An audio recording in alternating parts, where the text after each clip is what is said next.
A&D Summit 2014. As I bid a very good morning to all of you, I'd like to welcome you all to join us for tea and coffee. We'll be starting in the next 10 minutes. May I also take this opportunity to request all of you to please put your cell phones on the silent mode. Thank you.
the Economic Times Architecture and Design Summit 2014.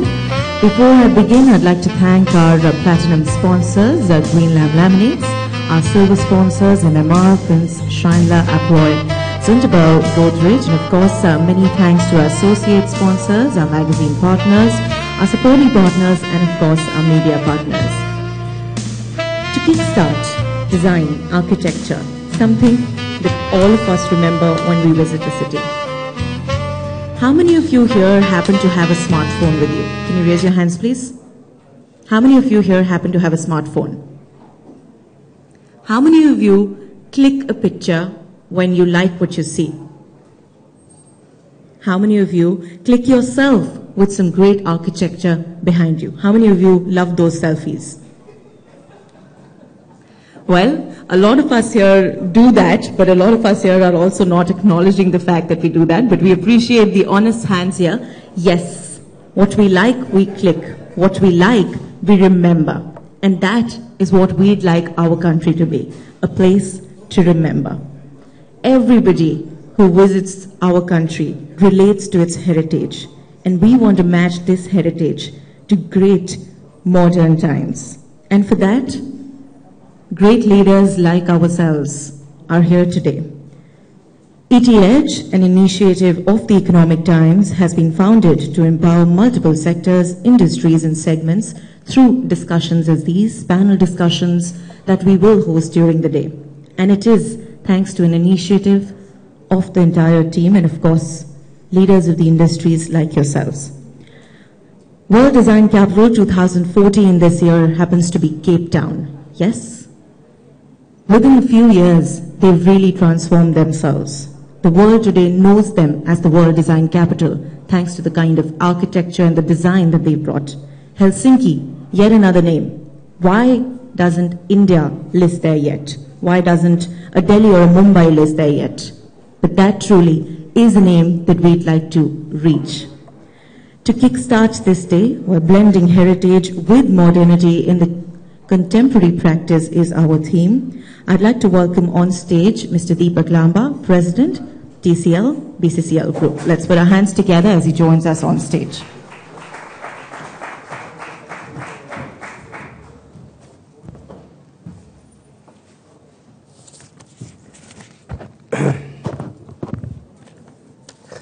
Very good morning, ladies and gentlemen. It's indeed a pleasure and a privilege for me to be here in the company of the leading architects, designers, and builders who've helped build and shape up the progress of India to where it stands today.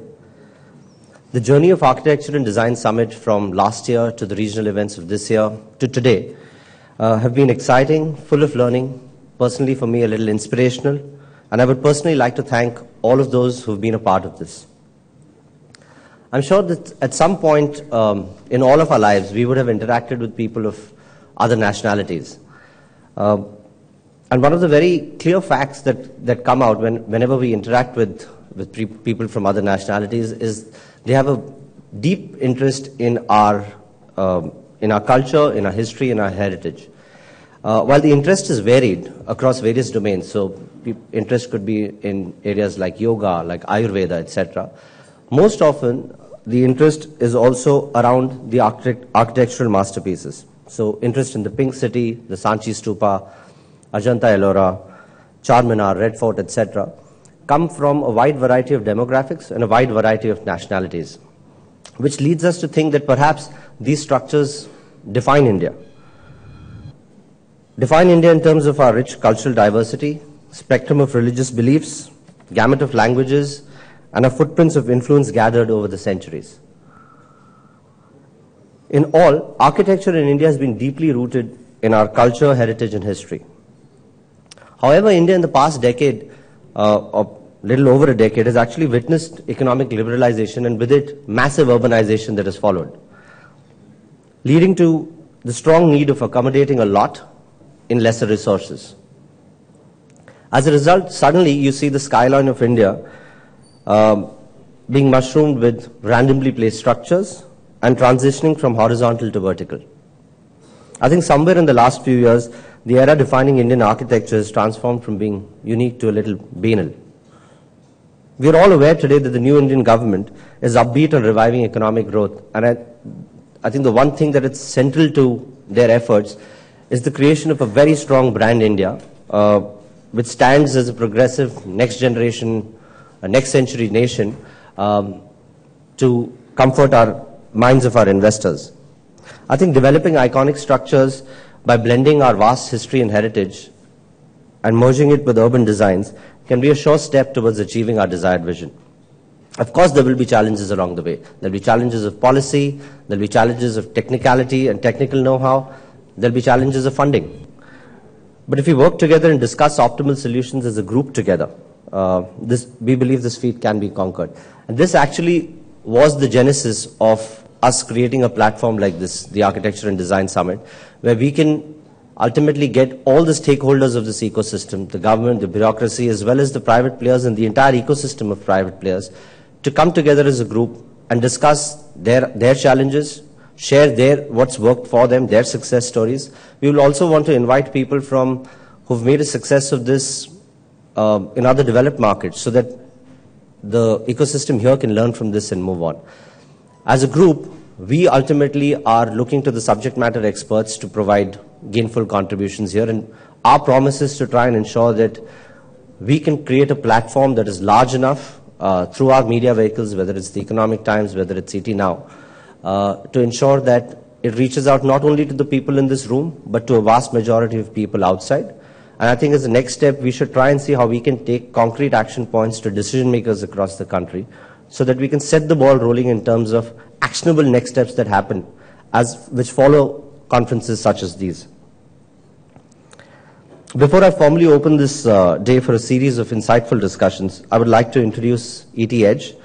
It's an Economic Times initiative under which this conference is being hosted. The platform is founded with a vision to complement the growth of business houses across multiple industries by providing timely, relevant, and critical B2B information, and by getting all players in each ecosystem together. We do this typically via strategic conferences and summits. I wouldn't take much more of your time, ladies and gentlemen. I sincerely hope you have a very insightful day here today. Thank you. Thank you so very much, sir. An engaging day indeed, and that is what we're looking forward to.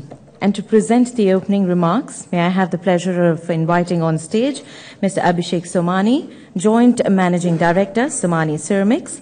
With over 18 years of experience in the ceramic industry and the international marketing, he has bagged himself many awards. To name a few, he was announced and awarded with the Indian Power Brand Award, along with Asia's Most Promising Brand of the Year in the Ceramics title category.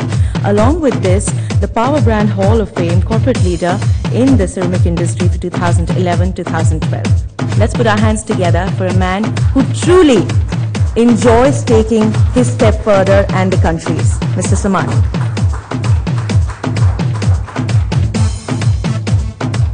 Good evening, ladies and gentlemen. I acknowledge the presence of all the... good morning. I'm still in the evening. Acknowledge the presence of all the eminent personalities, important personalities amongst us. As Mr. Lamba said, that it's been a great journey since last year, where we started off with this program, where we developed it into a knowledge series rather than just another award function, and trying to create exactly what he says, where bring in all the stakeholders, which is the government, the architects, the interiors, and also the builders, and trying to make a better India, make a name for India. I mean, how many we had Nehruji call on Le Corbusier, and he was asked with a very clear mandate to make Chandigarh.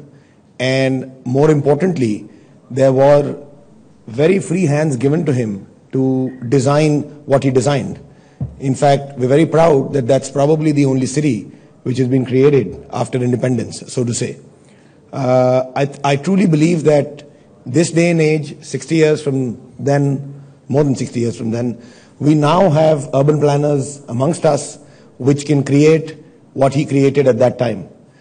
How many of us would acknowledge that the cities which were planned by the British pre-independence and Chandigarh post-independence. How many cities have we created with that kind of urban planning, that kind of design?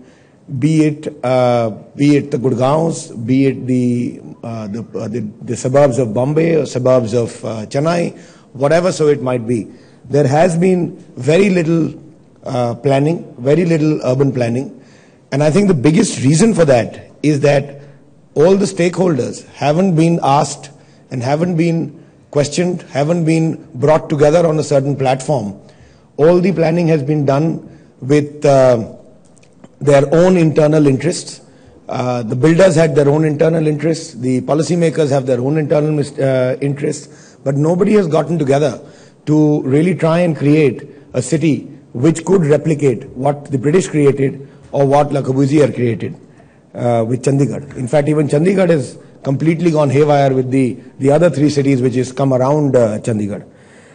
So I think this knowledge series was to bring a little more focus onto this, where hopefully the new government, while it's talking of the 100 smart cities, which is the current smart cities becoming smarter, or rather current cities becoming smarter, we would, with the Delhi-Mumbai corridor and the various other corridors which they are planning and are already getting off ground, I think there would be a lot of small satellite and big cities coming up around the country. We have an example of that where Mr. Modi, while he was Chief Minister in Gujarat, announced of Dholera, which is a new city which he wants to build. I think it's 10 years from today. But there is a clear direction which he has given there, and I'm sure the way he works, there would be a reasonable amount of urban planning before that city is made. So such cities, I'm sure, would mushroom across India, and it's for us to, come together very earnestly, sincerely,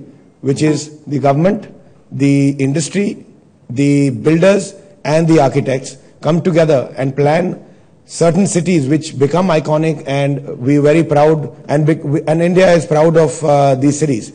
We've seen with the Delhi Metro being right under our nose here, when you give a world-class infrastructure to the same people whom we keep accusing of, spitting on each and every wall and urinating on each and every wall, the same citizens, when they're given a world-class infrastructure, if any of you have traveled with the Delhi Metro, is probably one of the cleanest and better metros worldwide.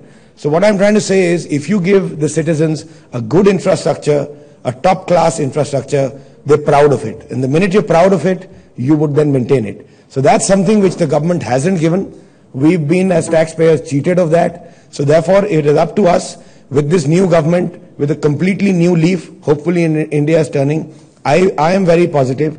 We should be able to come together and turn a new leaf ourselves and be proud of what we manufacture. Be it what we do, which is tiles, be it what you do, which is your drawings, your architecture, be it the builders, what they produce. We had an example yesterday where Mr. Khera was telling us how a builder completely cheated him in Delhi. So these are things which need to change. And this endeavor of this ET Edge summit, which we are partnering with, should be able to bring certain clarity. And what better media than ET and Times of India to carry this forward, this message forward as to whatever we discuss in this day. Also the other days we've had in the satellite cities, the smaller cities across the West last year and across North this year. So whatever we discussed, please carry it forward to the policy makers so that we definitely get proud of what we're doing and get some more traction off ground. Thank you very much. I hope you enjoy the rest of the day. Thank you, sir. Very truly said. Architecture and design can surely play a very vital role in changing mindsets of the society, and I'm sure that is what all of us are looking forward to, and that is what brings us all to the A&D Summit. For now, let me call upon the chairperson of the advisory board of the A&D Summit 2014. Let's put our hands together as I invite on stage Mr. Dikshu K. Kukreja, proprietor, CP Kukreja Architects.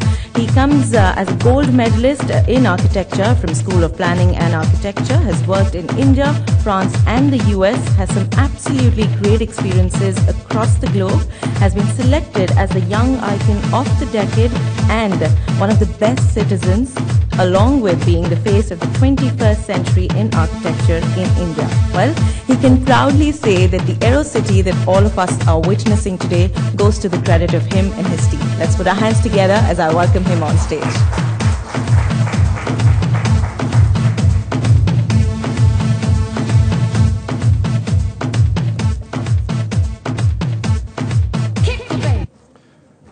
Thank you very much. Good morning, ladies and gentlemen. It is a pleasure to be here, and I acknowledge the concerns, some of the concerns, Abhishek, you have raised in your opening address, and I think that is really the reason we are all here. We are concerned towards our future.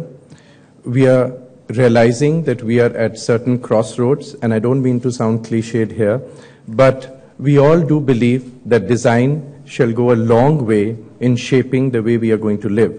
So I think it's very important while new people at the helm of decision-making take their positions and announcements are made, and whether it's smart cities or maybe not so smart cities, but whichever way we are moving forward, I think it's the right time to reflect on where does design stand, where does architecture stand. And the subject that I'm going to be talking about today, which is part of this whole summit, is about, as we move forward, we need to just look back at tradition, and we need to introspect and see that while there is always a surge towards trying to do something new, in that enthusiasm, how do we want to react towards tradition? So really what I'm going to be talking about today is blending tradition with modernity. Could I request for the presentation here, please? Thank you.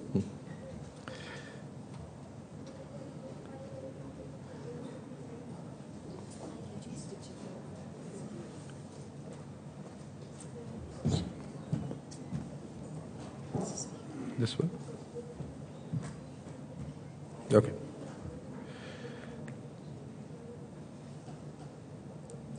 Yeah, thank you.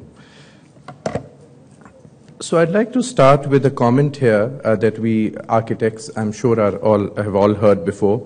Baudelaire, in his essay, The Painter of Modern Life, conceives the modern as the fleeting, the contingent. He even goes on to say that it is one half of the art, the other being completely eternal and immutable. The very words describing modern thus takes our conscience to perceive the social and intellectual situation of the time when the very concept of the modern was born. Modernity essentially draws its advent from questioning the status quo, and the necessity of such a situation arose from the inquiry of the difference between the permanent and the semi-permanent. To be precise, modernity was the movement which was aimed at searching for the real roots, and modern architecture was about obviously searching the real roots of architecture.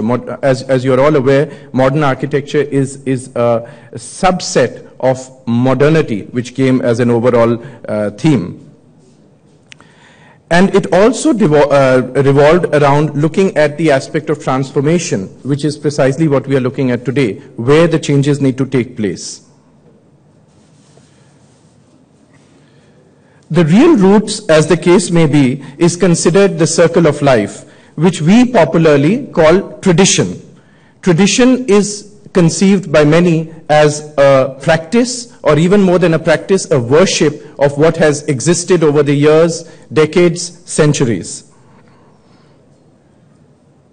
Tradition is considered immortal and hence holds a timeless value to society.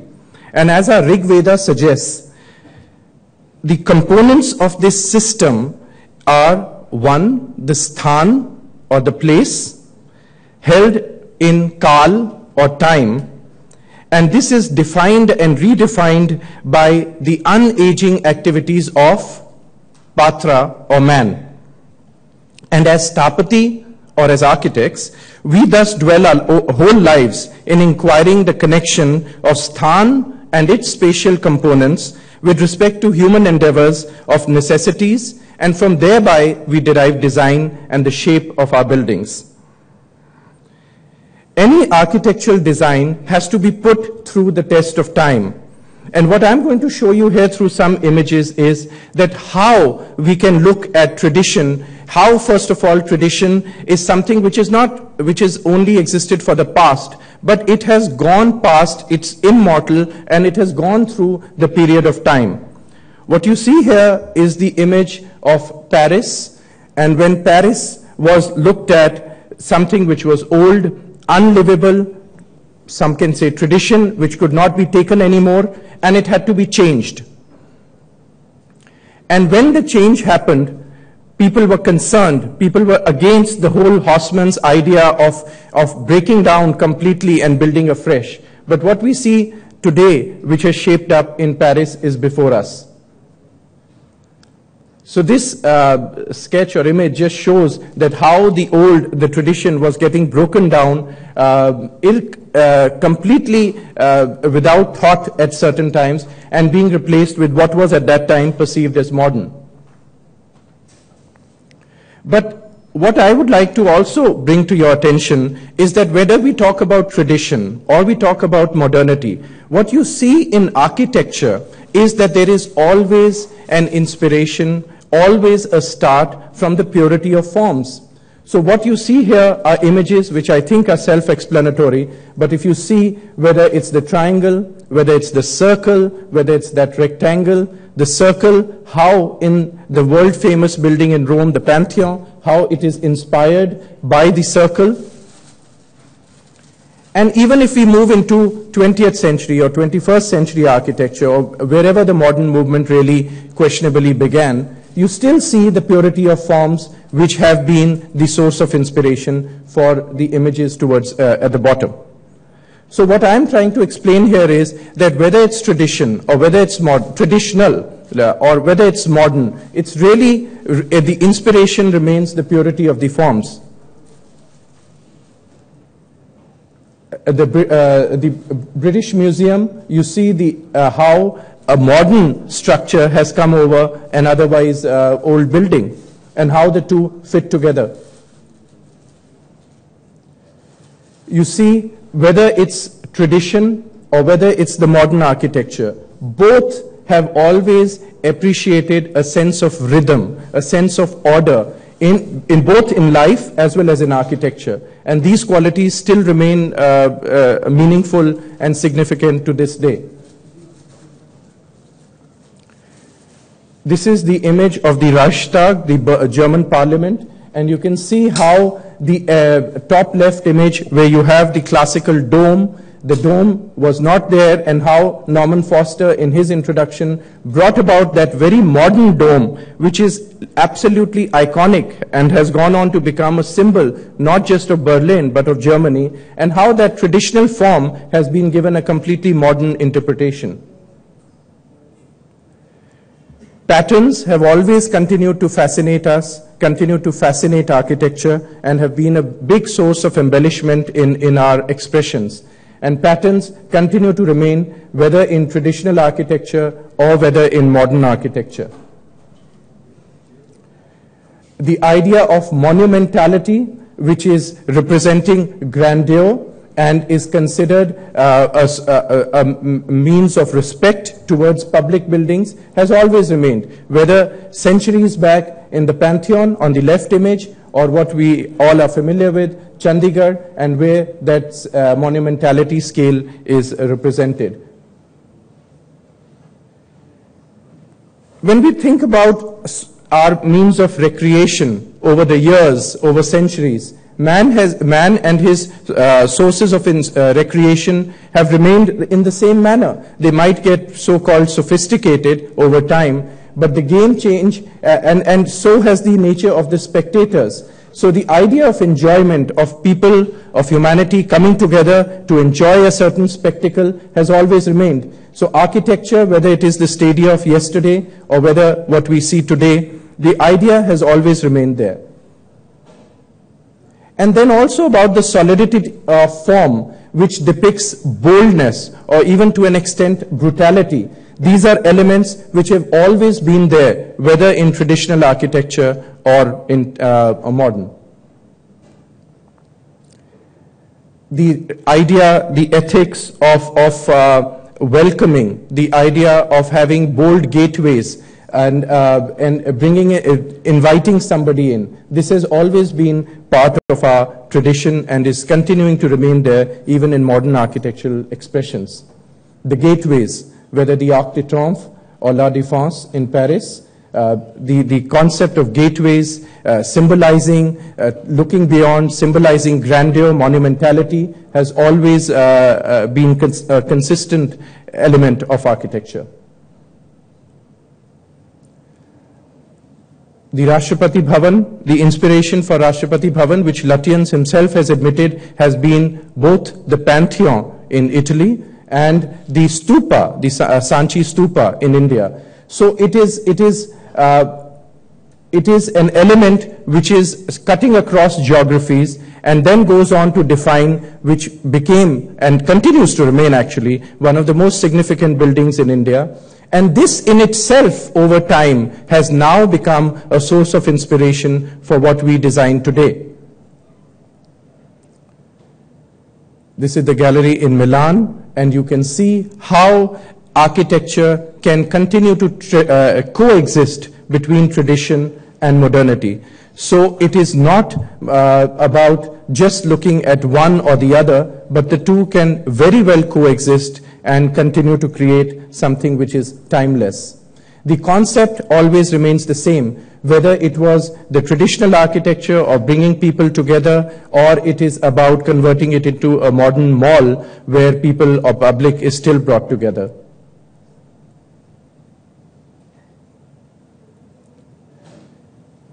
And architecture, there are many, many such examples which I could continue to go on with. But the basic premise that I'm talking about here is that the two can very easily coexist, and we do not have to dispel one at the cost of the other. What you see here is a traditional building, and behind that a very modern box. The modern architecture which invented the glass box and which was supposed to go beyond boundaries, beyond geographies, and be the ideal simplicity of form. Daniel Libeskind's intervention in expressing how modernity can either coexist or probably overwhelm tradition, the way your eyes show you. And this example continues to remain my favorite, where modern architecture has gone ahead and done something path-breaking. It has chosen the simplest, purest of geometries, a simple triangle with a material which is extremely modern, a great intervention, and yet extremely well coexisting with traditional architecture. So I would just like to conclude here by saying that, well, what we are going to delve into and discuss today is going to be about tradition and modernity in contemporary practice. But my thoughts on that remain that it is not always that we have to choose between one or the other. Many times people go about talking about architectural styles. And for me, architectural style shall always be something which is redundant, because we are not talking about fashion here. We are talking about buildings which are supposed to be timeless, which remain for posterity, as you have seen so many examples from history here before us. So for us, it's not about choosing an architectural style. It's not about choosing modernity over tradition or one way or the other way around, but it's really about blending the two, appreciating the two, and then thinking about how we want to move forward. Thank you. Thank you so very much, sir, for setting the context. Yes, of course, blending tradition and modern in architecture. Of course, you showed us some great examples there. Thank you so very much. Moving on, like Mr. Lamba said earlier today, India is known for its heritage. Yes, for sure.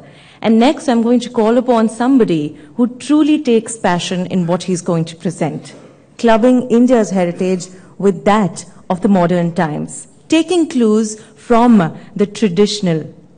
Let's put our hands together as I invite on stage our chief guest of the day, Mr. Karan Grover, founder Karan Grover and Associates. He has single-handedly won India's nomination for UNESCO's World Heritage Site status for Champaner Pavadka in 2004 after a 22-year-long old campaign. Let's also put our hands together for a man who in 2004 was the first Indian to win the USGBC Platinum Award for the greenest building in the world, the CII Saurabh Godrej Green Business Center. Let's put our hands together for a chief guest who I've ever seen is the most punctual out of us all. Let's welcome on stage Mr. Grover.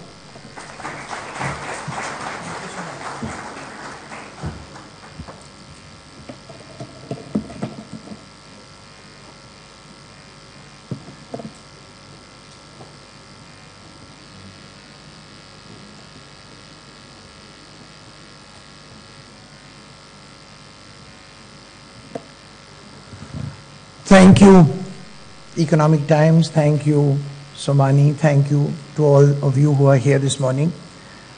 I have been given a topic which I have felt for a long time but never really spoken about, and that is heritage, India's best brand. Redefining culture, respecting tradition, and rebranding timelessness. Rahul, your word. A brand, in a traditional sense, signifies more than an association with a product. In many ways, the brand is the product. When we see a well-known logo, we think of the products that are synonymous with it.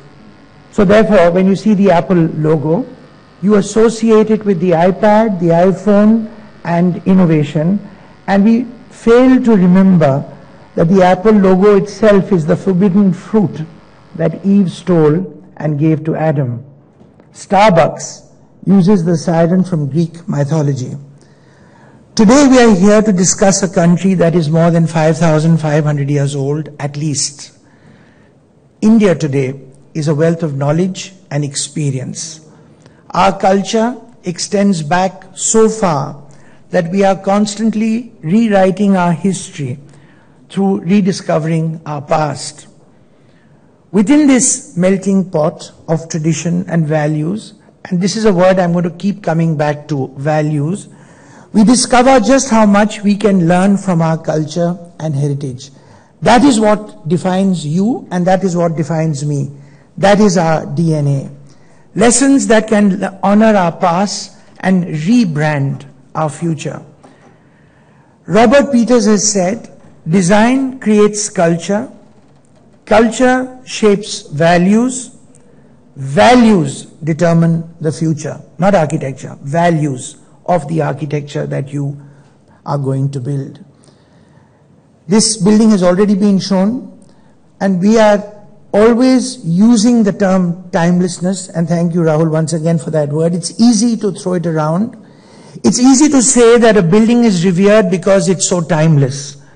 But what does timeless actually mean in terms of all the design decisions and physical results involved with a building? Timeless design is relevant for several generations. It, as Dikshu said, outlasts trends, fashion statements, and society's infatuation with style. It is made of materials and methods that will last a century or more. With respect to India, what is pretty much known by now is that our knowledge systems are a sum total of a wide range of pursuits, vastly differing convictions, widely divergent customs and languages, and a veritable feast of viewpoints. What is always apparent, not always apparent, however, that there is a definite connection to the fact that we have survived the ravages of outside invasions and of time. Design and culture have always been closely interrelated, but in many instances, design is flaunted as the true measure of culture rather than belonging to part of the cultural context of society. design has become the embodiment of a larger process of creative culture mongering that has become a means to capture innovation and enterprise and made to stand for cultural identity. Design has become synonymous with the labeling of culture, designed culture, which now represents both the emblem of prosperity and is considered a viable means to legitimize areas of urban regeneration in order to gain international recognition as well as mediating for social change. Traditionally, culture is referred to as a pattern that signifies human activity and which is manifested by the arts, music, sculpture, theatre, dance, film, fashion, design, food, and architecture. Contemporary popular culture also includes the internet, entertainment, and the culture of celebrity as part of a range of cultural signifiers.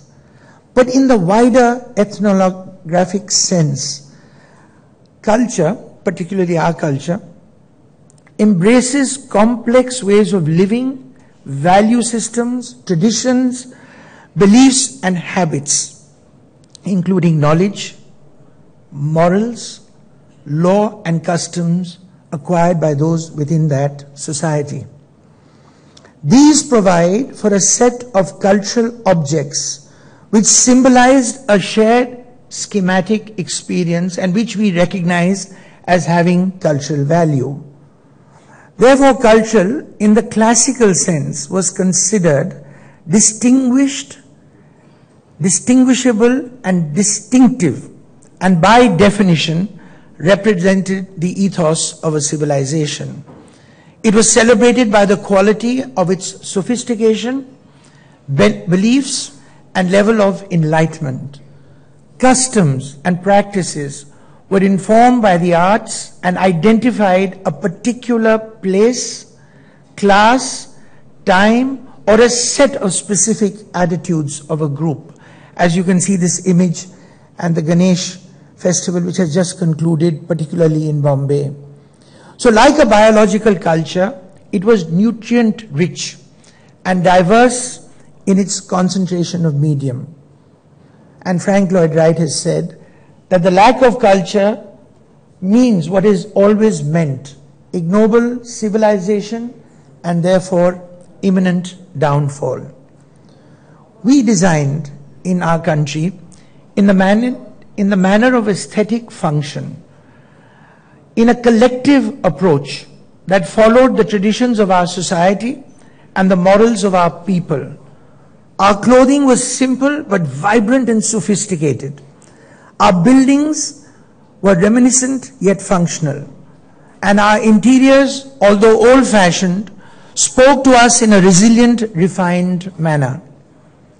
This style has brought out the character of our cities, homes, and our lives, and has accentuated the heritage of our cultural design. As this nation moves into the future, as has been said by the speakers before me, towards its 100 smart cities, we can still see these time-tested designs present in our everyday lives. Modern designers, to suit our modern palettes, have redeveloped many of them, but the essence of their simplicity and the longevity of their history echoes through them through eternity, and to use the word that Dikshu and Rahul have been using, timelessness. And although we are influenced by other cultures, we still gravitate towards a sense of the traditional, and the circular progression of this phenomenon can easily be seen. As our design trends become more and more flamboyant, they instill within us a want to return to simpler designs. And as our designs simplify, the simplistic, we find ourselves looking again for more ostentatious designs. Modern designers understand our traditions, but also our modern personalities, and in many ways fuse the community-centric ways of our past with the designer social-centric ways of our future. You know, in the mid-50s, Charles and Ray Eames were invited by our Prime Minister and were commissioned to make a vision statement for the NID, the National School of Design in Ahmedabad, which is the birth of the idea of Brand India.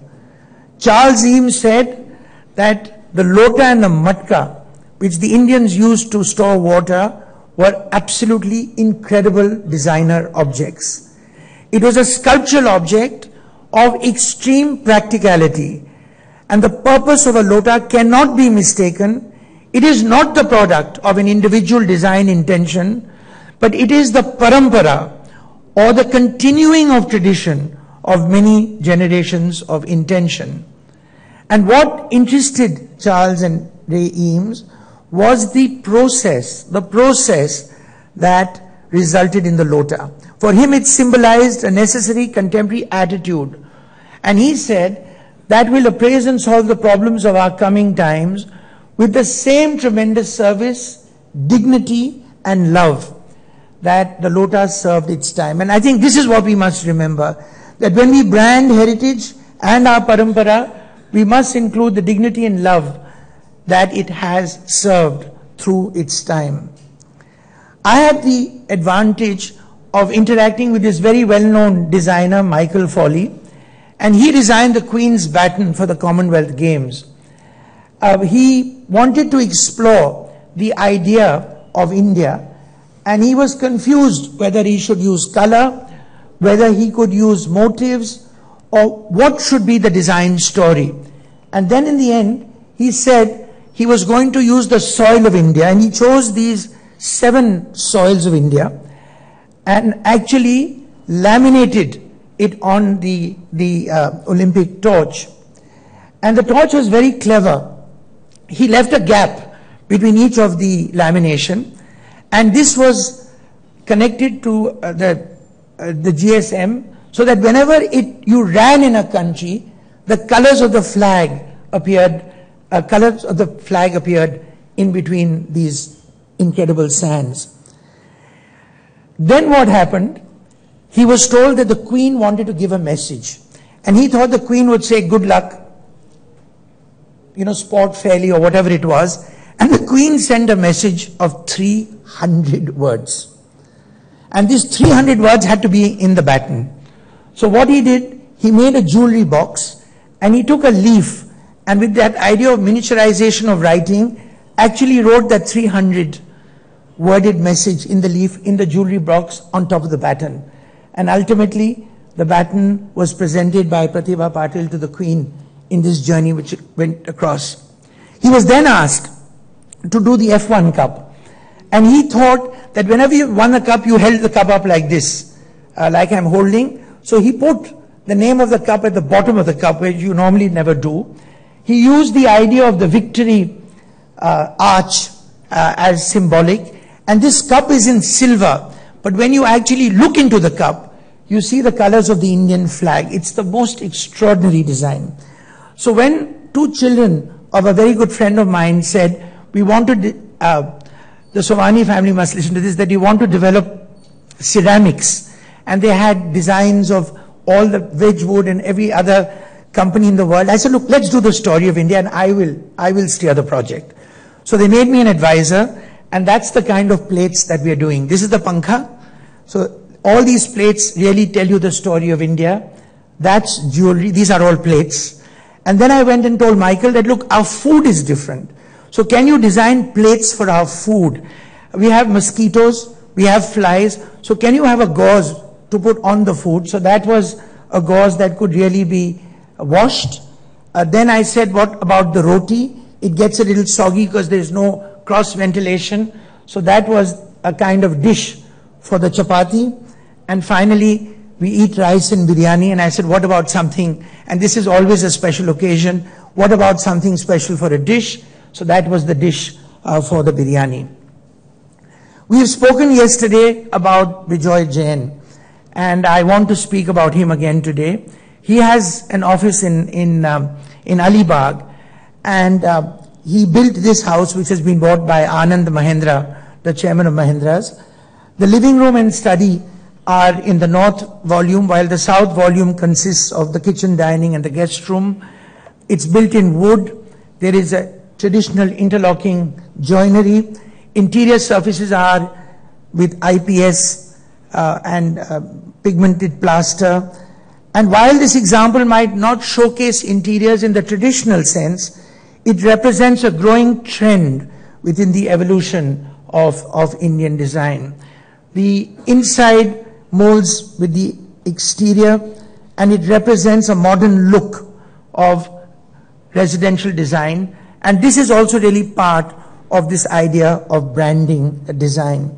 Another friend, Amrish, who did this showroom, took the idea of the lotus, took the idea of the jali, and then the jali and the lotus,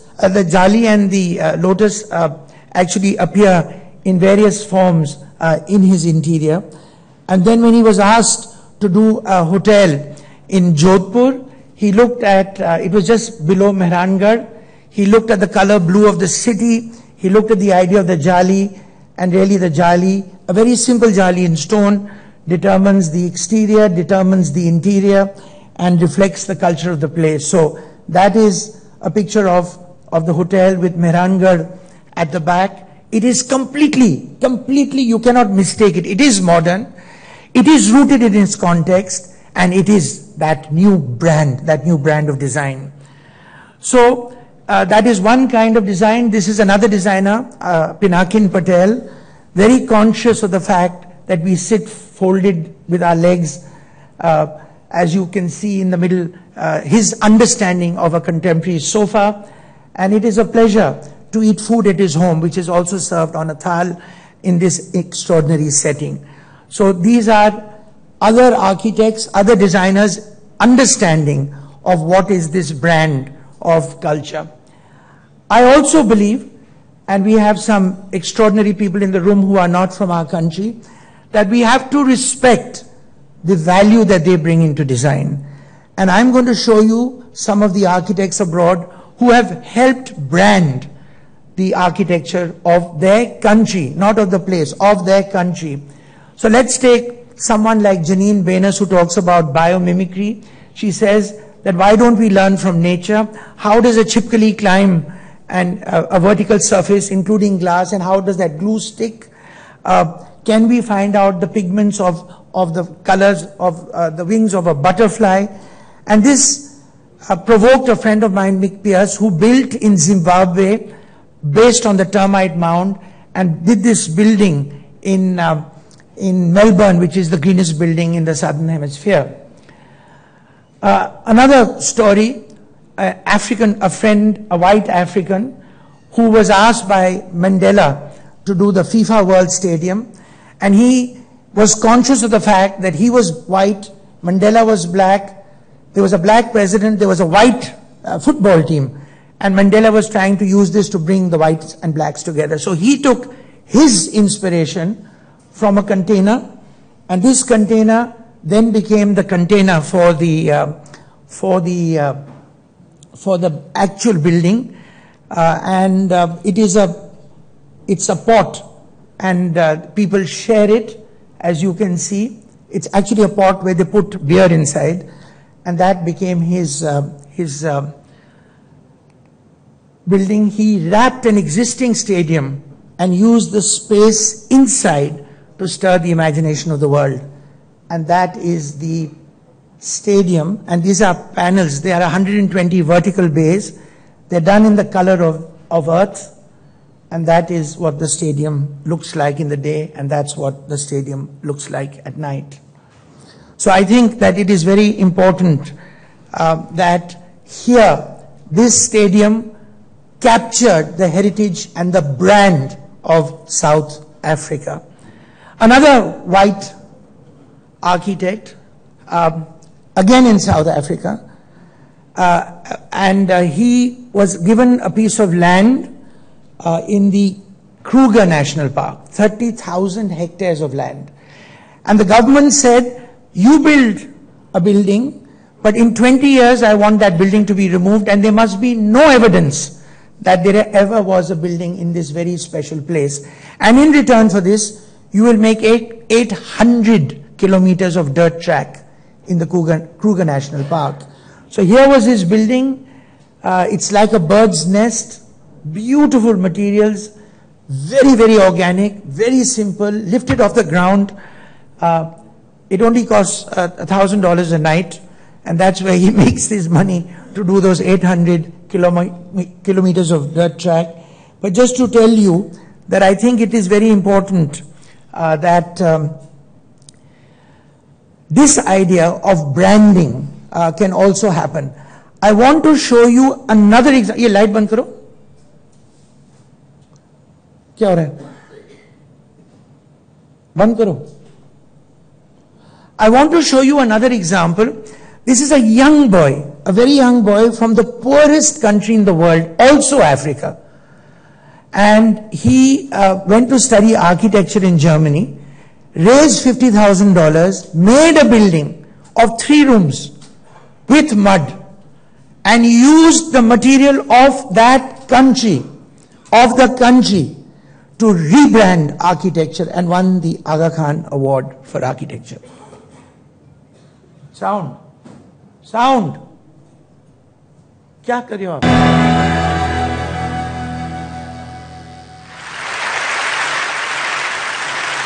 I would like to show you how architecture has helped to change the life of my community and have opened opportunities to hope.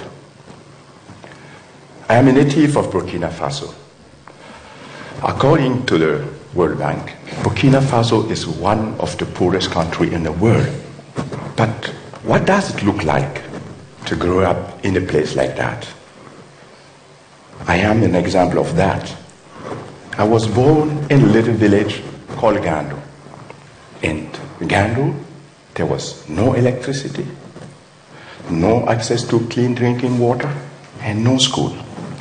But my father wanted me to learn how to read and write. For this reason, I have to leave my family when I was 7 and to stay in a city far away from my village with no contact to my family. In this place, I sat in a class like that with more than 150 other kids, and for 6 years.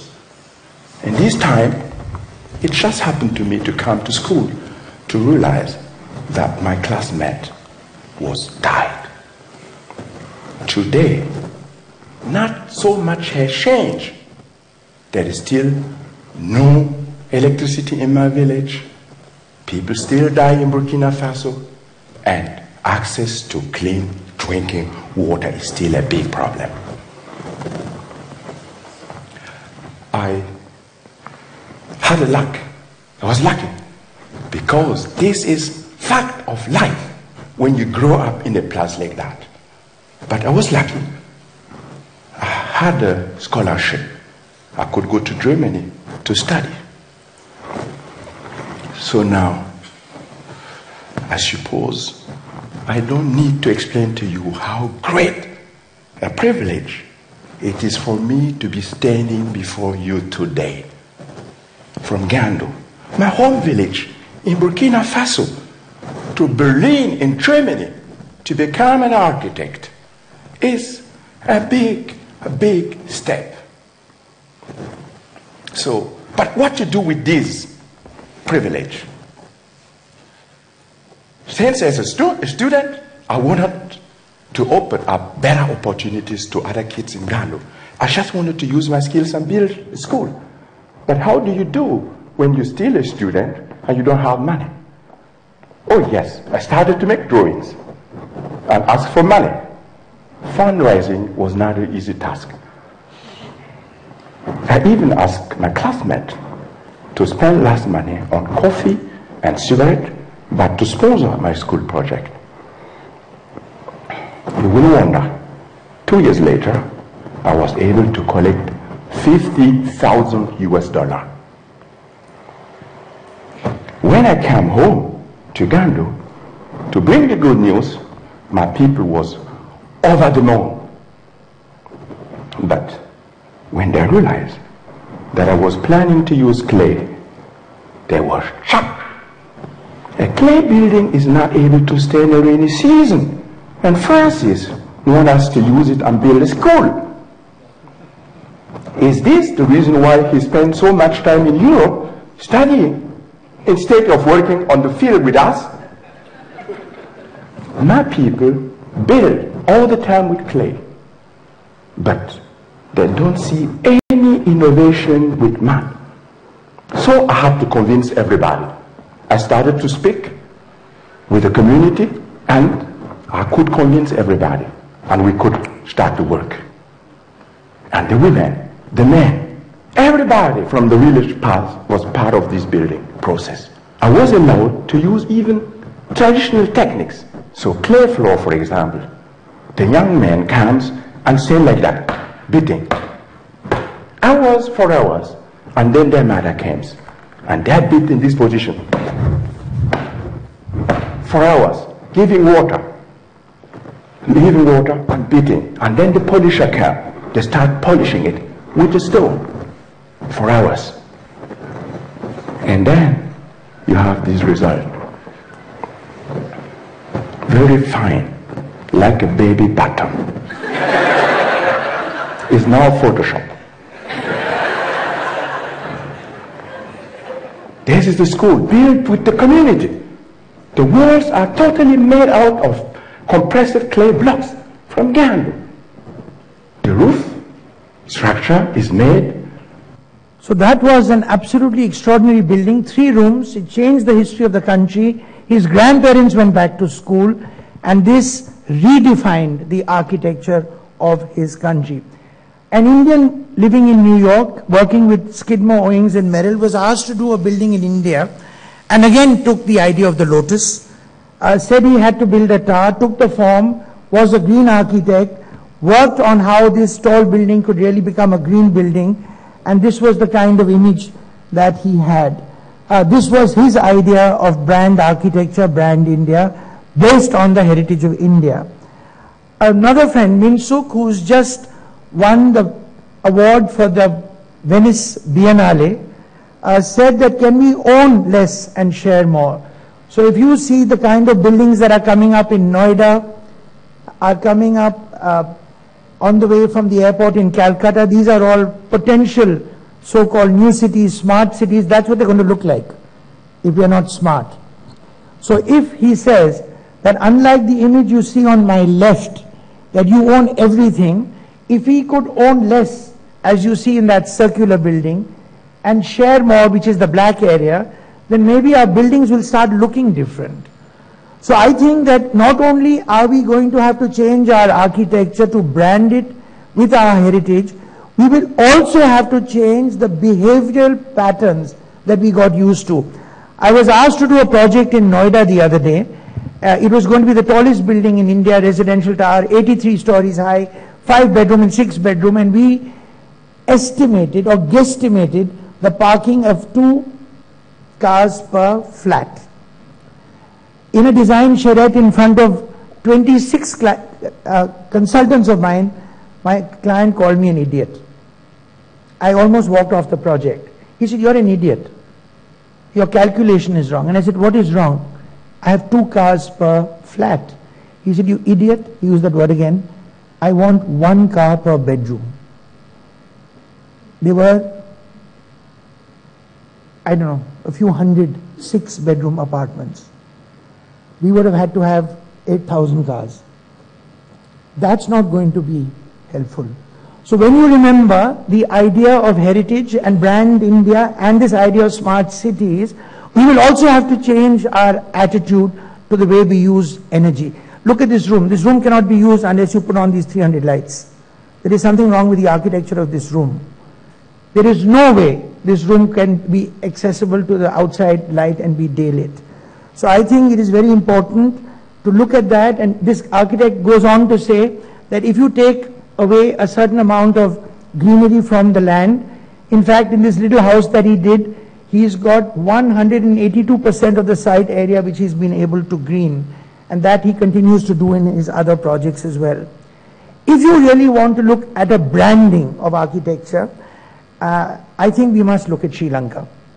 This is Jeffrey Bawa, and he has not only changed our perception of how subtropical buildings should be formed, but he's also created the global phenomenon of tropical modernism.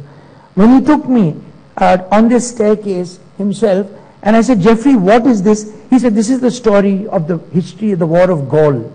So he used a staircase to revive and to rekindle in your memory the idea of how they won their freedom. So I am trying to say that not only is the architecture of our heritage a brand, but it will also remind us of this extraordinary heritage and our culture, which actually makes us who we are.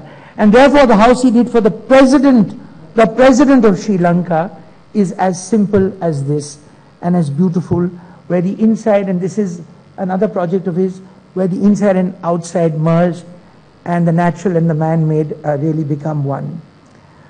I think that we must look at other countries. We must respect, for example, these Danish architects in Bangladesh who have taken this school building, have made it out of mud and bamboo, have actually built it themselves, have built it with the kids, have built it with the teachers, have built it with their parents, and this is the school that is ultimately going to change the lives of these people. So if we are going to talk about rebranding and of heritage, we must also be talking about changing lives.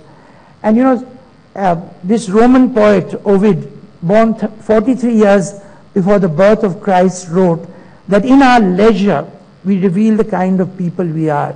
And I think we must also remember this, because always in our leisure, we are trying to do things, and that is not really in sync with who we are and what we believe. On another note, a friend of mine has rebranded, I mean not a country, not design, but toilets. And this is Jean-Marie Marceau, who's very well known for his brand of Axo.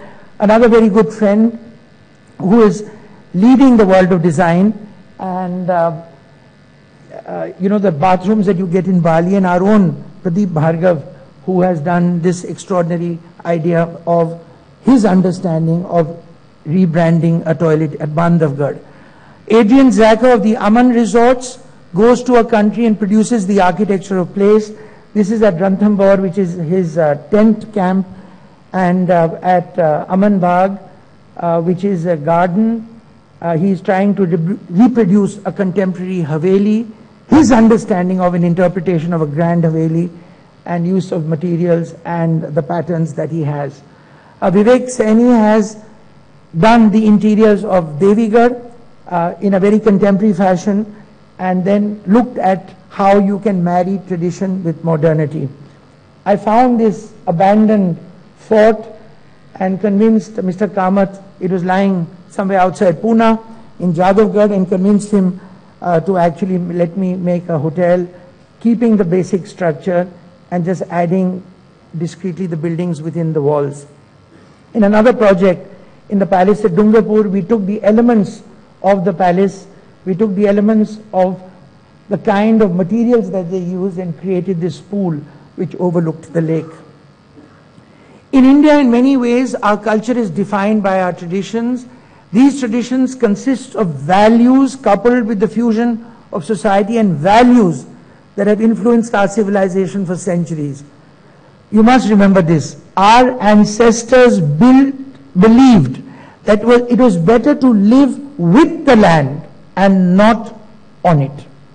To live with the land and not on it. And the evidence can still be seen in our buildings, in our temples, in our forts, and cities that have stood the test of time. And please remember, while limiting their imprint on the environment, these practices were not based on the state-of-the-art inventions. Instead, our forefathers relied on simplicity and the understanding to build sustainable structures far before the word green was publicized or trademarked by the West. They built cities with materials from surrounding areas. They used mud, stone, and brick to control climate. They developed irrigation, aqueducts, and water wells before the birth of Rome. Our culture progressed, but we instead dedicated and connected to these traditions. And I think this is a message I want to give to the architects, that we can have a parampara, we can continue with the tradition, but we must stay connected to these very precious values. Our style of building utilized the vernacular and maintained our connection with the environment.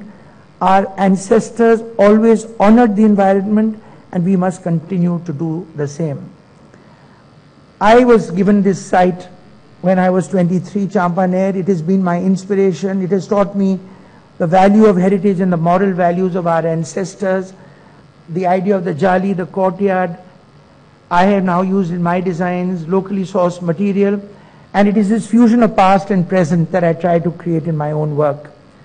So I just say to you that, for example, you can bring in daylight into the building. All our buildings now are 100% daylit. And in other words, I think we must strive to make our buildings act smarter whilst not working to work harder. Your buildings to act smarter by not needing to make it work harder. And I was very happy when President Kalam came and laid my platinum plaque. We were the first people in the world to win this plaque. I'm going to not work on this. I just want to, this is the building I did in Hyderabad, which then became the greenest building in the world. We used ideas from the past. I want to say that as all of us Indians, we are connected to our past, a past which is marked both good and bad, because we have been ruled by many empires. But as a people, we have never forgotten what it means to be Indian. The heritage of our past, the very values and principles of our people are based on these morals and traditions of our history.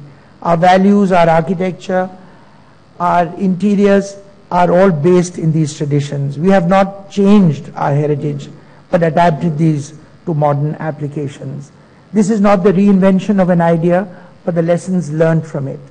A concept that is present in every modern culture and serves as the very foundation of modern design: creativity, imagination, and innovation. You must remember that the more you use tradition, as the pyramid on the left suggests, the less you have to use active systems, and the more you ignore it, the more you have to use active systems.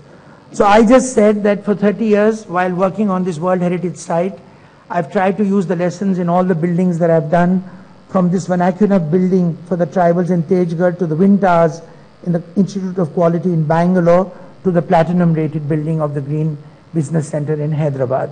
This was our first building. We did not know anything about green buildings then. We used the idea of the Wind Towers to reduce the temperature by 11 degrees Celsius. It was the first non-air conditioned project and became the IIA SNOSEM Award for Excellence in Corporate Architecture that year. So I just feel that design can play a very important part. Here you see a building. We lost this building, Paryavaran Bhavan, but what we did in this building was to prove that if you take design, and I'm trying to show that good design and not only technology actually reduces the amount of energy that we need. So everything from lighting, space, and efficiency to create optimal solutions, and we were able to save 15 crores in 10 years just on the electricity bill alone. I want to just show you this building. This is the new building for the Vidhan Sabha at Naya Raipur. We are one of 3 architects have been selected out of 9 architects. We are trying to re-establish the kind of tradition and interpretation and modernity that Raipur should have. I'm very disappointed with the buildings that I see in Raipur. And the first question the Chief Secretary asked me, he said, what about these lovely modern buildings you have? They have nothing to do with your building. And I said, sir, you have got to rethink your modern buildings. Because he wanted me to match my buildings to the buildings that he had. I think as Indians it is our responsibility to honor the memories of our ancestors. We have an obligation to fight for the history that defines us and the future that will set us apart. We must remember our heritage and honor our ancestors. We must look to the people next for help within ourselves and wish to be the change that you wish to see in others. It is the presence of hope that lies at the very core of our values. We must be proud of our heritage. We must pass this down as it has been passed down to us.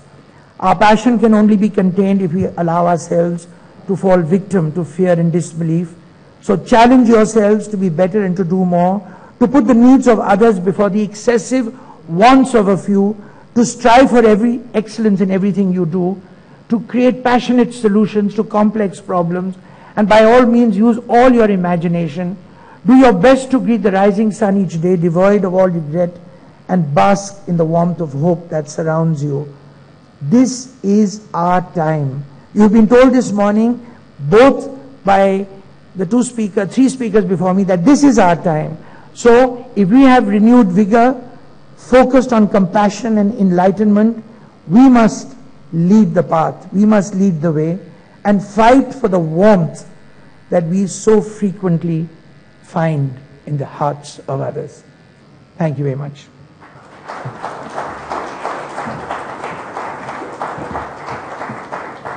Thank you so very much, sir, for that very informative presentation indeed. And I'm sure all of us sitting in this room can vouch that we truly fell in love with the country's heritage all over again. So we echo your feelings of the passionate part of the country's culture and more. Thank you so very much once again. It's now time for me to invite all of you for networking tea and coffee. We break for 10 minutes, post which we'll have our first panel discussion of the day, Innovation and Contemporaneity Through Tradition and Modernity, a Marriage of the Opposites. I'd like to request the panelists to please stay on in the room for the next couple of minutes next to the console, and I'd like to welcome all of you to join us for tea and coffee. Thank you.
Once again, may I request all our guests at the back end of the hall to please take their seats.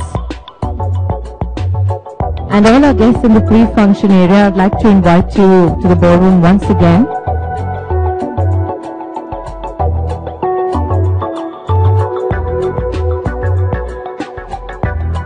Once again, a warm welcome to all of you. I hope you enjoyed that short break there. And now, to understand architecture and design better, to know more how we can innovate, let's begin with our first panel discussion of the day. Can I request the hotel staff to please stop the service of tea and coffee for the next few minutes, please?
Once again, I'd like to request all of you to please take your seats. Our first panel discussion of the day, Innovation and Contemporaneity Through Tradition and Modernity, a marriage of opposites. We'll begin the panel discussion with some great minds being put together. And the panel will be chaired by Mr. Dikshu Kukreja, proprietor CP Kukreja Architects. Let's put our hands together and welcome on stage the chairperson of our first panel discussion. Mr. Kukreja, may I please request you to join us on stage? Ladies and gentlemen, I hope the tea and coffee gave us enough energy to put our hands together and welcome on stage the moderator. We welcome you, sir. Let's also put our hands together and welcome on stage our panelists. Ms. Sunita Kohli, President K2 India. We welcome you, ma'am, and we look forward to this discussion being very interactive indeed.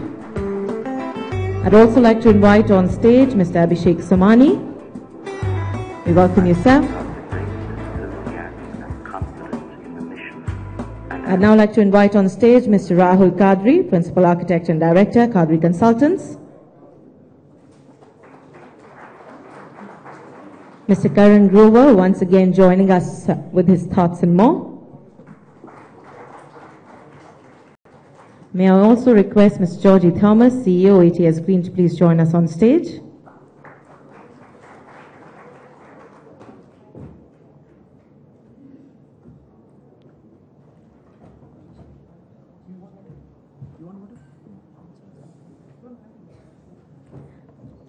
I'd now like to request Mr. Kukreja to please take the proceedings further.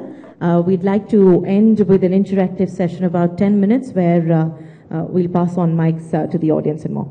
Mr. Kukreja, over to you, sir. Thank you. Hello once again. We are now going to be having our first of 3 panel discussions, and the subject that we have before us is really quite exciting. What we are talking about as an extension to heritage, tradition, and modern design, we are here talking about innovation and contemporaneity through tradition and modernity, and whether this is really a marriage of opposites. So what we have our panelists here from very diverse backgrounds, and I'm going to start here with Ms. Sunita Kohli, who is a designer who has extensions not just in architecture but in allied fields as well, and I'm sure all of us here are familiar with some of her path-breaking work that she has done. Since we've already heard Abhishek and Karan's thoughts earlier this morning, I would like to start with you, Sunita, And what we would like to touch upon is the format would really be for this panel discussion. I would like each one of the panelists here to give their starting comments for a couple of minutes, their thoughts on the subject, and then we will take it on from there. And at some point, since we do have an audience here comprising of professionals, design professionals, people from allied fields, I would like you to join in also, and we'll throw the floor open to your comments, suggestions, and your ideas on this subject. So to start with you, Sunita, what are your thoughts on this aspect of tradition, modernity? Are they actually bipolar, or is there something that brings them together? And is this tradition really something we need to shake ourselves from if we need to go forward, or is it something which is a springboard for us to move on to new designs? Well, I think, all architecture and design really reflects the spirit of an age, what the Germans call Zeitgeist. So this generation will reflect what they think is the spirit of this particular age. Having said that, in India we are in a unique sort of position because we have we had other influences till we attained independence.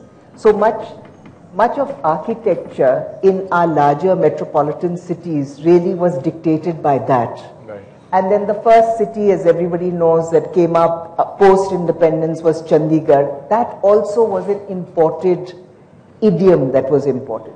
So I personally think what has been happening is slowly by slowly, we have been negating our own vernacular idioms of architecture and also not paying attention to our old building techniques. Now, having said that, contemporary and modern architecture cannot exist in a vacuum in India.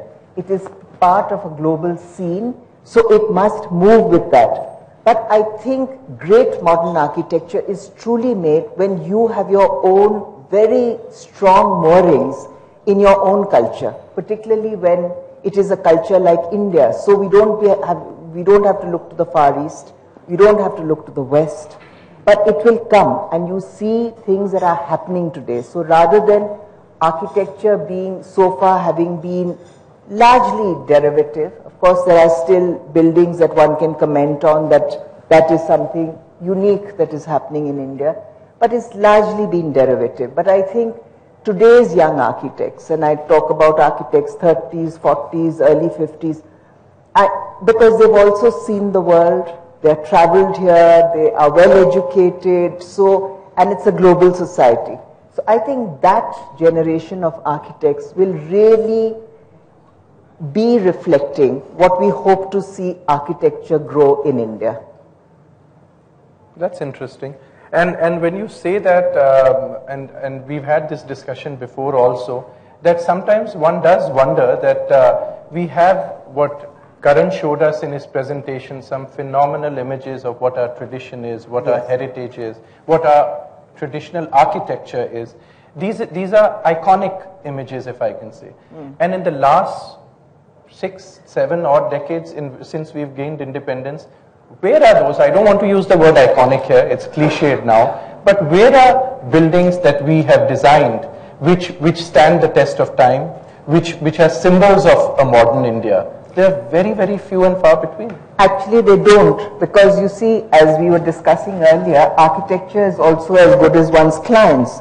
What does a client want? Either he wants a flat that is in Manhattan, or he wants a hacienda which is in Mexico or Spain. So where are the clients that are asking for? I mean, what is wrong with doing an amazing Haveli, but modernizing it, transforming it? Because architecture has to be transformative. You Absolutely. cannot transforming it, but at least those buildings, I wasn't there, I'm sorry for, those buildings have stood the test of time. What Mr. Kadri was speaking about, value systems. I mean, they are reflective of our own value systems. Although value systems are universal. And so why is it that when you go immediately into a building such as this, there is harmony, there is beauty. I think that is by and large what is missing today. Because also of very confused clients. Yes. You know? So, Karan, I'm going to have you comment on that. But before that, Rahul, I'd like you have a practice, well-accomplished practice. You're dealing with clients across different parts of the country. Yeah. What are your thoughts on what Sunita just mentioned about, that it's as good as it gets when it comes to, what the client is also looking for? So I think one really needs to struggle with this. And what do clients really want? Clients, at the end of the day, depending on what you're building, supposing it's a school, and we say form follows function, supposing we start with that premise, and we look at, okay, what is the function of this building? And we can look at what it's been traditionally and what it needs to be as a modern school. But how, I think the quality of an architect differs with how well he or she defines that quest.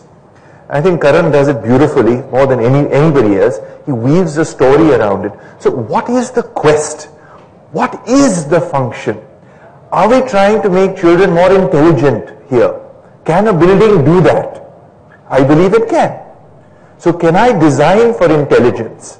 Can I design for friendships? Can I design a building where bullying is less? So how do we define our function? What is our quest? I think from that design, deeper design emerges. When you say you want to make buildings where children are more intelligent, you will automatically say, I need daylight. Because we know that children pay more attention when there's daylight. So people perform better when buildings perform better. So it's really, we started off the morning talking about values. And we said Indian values. I think that's rubbish. But I think values are that, because you were talking about Indian heritage. I think universally values are the same. It's been a journey for human beings, it's been a journey to freedom. That's been our journey to freedom, individual freedom. Now, there were certain buildings that came about because of monarchy. So the monarch could commission it and this great architect could build it. But in today's times, there's democracy. There was the industrial age which coincided with democracy. Values are different. Giving freedom to individuals, to each one occupying the building. So also this whole thing of iconic. I think iconic comes from a certain ego, a certain wanting to stand out, wanting to stand apart, which again is pointless. If we really are rooted in values, really rooted in what human beings have searched for forever, and I think that as a quest is amazing. We have always wanted to change a phrase, more with less. Starting with less is more. We want to do more with less. And we want to create ultimately that functionality and that beauty in the buildings. And then to create the beauty, we usually go back to what we know. So we usually will go back to, okay, I've seen columns in a particular way and that really looked good. So why don't I use that in my new way? But actually to reinvent beauty, which some architects have done, where you, as Sunita said, you walk into this space and your heart is lifted and you don't know why. There's no one element, there's no one jali, there's no one arch, there's nothing. There's a certain purity there. I think that kind of traditional, I would say, quest is what architects ought to dedicate themselves to. And then ultimately really brings you down to kind of saying, which Karan does extremely well, I will only do things which make me happy, because what makes me happy, I know will make others happy. So really being self-aware of what is happiness. So, sorry, I think... No, that's very interesting. You've touched on a variety of things, whether it has to do with values. I think what talking about values, you said, I heard you say Indian values, something called Indian values is really rubbish. And to avoid you being physically assaulted by Karan, let me allow him an opportunity to verbally respond to that statement. The two speakers before me are two of my closest friends. I have great admiration and only love for them. I will still not permit you to physically assault anybody. But I don't agree with Sunita when she says that it is because of our clients that we don't make, she used the word iconic buildings. I agree with Rahul that it's not important to have iconic buildings, but we can't blame the client. I think we have to just blame ourselves.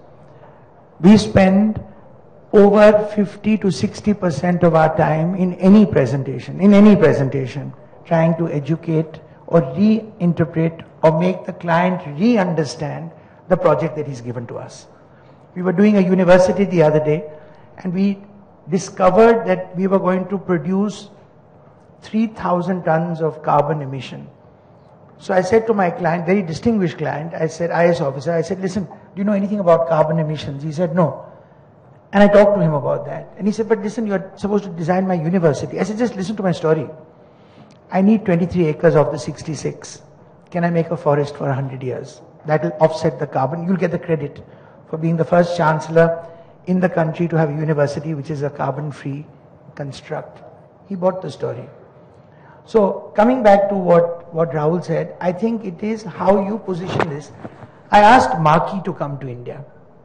And Maki said to me, we were going to drive from the airport to Nariman Point. He said, Karan, do me a favor. First time I'm coming, can you show me 4 buildings you admire? Not iconic buildings, that I admire in Bombay. And I said, no sweat. Consider it done. From the airport to Nariman Point is through the whole length and breadth of Bombay. I'll do that. I only found 2. No, that's a sorry state of affairs. In Bombay, I only found 2. So he said, suppose I were to come to Delhi, how many would you find? I said, I haven't thought about it, but not more than a handful. Sure. So that is, I think we have to blame ourselves. So I feel that maybe our story is wrong to the client. I am an architect who is trying to propose and suggest sustainability, and I can see it in the eyes of my client that when is this idiot going to stop talking about this damn sustainable shit and get on to my project. So on the 40th minute I said, now sir, what about, I'll talk to you about your building. And I know I haven't got through to him. He doesn't care about sustainability. So I have tried to change that argument. Now I have a great argument. First slide. Bihar Chief Minister. First slide. Vidhan Sabha. I will save you 51 crore. He said, build it. I said, sir, can I start my presentation? He said, no, just build it. I said, but you have to see the presentation, no? It's the Vidhan Sabha. The cabinet was there. He said, you can build it. So I said, look, I'm an architect. You have to see my presentation. He said, no, build it. No, hang on. Now, I had this great story about sustainability, about daylighting, about using the 2 most beautiful heritage buildings of Patna. I got it all passed. But one slide. He understood the value of saving 51 crore. Yeah. So maybe we could change our story. And then somebody said, don't you dare talk to me about green. Larsen and Toubro chairman, I said, sir, green buildings. He said, green buildings? I don't believe in green buildings. So I wrote a note we were all on one side, he was on the other side. I wrote a note to my team, I'm going to get up and let's tell this shit to go to hell. And I passed that and I got up. And I said, you know what we should give for you? We'll give you a fat, I was talking about slim buildings. I said, we'll give you a fat building. It will be in granite. It will be pink. And everybody on the road who pass it will say, kya baat hai? And I turned on to my colleagues and said, chalo, Otto. And he said, you can do that? Well done. You've got the job. You got the job. The building is gold. We didn't tell him. He got a shock when we got a gold rating. We just didn't talk about green. We talked about we did a fat building. He said, this slim building is not imposing. Fat, bada. We put a courtyard inside to get daylight. We put pink granite, because I said we'll make it pink. And it is a gold rated building. So therefore what I hear you say is that clients, and that's what Sunita you also came across with, that clients have a large role to play in what we are talking about here in terms of value systems and architecture and tradition, where clients have an equally active role to play in this. So Jogi, I'm going to ask you here, since you come from the developer fraternity, do your ears also spring up when you hear about the first slide being how much cost saving is there, or is there more towards what architecture is going to shape up in your project? Slightly more than that. See, I spend based on build-up area. I collect based on saleable area. What matters to my... It's for now. Is that okay? That's why I don't use those color mics. Thank you. Yeah. What I said was, for a developer, we spend based on the build-up area. What I get is based on saleable area. What matters to my client is, the most is what carpet area he is getting and how efficient is his building in terms of air conditioning efficiency.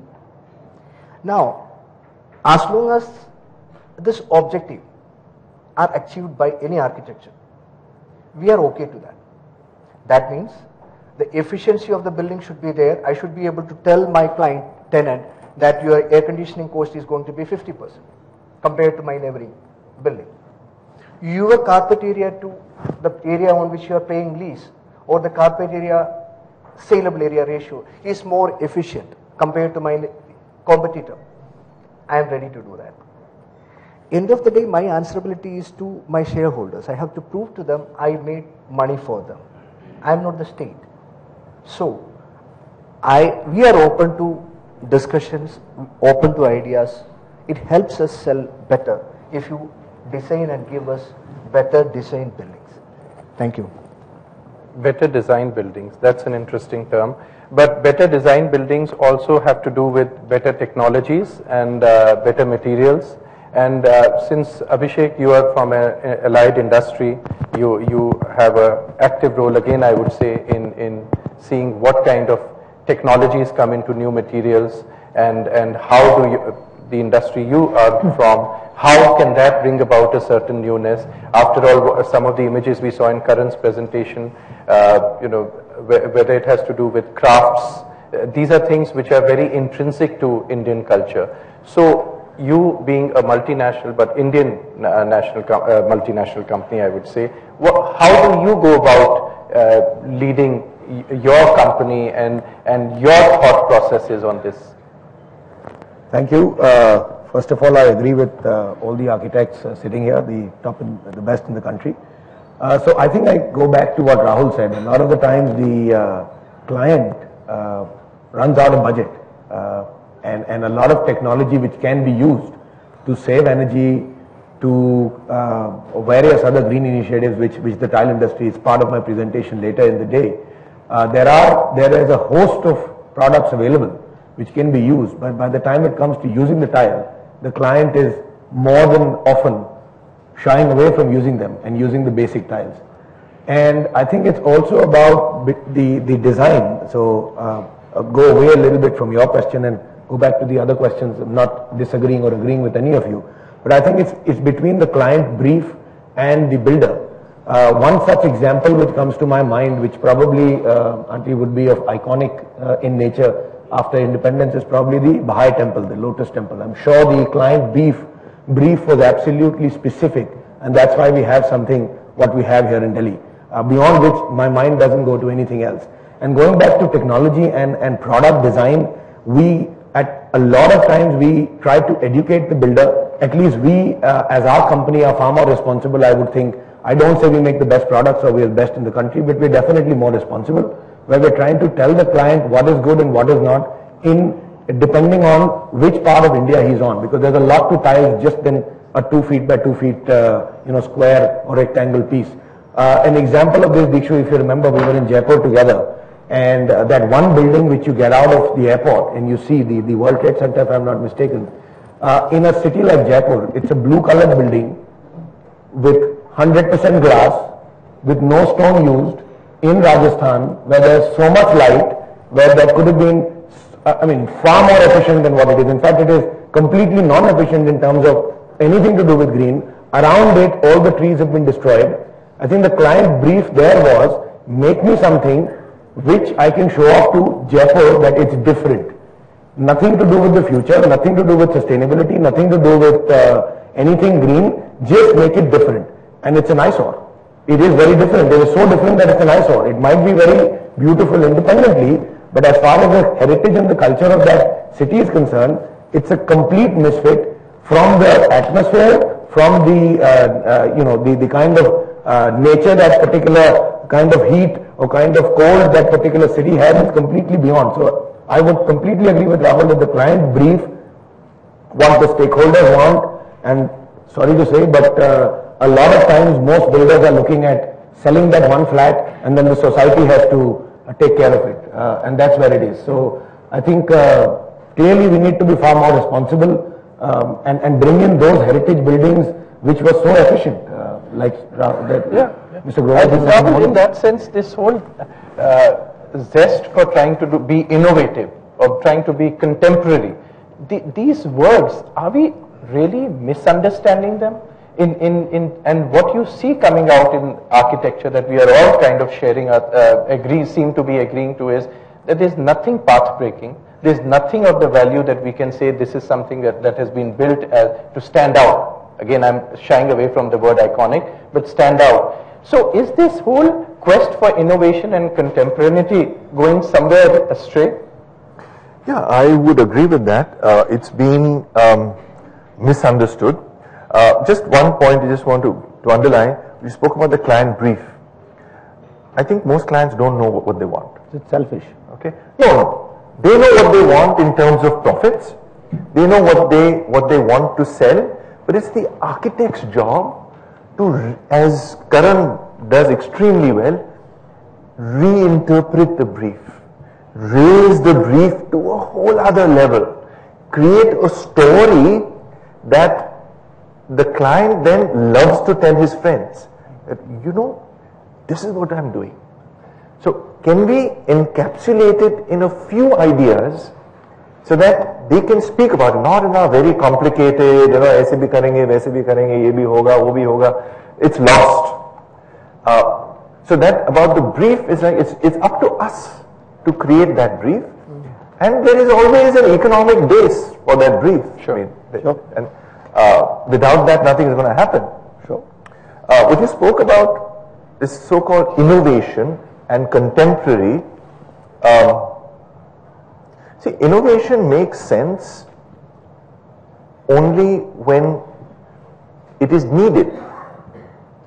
So, if it's not needed, then there's no need to innovate. If something is working and has worked well, extremely well, you don't need to fix it.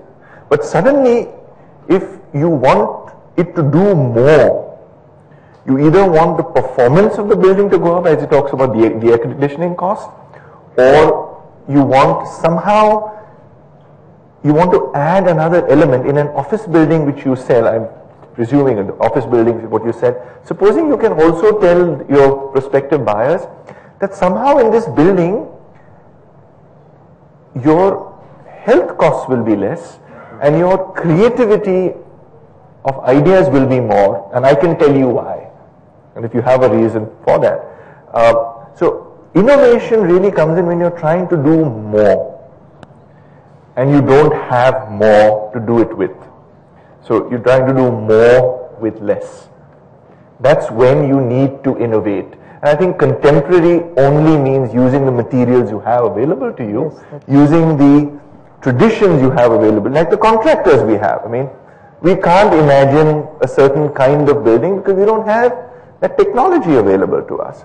So contemporary means what is there today, what is your palette available, and innovation lies in doing more.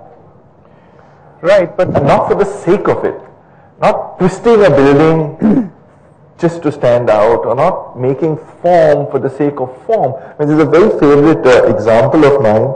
In Malmö, in Sweden, there's that twisted torso building. Yes. Yeah, very iconic building. Huh? No, not Gehry. It's the structural engineer guy. Calatrava. So I went to Sweden and I went to Malmö to see this building. Wow, engineering marvel. Windows were all closed. You could see no life.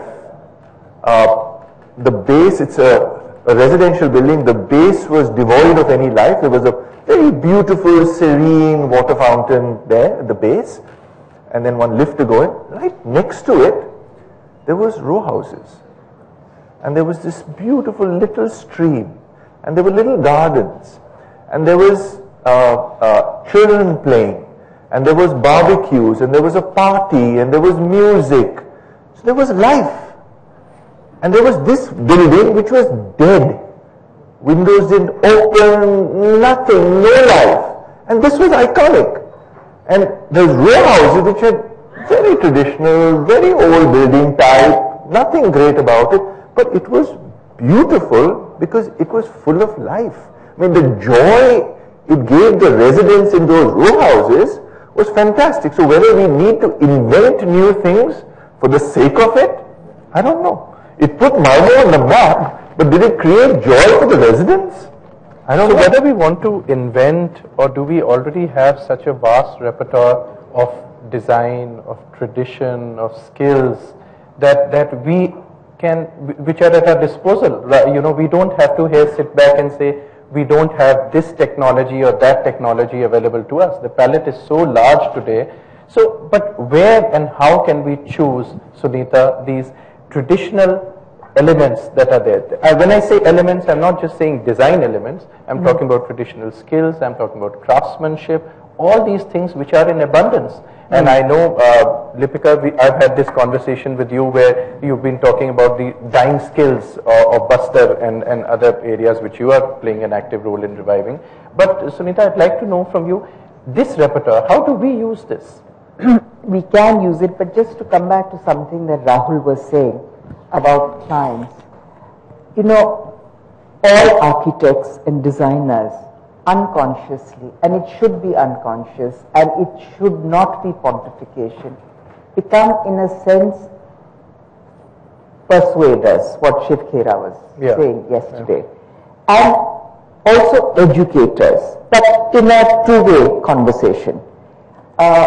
Because firstly, a client has come to an architect or a designer for the skill that they can give and that they can impart. So therein lies why the client has come. But I agree with you, a client does not know exactly what he's looking for. So a client, and both of you said that, has to be kind of educated, whichever way you want to do it, and show. Then let them make their own decisions. But to come back to the question that, no, I want to say something, that, you know, architecture must create happiness. That wonderful book by Alain Botton, I mean, if the architects sitting here have not read it, I highly recommend it. Because at the end of the day, the creation of happiness is what good architecture is all about. And we have friends, I mean, their colleagues who are sitting here from Dubai, and I must say that the Burj Khalifa is one such building which is truly beautiful to look at. And having been inside it, because there's a hotel there also, it works extremely well. It looks on to that amazing fountain. So it just works. And so it has a nice, it's beauteous to look at because in its form, and then the sky that is reflected. And then from within you don't feel caged in. There's a sort of an airy lightness about it. So that is, I'm not going to use the word iconic because I don't like it, but that's a building that makes a statement and has a contemporary building that has a timeless quality about it because the values are all right in it. So, and I agree with you, I haven't seen it, but I've certainly seen plans of it, and buildings such as this, which are really monuments to the architects themselves. They're not built for other people. They will not eventually stand the test of time. I mean, 100 years down the line. Will it be remembered? I'm not so certain. But now to come back to the question that you had asked about how how to work with tradition. Right. See, every age has to innovate. You just cannot live on your past. So, but what you take out of your own font of tradition and move forward with that. That is, I think, what creates good design and good architecture. True. That's true. Karan, your thoughts? I want to respond to some of the speakers. Abhishek, to that building in Jaipur, horrible building. I don't believe that the client said cut the trees. I would like not to believe that. We did a small school in a very tight space for Bharati Vidya Bhavan, and they gave me a mango orchard. So my first comment was, that's not fair. Because how am I going to build a school here? I'm here to cut a tree. And so I said to the office, we will not cut a tree. The client didn't say to cut a tree or not to cut a tree. But that became the theme for our project. We didn't cut a tree. Damn difficult. 32 trees in a site which was incredibly small. And they wanted these 16 classrooms. So I think it is, the client never tells you what to do. The client only tells you maybe his aspirations if he is articulate. 9 times out of 10 he's not articulate. And then you have to tell this story to make him believe that what he's doing is a wow. So if the Jaipur client had been told that we are going to build you the most extraordinary building and here's the idea, he may have bought it. The reason they have proved it in the worldwide, in the Harvard Business School, that the way to get to somebody and be remembered is a story. So you remember the Panchtantra, you remember Aesop fables, slow and steady wins the race. We heard this 60 years ago. You remember it? Why? Because it's a story. So this is what you have to do. You have to tell the story. And I beg to differ with you about Indian values. I never said Indian values. I was talking about values that we have. So values that we have in India are not Indian values. And the point I was trying to make is that in the West, I had a very famous designer who came to India to talk about design. And he is the designer of the Fisker scissor. So the Fisker scissor was presented to me. And I knew this was going to happen. So I gave him that beetle nut cutter. And he was very embarrassed. He said, in my country we teach design. In your country it's a way of life. Because no one could have told us who designed that Lota. And that's what impressed Eames when he came to the NID. So therefore I say, to come back to a first question you raised, Dikshu, that are we getting confused? Is this very complicated? What is innovation? Is there tradition and modernity? These words they had in the West because they had modernism, then they had postmodernism, they got bored, they had deconstructivism, they had all these isms. We didn't have that because it was a way of life. We had parampara, which is actually the continuing of tradition. So it is not something that you have to stand for, it is nothing complicated, you don't have to make a mission statement, you don't have to, it's not that you have to try to be different. I'm just saying that you learn, you imbibe, and you experiment, you re-understand, you add what you've learned, you improve on what you have. You saw that school of that little African boy. Mud was not going to last in his country, so he had to have a roof to cover it. He used second-hand aluminum sheets, and he built that school and won the Aga Khan Award. So he brought his tradition, and he made it modern. The flooring was like the bottom of a newborn baby, he said, and it was hand-beaten.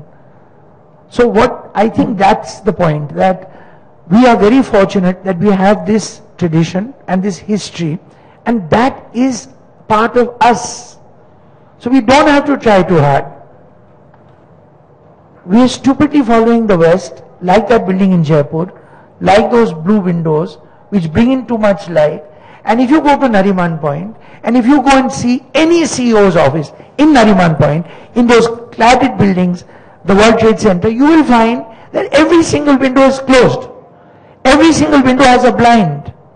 It's absurd that you've got the most magnificent view in Bombay, and the idiot of an architect had this building facing west, got the morning sun and the evening sun, whereas if he had handled the windows differently, you could see the sea, you could see Marine Drive. And today what do you see? You see a vertical blind. May I respond? Yes, I just something to add to what Karan is saying. You know, having said, you have also painted an ideal picture of what can happen. But what is happening, what is the reality in Indian cities, is that we're not really creating cities, we're creating slums. What is happening with the environs around smaller cities, around Gurgaon, where farmers have become very wealthy. So they've gone and bought land elsewhere. But what is the role model house that they're building? Are they going to their traditional Havelis, which although they knew what they had to do, never had windows on the west because, you know, that's the hottest thing. So why aren't we able to impart that to go innovate, but go also with what is traditionally around you? And because things are happening differently, I can't think of one city that one can be proud of in India that we can say is a great city that is coming up. I'd love to know, I mean, if you've seen... No, that's very true, and I think we are sitting here in an event being organized by a media group. I guess somewhere the media also is playing a very different role when it comes to appreciating good architecture. Today, for a common man, after all, media does play a role in telling us or in making us think a certain way. And today, for a common man, what's done in the West is perhaps the right solution. If we look at the developer scenario, the private real estate that is going on, it promises about building Californias and Ibizas and all these kind of glamorous places for you right here in Noida and Gurgaon. So somewhere down the line, yes, you are right, we are talking about, you know, trying to educate or discuss with or enlighten our clients, but somewhere the mass movement seems to be moving away from this tradition. Tradition is not a fashionable statement anymore. If we go and start talking about tradition, the architect probably, the client probably thinks we are frozen in time somewhere.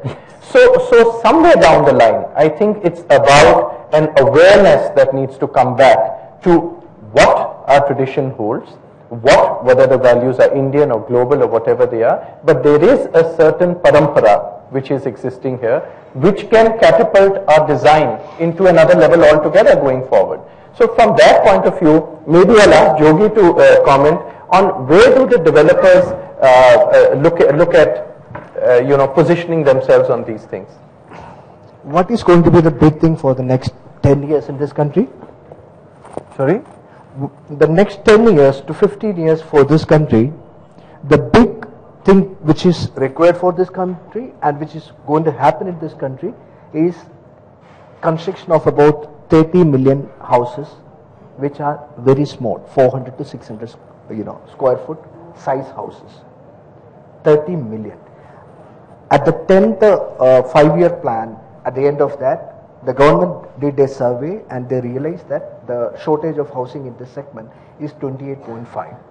So Prime Minister has come out with a statement that by 2022 he wants housing for all. So look at the volume of business which is going to happen in this country to meet the requirement of this 30 million dwelling units. If I ask how many of this the architects sitting here ever thought of working on a design which is efficiently I can use in Bulandshahr or Moradabad, I have not seen any efficient drawing so far. We have launched our first project in Bulandshahr at less than 10 lakh rupees. People are living there. But again, the challenge is we are not getting efficient drawings. This is what the industry is telling us. We need designs which can be used in Gurgaon for making houses of 400, 500 square foot sizes, which is 7-story high, so that the cost has to be very efficient. The people has to live in an efficient way. The design, the houses which came in the nearby cities, they are not good. I don't want to replicate those houses in this country. So the opportunity is there. That is where the focus of most of the developers are shifting. And I request all of you here to understand the need and the opportunity and I think. So Jogi, what you're saying is there is a practical side to about, I would not like to use the word still business, but there is a lot of development that needs to take place in the years to come, and then there is this thought about values of design being shown or reflected in that new urban habitat which has to come up. There are architects and other allied professionals here. Would anybody like to share their thoughts or comments on this? Yes, please. The gentleman there, Mr. Sharat Das.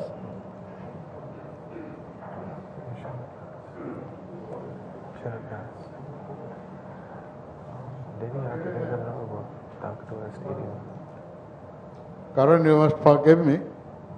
I am going to throw all my arrows at you. And I will defend myself. No, I won't kill you. Now the point is that, you know, He can still hear you. Go ahead. two interesting things besides the beautiful presentation that you have made. The most important thing is that innovation and contemporary through tradition, modernity, marriage of opposites. Surely the marriage has not taken place. It is a strange bedfellows. But while your discussion, you used a beautiful word called that architects an idiot. Yes, I accept that we architects, generally speaking, I'm not going to talk about the Indian real parampara tradition, the bullock cart. Now we cannot move in the bullock cart anymore. But the gentleman sitting next to Mr. Shivani, he wants every square inch to be built of a facade. He wants the maximum carpet area. It should get the maximum price in the market, and its clients should be happy. You're talking about, I guess, referring to Jogi Thomas from ATS, Yeah. So not I'm Abhishek. mixing it up. How in this search can I bring his square foot, his rate, and his carpet area to that modernity and traditions? Now, it is possible, because you are from Gujarat, Karan. After Bhuj was unfortunately met one of the worst natural disasters of the earthquake. But today, when you have definitely seen Bhuj before the earthquake took place in 2004, and if you go and see it in 2014, it's a completely transformation for the better, not for the worse. Are you expecting that entire Nariman Point, Gurgaon, Noida, we are going to bomb this place, or earthquake to take place, or invite Pakistan to come and drop your bombs there? Then only you can build your country? No, it can't happen. Today we are living in an age where money matters. If the money is going to put, let me put it very crudely, we are prepared to pay our mother on the auction to get the money. So he said very rightly, he wants every penny out of it. To bring certain amount of sanity within the stupidity or idioticness, then the three leaders are here, Somani are here, media classes is here, Dixu is here, and Economic Times of course is here. Let's have this seminar for the students of architecture and not this galaxy of architects in this town. Because we have little more than 4,000 people graduating from school in India every year. We have got 200 teachers. School of Planning Architecture New Delhi is supposed to be the most elite institute in the country. It used to be. You are a product, I am a product, I am an introduction to this.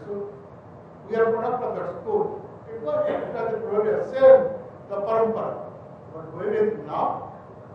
There are 40, 30 students per class, 5 classes, 150 students.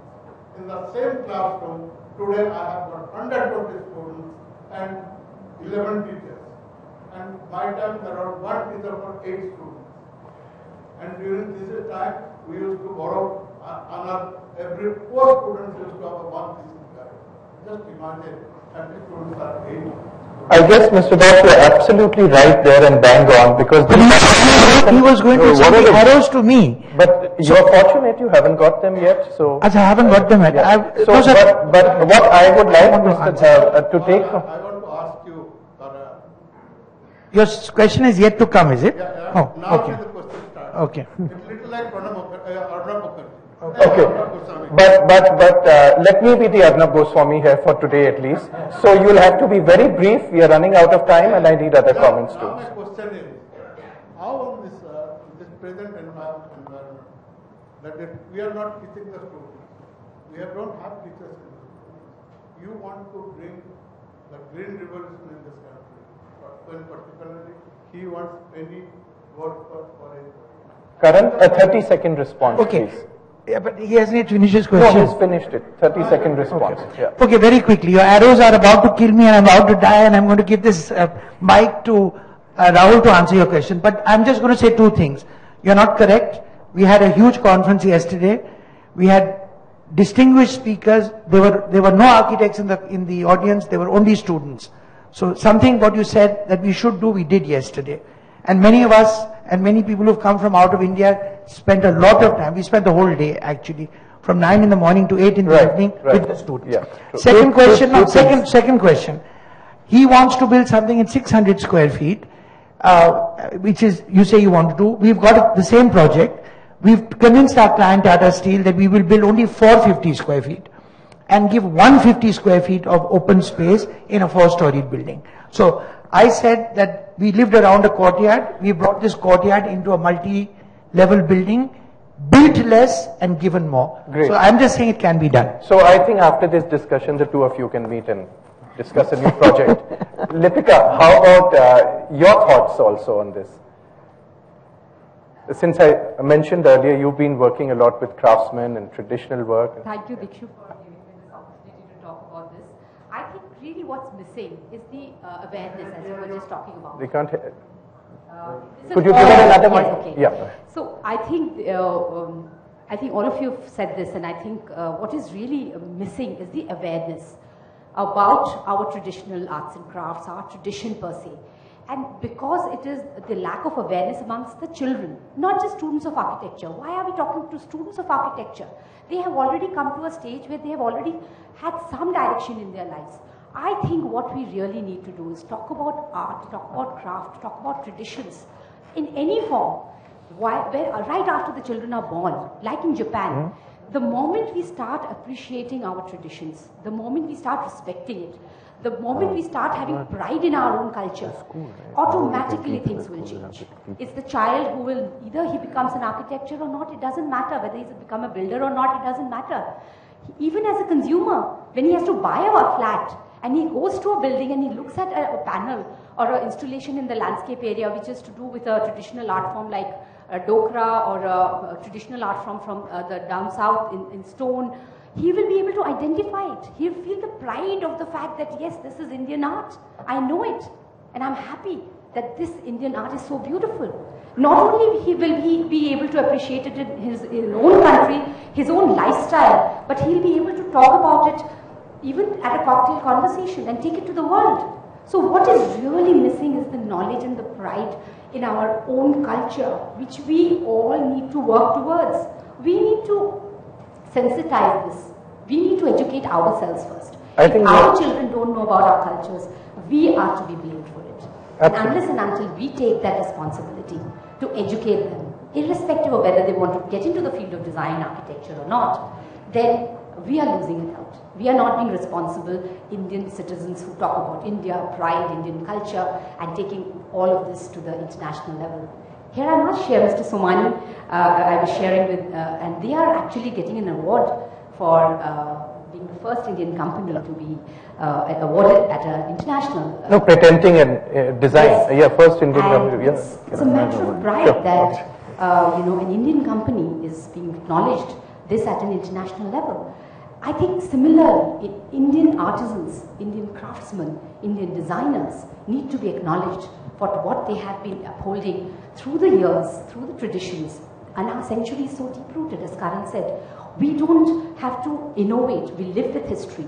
That's part of our life. We need to be just aware, and we need to be proud of it. We don't need to have a house which says Italian crystal, Swarovski chandelier, and that's what our status in life is all about. We should be able to enter a home and say, this is a jharokha from Jaipur. It's beautiful, it's traditional. I have blue pottery sitting on my dining table, and I'm proud of it because this is really beautiful, and it is. No, Lipika, you have a great message there, and I think we really do need to reflect on this. Mr. Shrikant Somani, would you like to say something? I've heard everybody with great interest, the culture bit, the heritage bit and everything, but what I really feel that we are beings of nature and we relate ourselves to the five elements. And in the advent of modernity and everything being at a moment's notice, your comfort and everything else, the life, the hubbub of the life, we've come to a place where we really don't bring nature inside.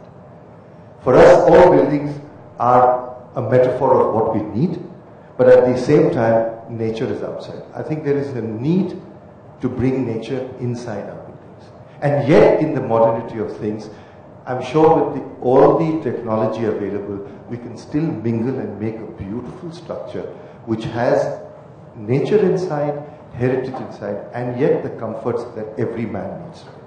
And I personally feel that architecture and architects today can do a wonderful job of this. Thank you. I think we could actually...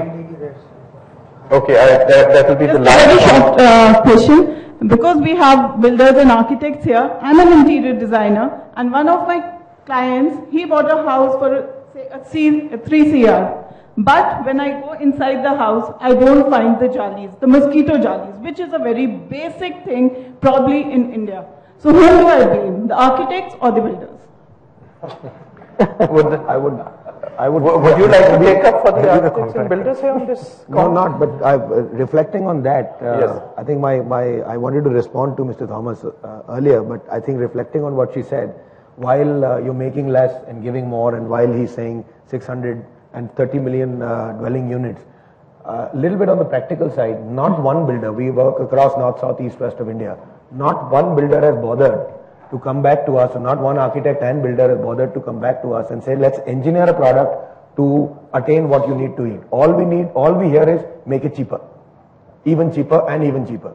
What is that doing? That's going to give you a product which is not going to sustain, which is going to be something which is rubbish. But if we put our heads together, come on a table together, we can engineer a product for whatever the government needs. Nobody has ever bothered to come back to us. Right. Similarly, I think we are running out of time here. We could go on. There are lots of people raising hands and want to comment here, but we are really running out of time. So I think what we'll do here is just have very quick closing comments or thoughts from each one of you.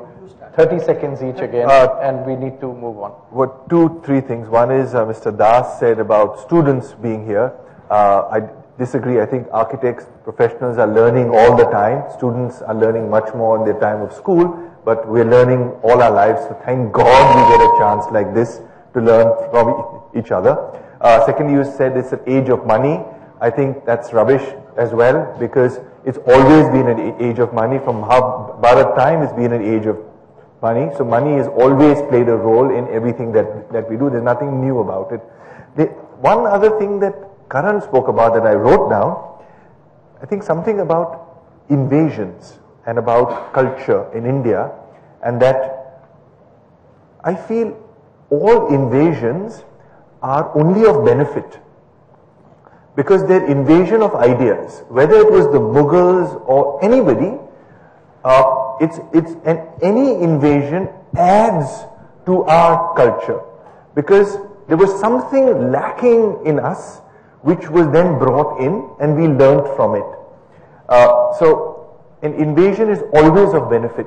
And now architects are really worried about the invasion of foreign firms coming in, and it's scary, but it will only be to our benefit, is what I say. Okay, my 30 seconds. I'm just going to respond to what Sunita said, that there's no great city, there's no great building, look at the mess we're in. I only want to say and leave a message with you that I don't care. And I don't mean this in arrogance, I'm saying it in all humility.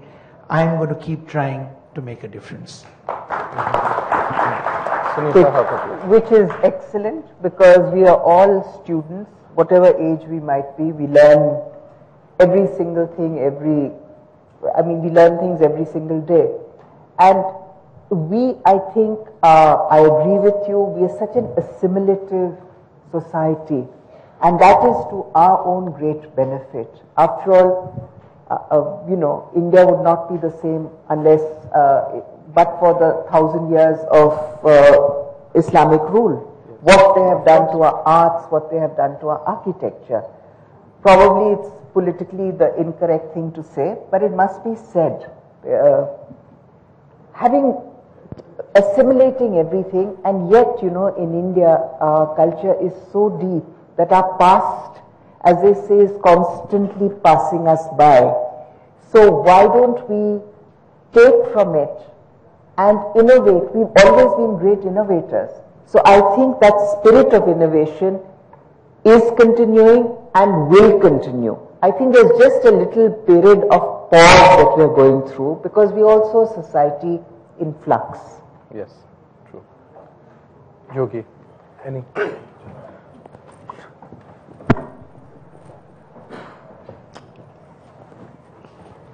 For every private industrialist, be it is tile, developer, or any other industry, that objective of that particular businessman is to beat his competition.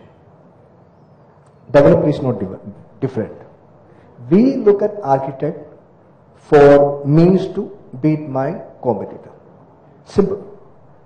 So as long as the architect understands this, we are clear. Okay. Thank you. Abhishek? I think I echo everything what they've said. Be little more responsible, and we're all selfish, but go a little beyond selfish and see what we can do for we're all stakeholders. That's a great message. I think this panel discussion has been really, we might have strayed away from the subject at times, but it's definitely been something so interesting, considering we are all coming more or less from different specializations.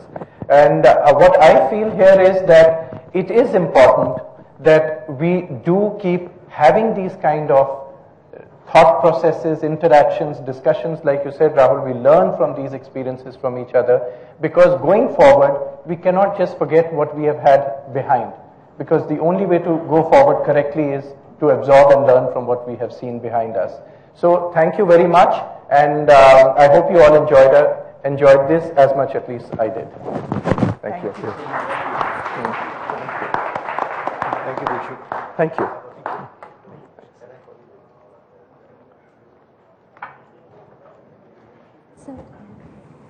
Thank you.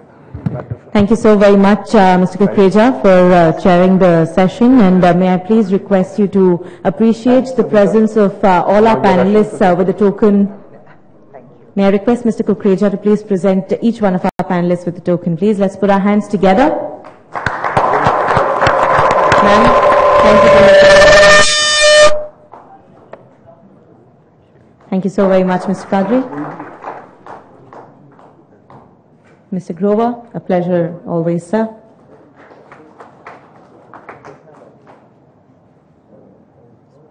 Mr. Samani, thank you for adding on. Mr. Thomas. May I request Mr. Grover joining us and appreciating the presence of our chairperson. May I request all of you please join us for a group picture so that we can share these brilliant smiles and, of course, keep with us the memory alive.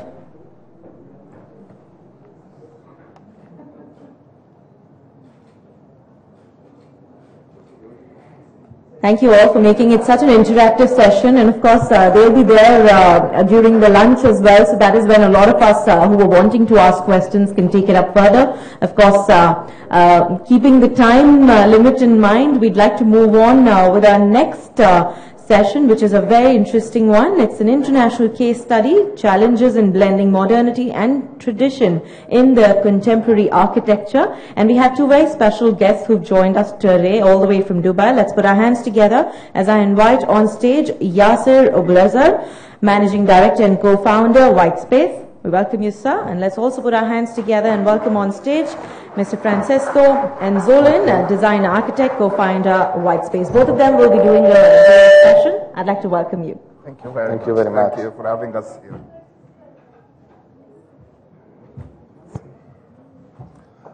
Good afternoon, everybody. We really appreciate that you invited us to come here. We came from Dubai, just like meeting you and try to discuss one very important subject, like the traditional and modern architecture, how we can blend them together. First of all, when we started our practice back in Dubai, 4 years back in Dubai, it was a very, very big challenge for us. As both of us are coming from totally different cultures, I'm coming back from Egypt, Francesco's coming back from Italy, and then we settled in totally different place, which is Dubai. So we had to start to understand what is traditional, and then what is traditional, is it how to interpret traditional. Okay. When we speak about traditional, traditions in generally, we speak about set of, social habits and set of, values that the group of people take it to create a sort of identity and sort, of solidarity to these people. So, tradition is playing a very, very important role in our everyday, day-to-day life. Everything, tradition comes in the way we speak, we think, we interact, and by the end also in the way how we build. In reality, there is something called a traditional architecture? It's, I can't say somehow no.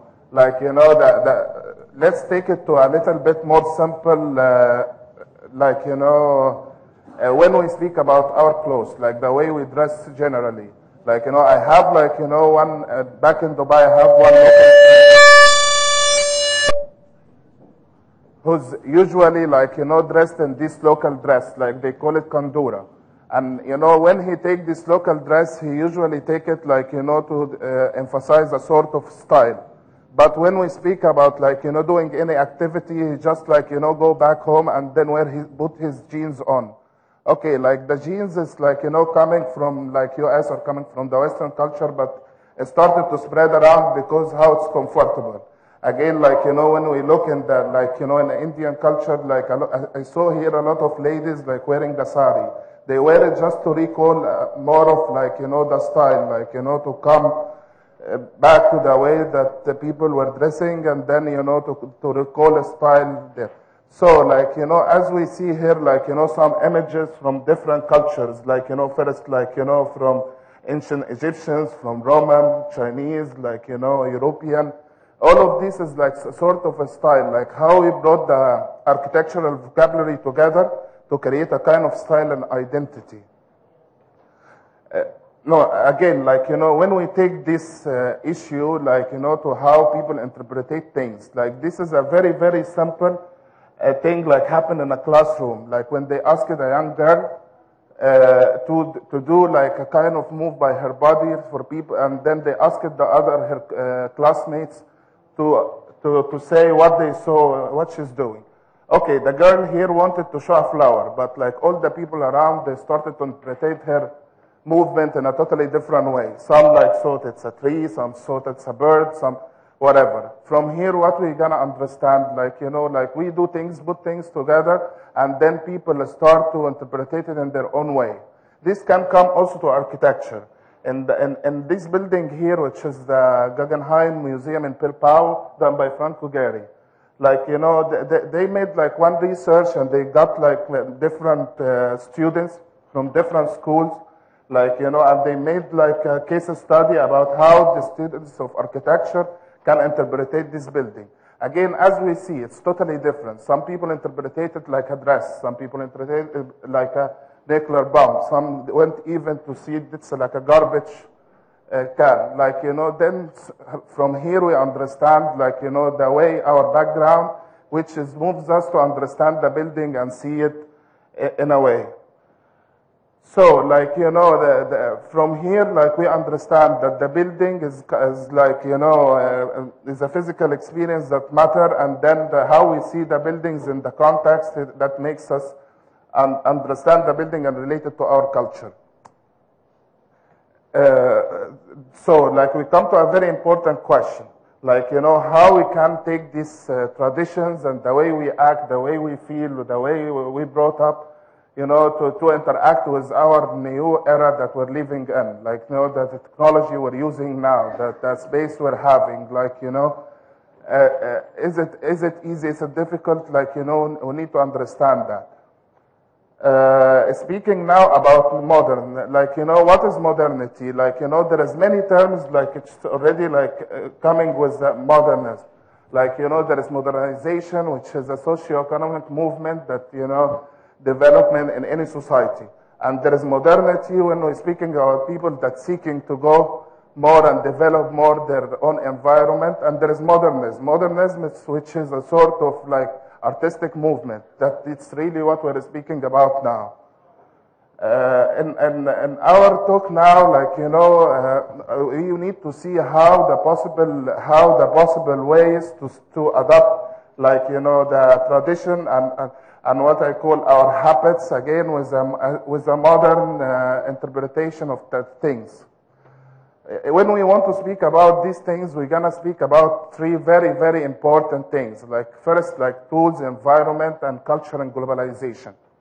Okay, tools. Like, you know, when we speak about tools, in the early ages when, like, you know, our grandpa started to build a house or started to do anything, like, you know, he didn't do the arch because he liked the shape of the arch, but because the material that were exist in his own environment, and then the way of building that forced him already to put together the bricks to build the arch. So it was somehow like a structural element more than like a style.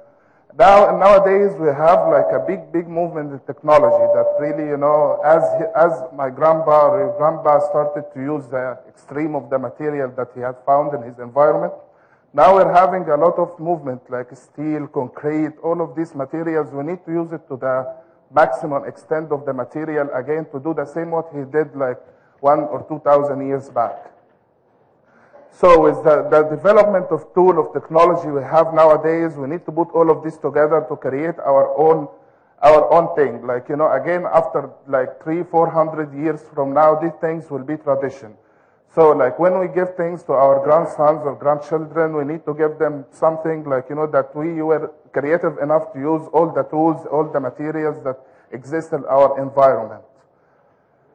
Also, the environment affects a lot. Like, you know, like, we cannot compare the traditions happen here in India to traditions happens back in Dubai, to tradition happen in Egypt, back in Italy. Like, you know, the environment give a very, very big impact in how people build, like, you know, starting from the material that exists there. Like, you know, when you have like only sand, it's totally different when you have like around you rocks. It's totally different when you have like a green environment, when you have topography. This all affect the way you build, the way you interpret the culture around you, the way you need to react to that.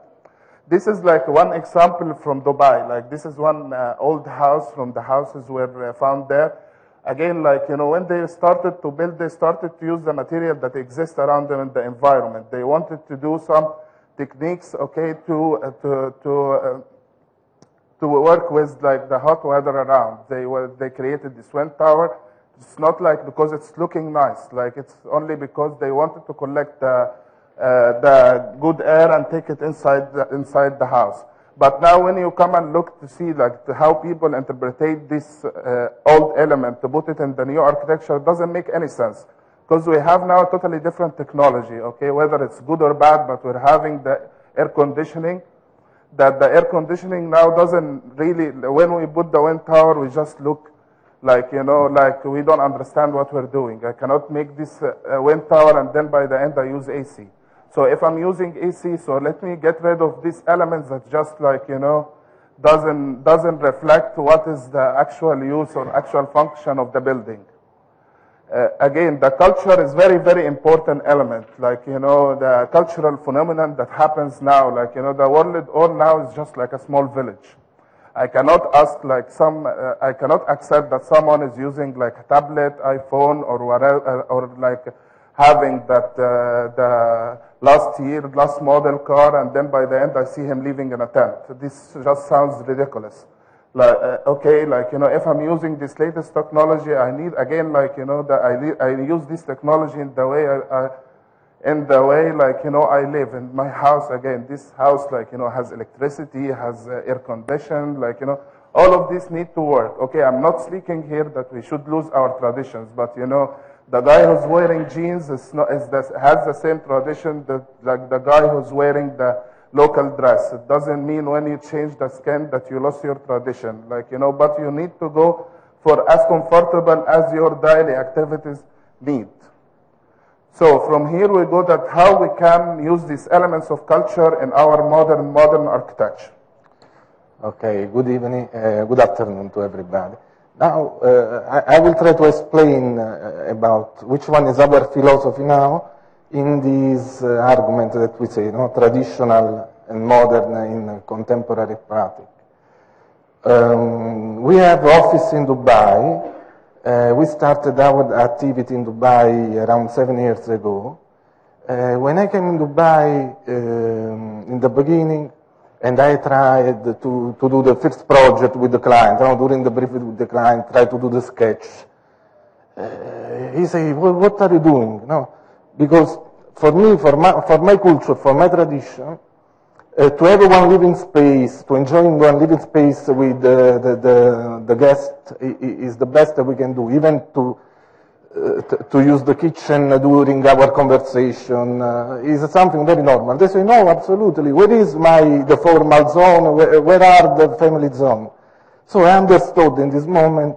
So there is something that maybe before to start to do some project, I have to study the culture from this country, what they are doing, what they are, because I don't know absolutely nothing. So I understood that Islamic and European are something different. For example, in the Islamic culture, they care a lot for the privacy, so they used to have absolutely separation between the lady and the guest, or the man in general. So they used to have two different spaces, one family space and one formal space. In this formal space, they can invite guests, they can have a party. Even there is something, when the traditional Islamic culture is more conservative, there is even separation between the woman and lady. So the lady has one living space, the man and the lady. The lady has one living space and the man another one. So like we can see now how we can interpret our modernity in this culture so restrictive. There are elements. We can play with solid, with glass. This one depends from how much conservative is the client. For example, in this case, we have one plan. This plan is, we can interpret one modern courtyard. In general, the courtyard is one space that closes completely the house inside. All the life is coming inside this courtyard. In this case, this one is one modern courtyard, so it's open as the view from one side. Okay? We can see here, for example, we have one majlis, separate, and we have one living family in another part. It's very important that these two parts has to stay separate for the privacy, for respect the culture. So this is the traditional, when we want to respect the traditional, but in the modern way. Again, we have like totally different circulation. Like, by creating this plan, it's again a kind of like open plan. But, you have like one formal space where the guests can have their own circulation. They can come and go out without really interfering with the rest of the house. And then you're having the family space, which is again like, separate, and you can enter from here, you can come to this space from here. So by doing that, we're doing like a kind of modern interpretation for the tradition. You don't hurt them. They're still living the same. They're still practicing their own culture, but again, it's in a modern skin. Like, you know, you create like one sustainable place. Like, you know, it's more open. Like, you know, you have a daylight inside. Like, you know, you give them what they feel, what they need, and at the same time, you don't do like these boxes that just to do traditional. Even, just 1 second, we have, for example, one soft separation here between the majlis with the guest and the pool and the living space. No, like you can see the separation in this case is by 3. So the nature can help even forgive one feeling more soft. So we don't love to put wall for this separation, but something like mashabria, there is a classic element, Arabic, or trees. Now you can see every space is one volume. And we can play now with this volume, no? For example, in this case, if we want to have a privacy from the road, we can use solid. If we want to have, this one is the facade. In this case, the client asks, he say, I don't want that somebody, when come from the road, can see inside my house, no? So we try to create one mass, not too tough, but with some element. No, in this case, even recall the Arabic traditional in modern way. This one was the road. Now, another important element, like I saw before, is the courtyard. In this case, we can find courtyard everywhere, even in the Asiatic example, in the European, in Domus area, and in the Roman style, and Islamic. Just this courtyard has some small difference. No, in Roman, for example, was open, totally open. In Islamic culture, is covered. The courtyard is an important element because it was in the beginning the point that the people can join inside the house. No, the point that the family can have private space when they want to stay together, of course. This one is an example of courtyard. Again. And now we can see here. This one is an example, classic courtyard, totally closed. And this one is one modern courtyard, opened to the view. In one part, it's like L. Like you can see. This one depends. Because in this case, we have 2 modern houses. No? But 2 different interpretations of the traditional. The traditional in this case is the courtyard. One closed, another one open. This one is the first one. Look, now even here, now the client wants to have privacy from the road, from the neighbor. And this one is the other example, that the client wants to keep the privacy only from this part, but he wants to open in front. This is one sample more. This is how looks the house inside the courtyard. Another element important that has tradition and at the same time we use in the modern way is the water. The water was from the beginning of the life one element very important in the mythology, Greek mythology, you know, when Narciso started to see his image inside the water, was like shock. Because the water can give one feeling, another perception of the life. No, you can see the real inside the one reflection, inside another dimension. This one is one modern interpretation of this concept. For example, this is an hotel that we made in Kuwait. In this case, like you can see, the water reflects this tradition. The water is coming from inside and goes to the sea. The reflection is very, very important. No? So we can see the building in another dimension. This one is one villa, one modern villa again. No? How the water can help. We love, in general, in our project, to have a fusion between the environment and the building. Why? Because we consider the building an intrusive element inside the environment. And so we have, as much as possible, So in this case, the building is the intrusive part and the natural is the environment. So in this case, we have to try the solution for a fusion between these two elements for creating impact very, very soft. Again, this one is one bottom future and one entrance of our villas. This is completely courtyard, closed inside, but in the modern way. Okay, again here we'll speak about shading and louvers. Shading and louvers was a very, very important element, especially in the environment we are in. For this culture, the privacy is a very, very important element.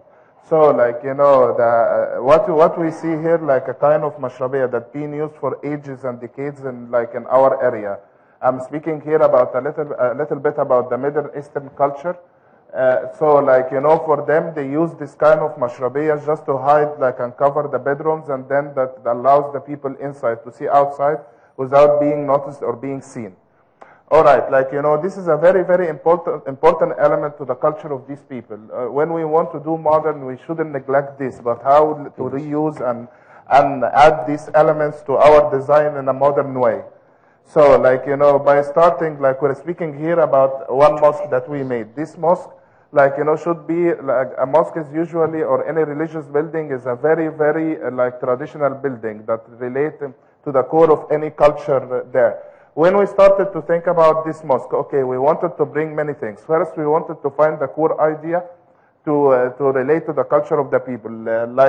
Here we started from the movement of the Muslim person while praying. Now, we have many gestures in the praying. We start, when we come to sujood gesture, that we made all the building to be in sujood.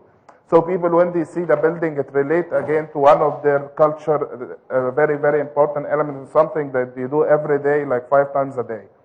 And then wrapping the building, we start to wrap the building with this kind of mashrabiyah, this kind of pattern and element, and the skin by the end to give the style. The building and the material and the technology is very modern, but in the core and in the concept is very traditional. This is all the time what we're trying to do. We are doing something quite new for the people and the environment we are in. So, we relate what modern things that we want to do to their cultural tradition. When they see this thing, it shouldn't be a shock for them, but it's a kind of evolution for what they had, seen all the time, and then we just wrap it in a different way and introduce what is good and comfortable from the another cultures, from the another ways of build that other people being used, and they found it very comfortable and very successful. So we bring it here, but we bring it with the taste of our culture. And here, for example, this is one house we're doing in the Palm Jumeirah now in Dubai. And as you see, we wanted to give this shading and then to maintain their privacy, to give them the feeling of comfort that they used to have. And again, at the same time, to break a little bit the modern feeling that we want. We wanted to bring the daylight inside. We want to make the house is very dynamic and active. But at the same time, by giving this, kind of abstracted traditional pattern and use it the same use that used to use and to see all the time that the building not now very far from what they had used to see all the time. No, it's breaks the ice between the traditional and modern, blend them together and try to establish some ties between what they used to see and then what we're trying to introduce to them. This is again one more of a modern way, again the same use of the mashrabiyah that we had seen 400 or 500 years ago. We're trying to use it again with a very, very modern element, which is the louver. Introducing the louvers here, it gives 2-3 very important help to the building. First, reducing the AC use, breaking the sun, and then again give them the privacy that they require and they comfort with. In a very, very different ways. This shading also can start to develop, using this interesting kind of shade they need for the breaking the sun, to act like a parking in a very, very interesting form. Adding this element all together, put it to our building so we can do the architecture we love and at the same time like, make it closer to the people that they can use it and feel happy. That the building, when it's just like, concrete, it's very, very cold. And then you need to come and introduce it to the people that they're going to use it. They should feel comfort. They can, exercise their habits, exercise their values. They don't feel like, you changing them. But suddenly, slowly, like, people start to act different and start to accept the way you're doing things for them. I'm sorry. Thank you very much. Thank you very much. Thank you. Thank you so very much, gentlemen, for sharing with us what Whitespace does. May I request you to please join us in the center of the stage? So may I request you to please join us on stage once again? And may I also request Mr. Abhishek Somani to join us on stage and thank the gentlemen for sharing with us what Whitespace does internationally and how they touch base with their traditions. Let's put our hands together for Mr. Abul Nazar and Mr. Enzolin. Thank you so very much, gentlemen, once again. May I request all of you to join us for your picture, please? Of course, a little later when we take a break, we will get an opportunity to engage one-on-one with them. And may I request Mr. Somani to please give us company on stage for another few minutes and present his address to the audience. Thank you, gentlemen.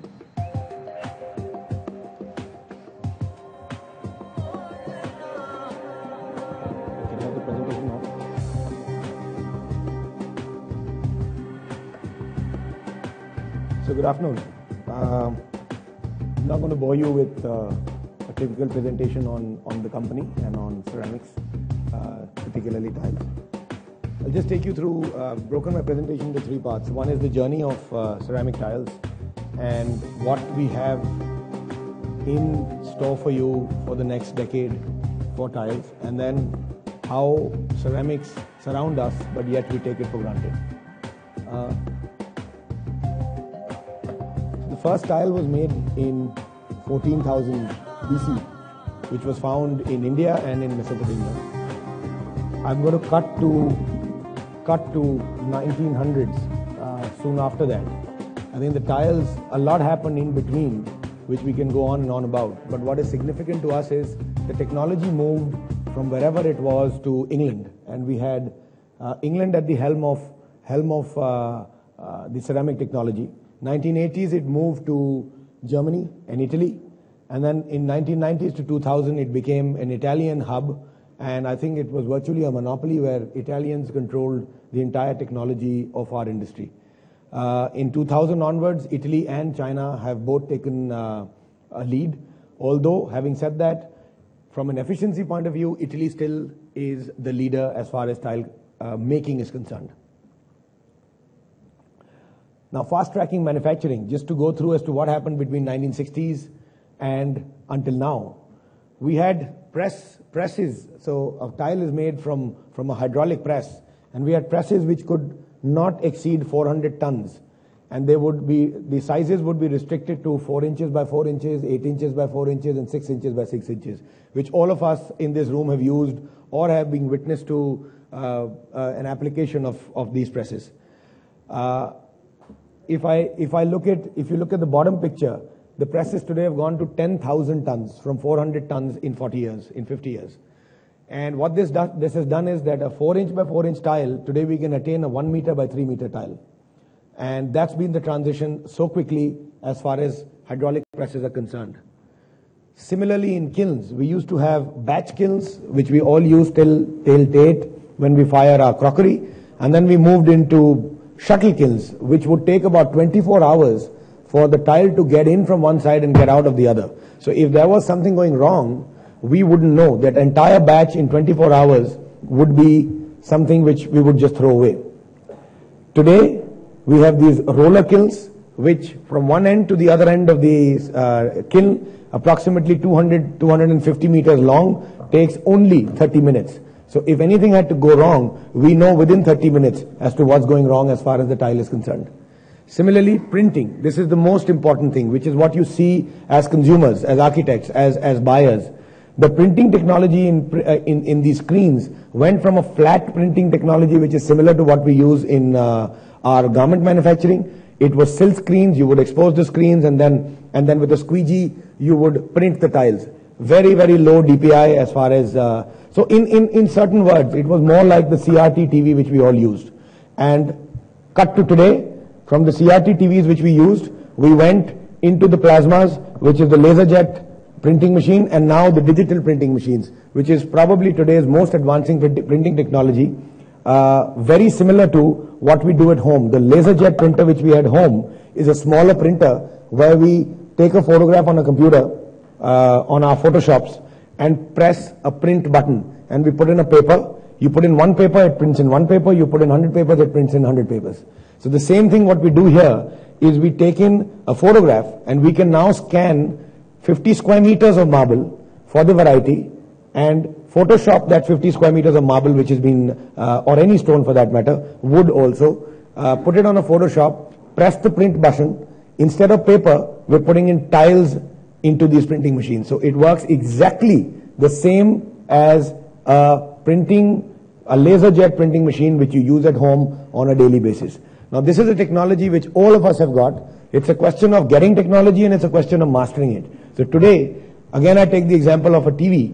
You have a top-end LED TV, but would you buy a TCL? No, you wouldn't. You would buy a Samsung, you would buy a Sony. So all the industry has this particular technology, but a few of us have mastered it, and therefore we get the recognition for the brand what we do. So it's not a technology which is alien to anybody. It's pretty much there across the market. As a result, we at Somany make a better tile. We've imbibed all these technologies, the best of presses. We're a 43-year-old company, but the average age of machinery with us is under 5 years. So that's how much we've modernized in our factories. And not only me, and I talk for the industry, the top 2-3 brands have done the same in the Indian industry. VC Shield is a product. This is a patented product, the only patented product in India, which is a high abrasion resistant tile. Slip Shield, something of which is, there is a example of both of these at the back. It's the only, again, patent applied for product, which is truly a slip resistant product. It's very different from what we used to produce earlier. Industrial tiles, the active tiles from Somany, the germ-free tiles, and various other large format tiles, from being vitrified to the glaze vitrified, glossy, wall tiles, floor tiles, all of it. Sanitary ware and CP fittings. This is the newest venture as far as we're concerned. So this is it for Somany. I would now like to take you through what tiles are available. Some of them are available commercially. Some of them are available already as we speak. Some of them will be available maybe in the next couple of years. There is something which was experimented in France, kinetic tiles. There were chips embedded in the glaze of the tile. Glaze is the top surface which you see as consumers. It's basically a glass layer. So they've been able to, again, it's a patented product. This is not commercially available. What they have done is they've put in chips in the tile, and every time you cycle or walk, or anything for that matter, any kinetic energy flows in to a battery. That kinetic energy is stored in a battery, and in the evening you could do street lighting or whatever. So this is something which has already been tested. Unfortunately, in India we don't have any footpaths, but if we did, we could have saved a lot of electricity with these kinetic tiles whenever it does get commercially available. And when I say that, I think in the next couple of years it will become extremely cost effective to buy one of these products. Like Karan said, that 51 crores he saved for the Bihar government, or he would save the same thing. You would save a lot of money. So the investment would be much like an LED bulb which we put, so much more expensive than an incandescent bulb, but then you are looking at your payback over time. Solar tiles, this is another tile which is not meant for India really particularly. Again, it's been wired. This is available commercially. It's for the the very cold countries where all of you being architects, you know, air conditioning is much cheaper than heating. So this is for those very cold countries where the facades are made of tiles. They have a solar chip.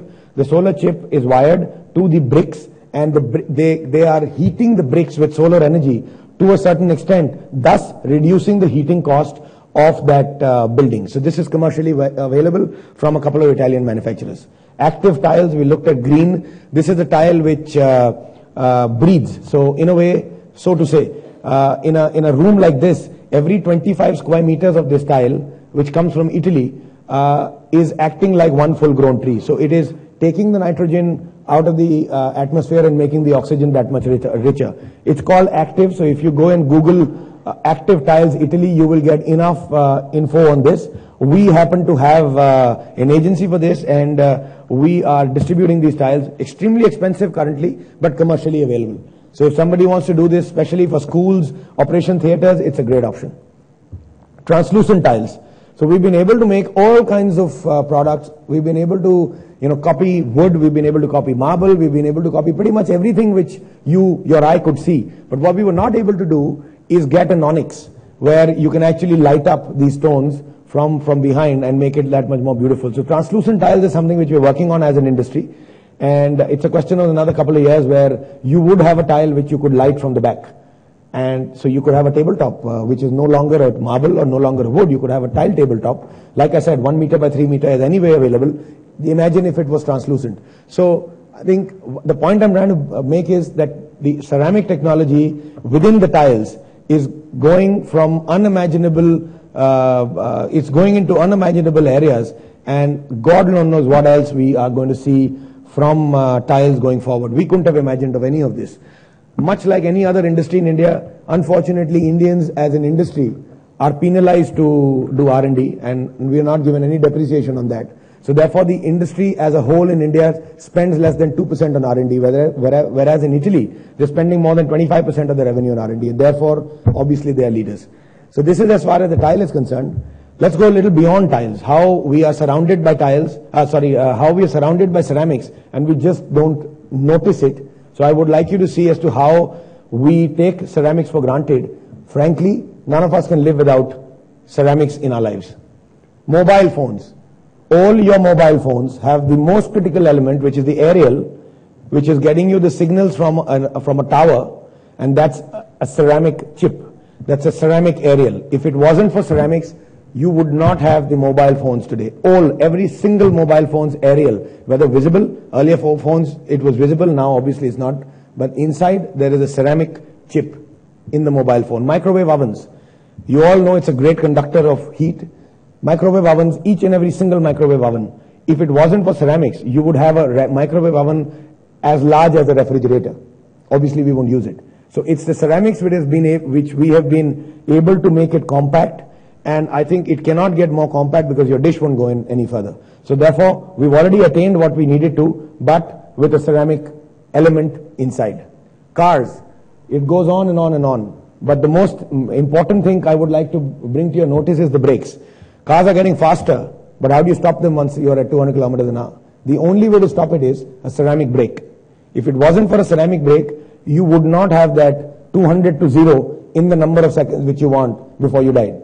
So it's the ceramic brake which is getting into all of these automobiles and all of these other areas. So point I'm trying to make here is ceramic even in cars.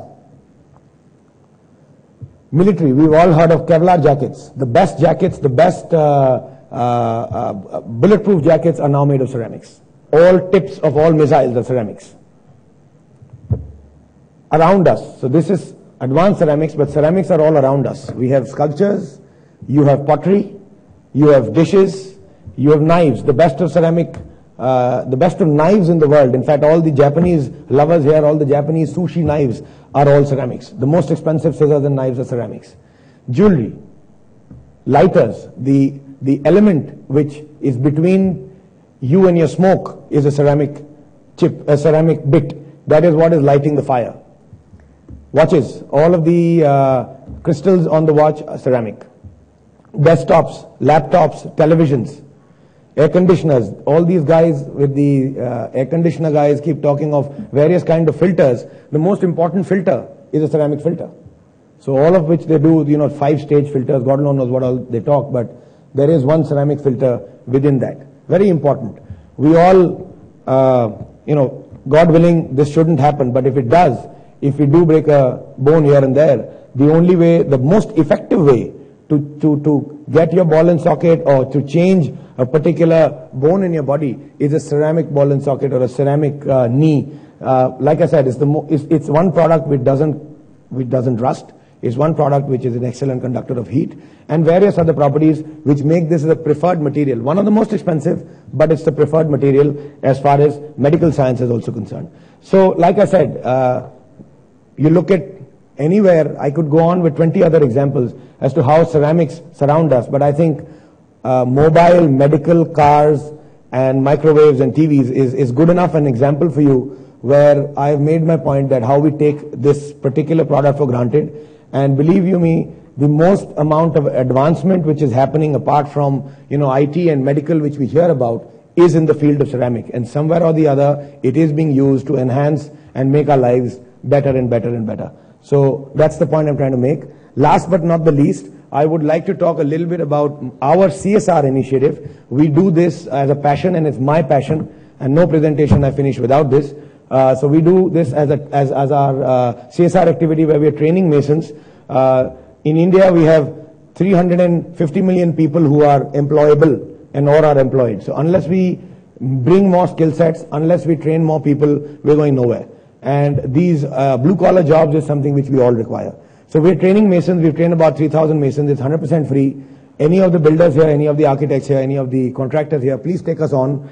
We give a 3-day training, and we guarantee that we will save you 25% of your material used, which is cement or adhesive. We guarantee you 50% of your wastage in tile would reduce. We guarantee you 25% increase in efficiency of the mason. And what satisfies me most is that 10,000 rupees is what the mason takes home. If I can increase his efficiency by 25% with a guarantee, that's 2,500 rupees for him, which he takes home per month. For you and me, it wouldn't be even one dish on the dinner table, but for him, it's straight to his pocket. So the kind of satisfaction we get when we hear of success stories where all these masons are so happy with taking this training, now it's a question of relentlessly going after them and retraining them, because it's very easily forgotten in the interest of many things.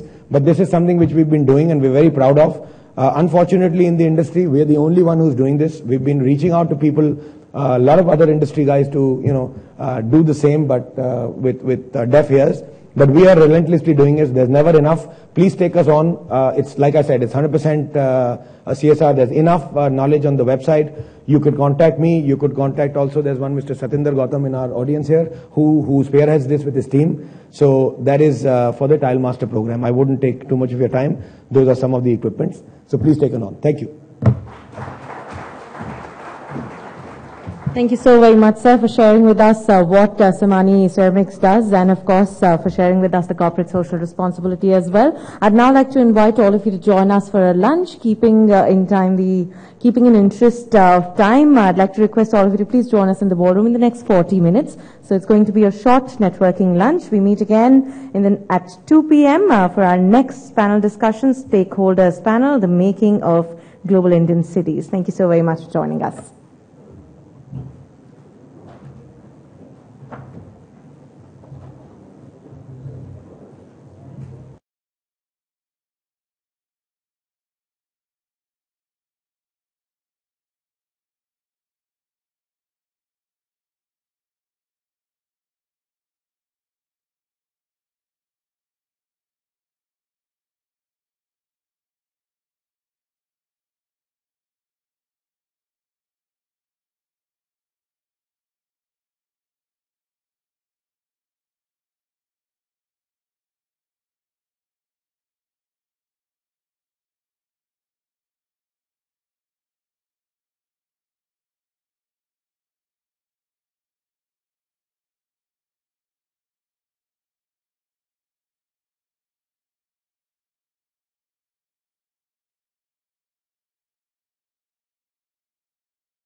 Everyone at the back end of the hall to please take their seats.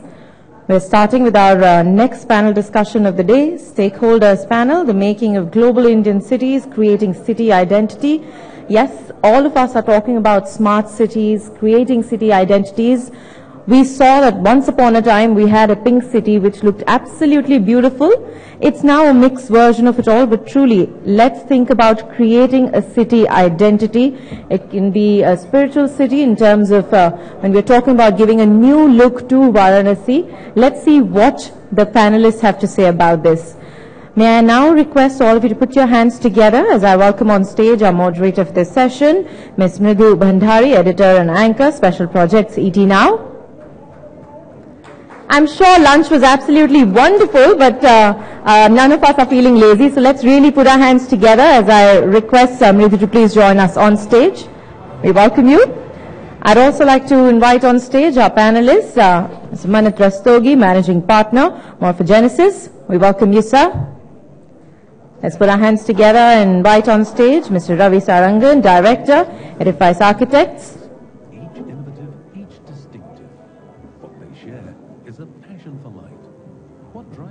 I'd also like to invite Lorianne Brigdale, General Manager, Design and Development, Green Lamb.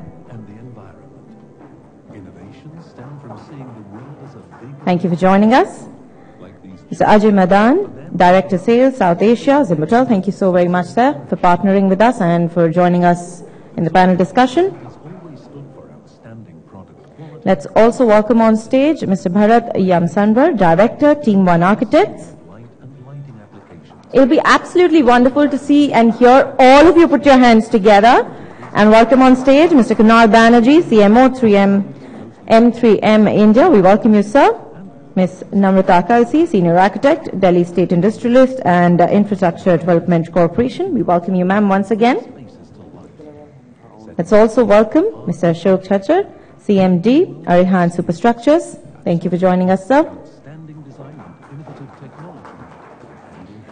The panel discussion will be for approximately 50 minutes and we'd like to end with 10 minutes of interactive session. May I request Mridhu to please take it forward.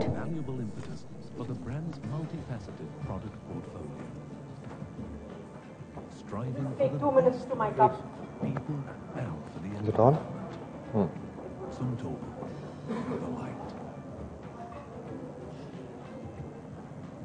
By respecting people and the environment, we show responsibility. We invest in research and development to achieve the best possible quality of light with the greatest energy efficiency. Our expertise in lighting is founded on a blend of knowledge, creativity, and an in-depth understanding of the latest technologies. That expertise is today appreciated by customers across the globe. Thorn is a globally trusted supplier of outdoor and indoor luminaires and integrated controls based on functional design and with flexible modularity. The essence of the Thorn brand is to provide smart solutions and reliable performance. Thorn's mission is to provide products and services that make it easier for customers to specify, install, and maintain good quality, energy-efficient lighting. Thorn stands for reliability, functionality, and technically advanced design within a comprehensive portfolio. Thorn's customer base extends from wholesalers and contractors through to public and private specifiers. Sure. We're punching here.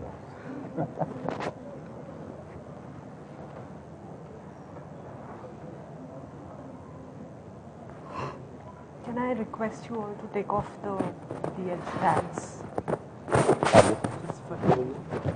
I don't have one. Might.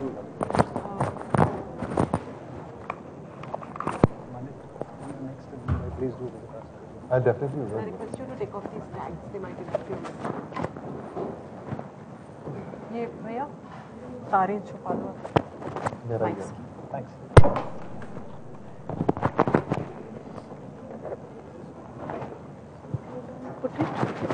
Where is that? Is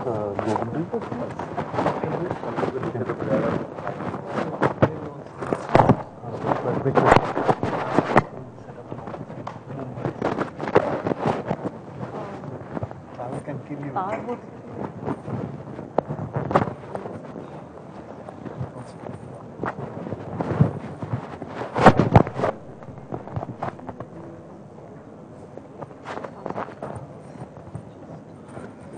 So when are you here till ready?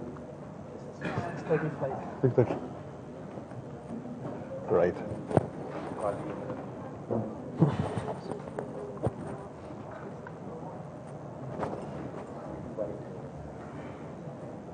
So what do I do? Should be able to.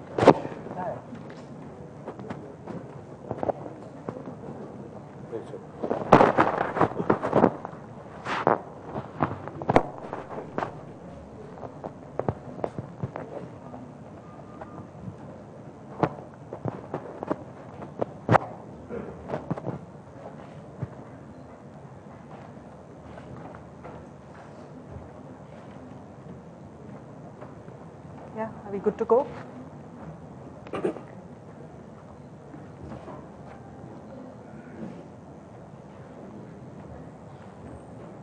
So, hello and welcome, ladies and gentlemen, to this special stakeholders panel discussion as part of the second Economic Times Architecture and Design Summit. We're really here with one simple thought that, you know, every city has its own identity, has its own character, has its own DNA that's perhaps best expressed by its architecture and the spaces that it consists of. So I'm joined here today by a very eminent panel who's going to be sharing some expert thoughts on really creating global Indian cities and creating city identities. And for the benefit of our television viewers, I'm going to introduce all of them one by one once again to all of you. Starting from my extreme right, Ashok Chajar, CMD Arihant Superstructures, Ravi Sarangan, Director Edifice Architects, Ajay Madan, Director Sales South Asia, Zoomtobel, Manit Rastogi, Managing Partner Morphogenesis, Lorian Brigdale, GM Design and Development, Greenlim, Asia Pacific, Bharat Yamsanwar, Director Team 1 Architects, Kunal Banerjee, CMO M3M India, and Namrata Kalsi, who's a Senior Architect at Delhi State Industrial and Infrastructure Development Corporation, or DSIIDC as we all know it. So I'm going to start and set the ball rolling by really asking you all one simple question for which I want very brief answers. When you think of a global city in terms of architecture and design, which one would you say is your favorite global city? Can we start with Ashok? In terms of sectoral development, it would be Jumeirah Lake Towers, that is JLT at Dubai. Okay. Ravi? Bombay, London and Paris. Bombay, London and Paris. Mumbai would get there. I'm very optimistic. I'm an eternal optimist. I seriously feel that the way they blended history, past and present and future, I think London and Paris have got the right model, where they've maintained tradition and gone global, because trade positioned them at the right place at the right time. I still feel Paris and London. And in India, maybe Mumbai. All right. Ajay? I think for me, the answer would be a little different. I mean, I always consider India as the country and which was always on the global map. It's only last couple of years, I mean, I think we have only made the situation bad to worse. Otherwise, India was the country to be admired, and India will always remain the country to be admired. So I would like to put India back on the global map and make other countries make parallels to us. So that's my definition of global city. Manit, what about you? Terrible question. An absolutely terrible question with no right answers at all. See, the point is, how do you view a city? When you say what's the best global city, I mean, in terms of architecture and design to start with. But you see, the point is, a city at the end of the day is nothing more than the dross, the leftover of human activity. Okay, humanity goes on living, and what they leave behind is the accumulation which we know as the physical city. And it is virtually impossible to turn around and say that the architecture and design, I mean, you look at Rome, okay, that's one kind of city, and Singapore is another, and at the same time we have Chandigarh, you know, which for architects and architectural students and architectural discourse is probably one of the most important modern cities in the world after Brasilia and Canberra and all of that. So But then you step back into a little bit of history. You've got Shahjahanabad sitting right here. Oh, you are absolutely correct. We've managed to take to the ruins. But the question is, when you say which is the best global city in terms of architecture and design, it is not architecture and design that makes the city. It's the people that make the city. The right to walk, the right for air, the right to live, the right to security, the right to water. These are fundamentals of what make the city. Identity is an emergence of the people of that city. And So that's the way I if see I it. ask you to pick a favorite, are you going to be able to pick one? No, I'm not going to pick one for you. He's still evading that. All right, so Manit is going to pass up on that question. Lorraine, what about you? I think that choosing one city is terribly hard. But I've got a fondness for the city that I'm living in currently, which is Singapore. It's an interesting city in that it's changed dramatically over a relatively short period of time to house a large number of people into a small area. So there's a lot of interesting approaches that they've taken in Singapore to people and the way they live in buildings and the way they move about a city, the way they live in a city. And of course, I can't ever talk about wonderful cities without mentioning my beautiful Melbourne. All right. What about you, Bharat? I feel the definition of global city, if we see, as some of my friends have said, functionally it should be a sound one. It should be one of the global where we have the integrated approach as old and new. If you see today in today's scenario, what is global is where there is a good working place, where there is a good workforce, where there is a good sanitation availability, and beyond that, the system has been developed in such a way where there is a proper integration of the old and the new one. There are so many examples, but particularly which I have studied for the Shanghai. The old culture is maintained as it is, heritage-wise and otherwise. The new development has been made in such a way that basically it is at the modern living stage over there.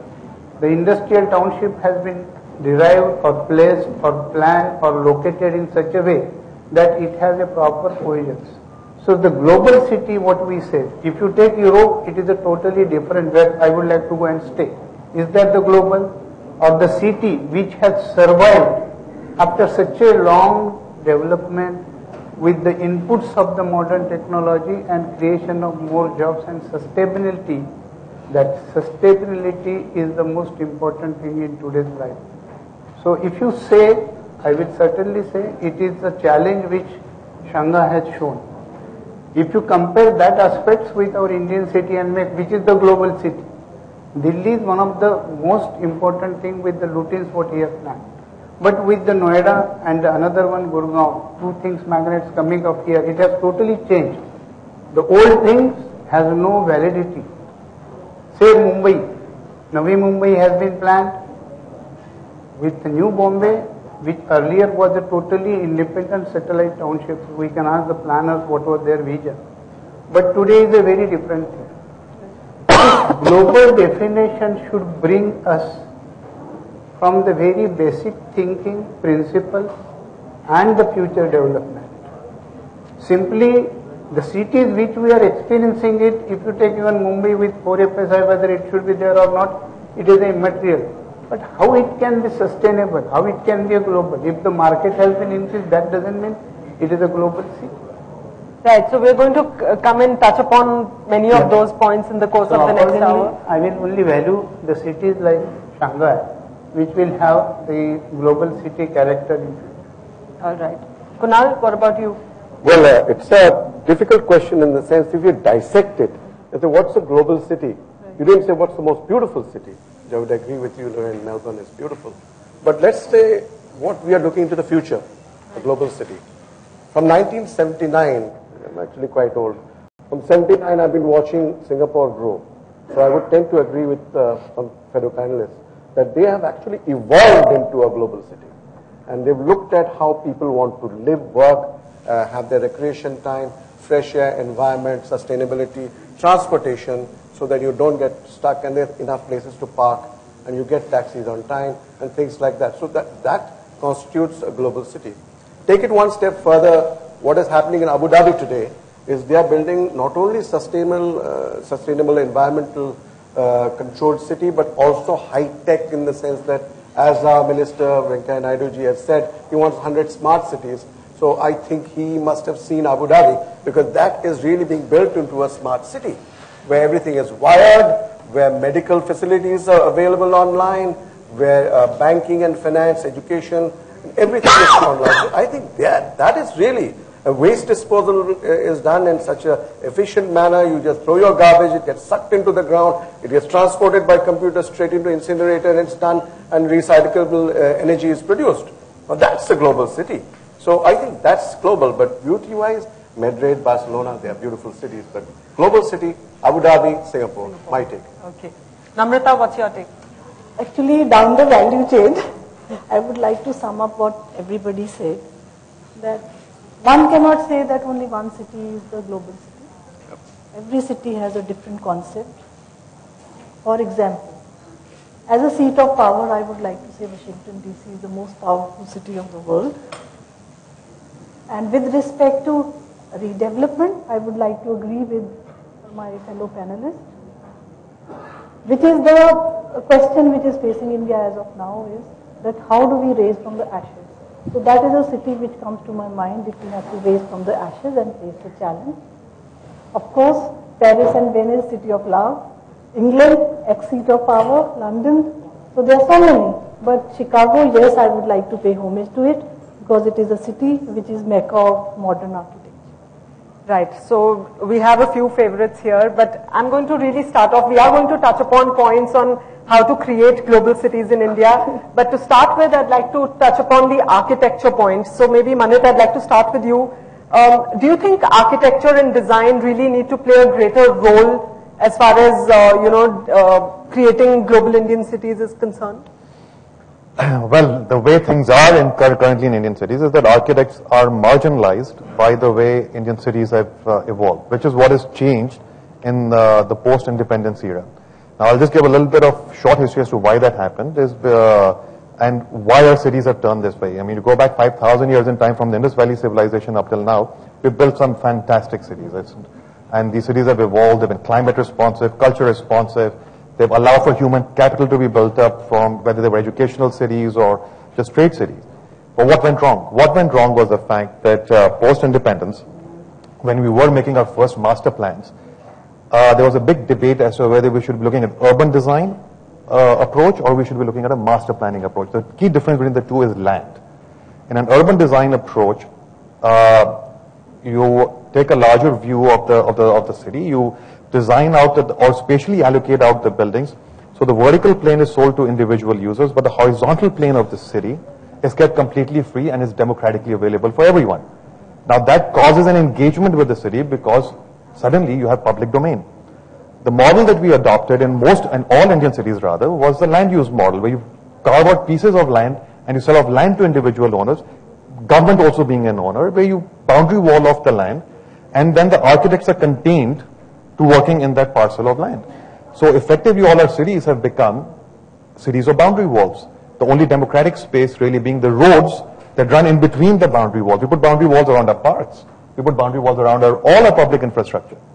And there is no democratic space of the city left. If that happens and there are no eyes on the public domain, there is a public domain, then how are you going to build engagement of people in the city? Cities are built of memories. When I talk to my grandfather, he tell me, Shahjahanabad, I came here, I was living in Daryaganj, it used to be the farmhouse area of the place. This was I used to walk here, walk there, this is what happened, this is how, But today, we've erased most of the memories. The city has become incapable of generating memories. What are the memories of your children of the city that they're living in? We don't have one. And unless we can begin to reverse that process of land ownership, land cartelization, which is the fundamental problem, I think, of all our cities, they will all look identical, which they are. You go to, Jammu, Coimbatore, Srinagar, you go to, Siliguri, they all look identical. There is no identity left. And how can you have that unless you're public domain? How can there be a Delhiite or a Bangaloreite unless there is public domain? And that's all that I would like to argue on that. The second part of that game comes to governance. And on governance, we don't follow a mayor model. Yeah. Who is the CEO of our city? Okay, you ask them, Traffic is dealt with separately, land is dealt with separately, water is separate, sewage is separate. They report to separate departments report to separate ministries. And God forsake, you're at Delhi, which is bicameral, some report to the center and some report to the state. It is the craziest web of decision making where by and large no decision can take place. Okay, so unless we resolve both sides of that coin, unless we begin to resolve the fact that there has to be a CEO. Everyone knows in management you can't have multiple leadership. And who do you go to? So we need the sort of mere form of governance which has worked very well for many cities around the world that we all mentioned. And on the other side, we need to change the model of realizing who is the city for. Is it for the people who have land ownership and cars? Or is it for the people who have the ability to engage with the city at a public and democratic level?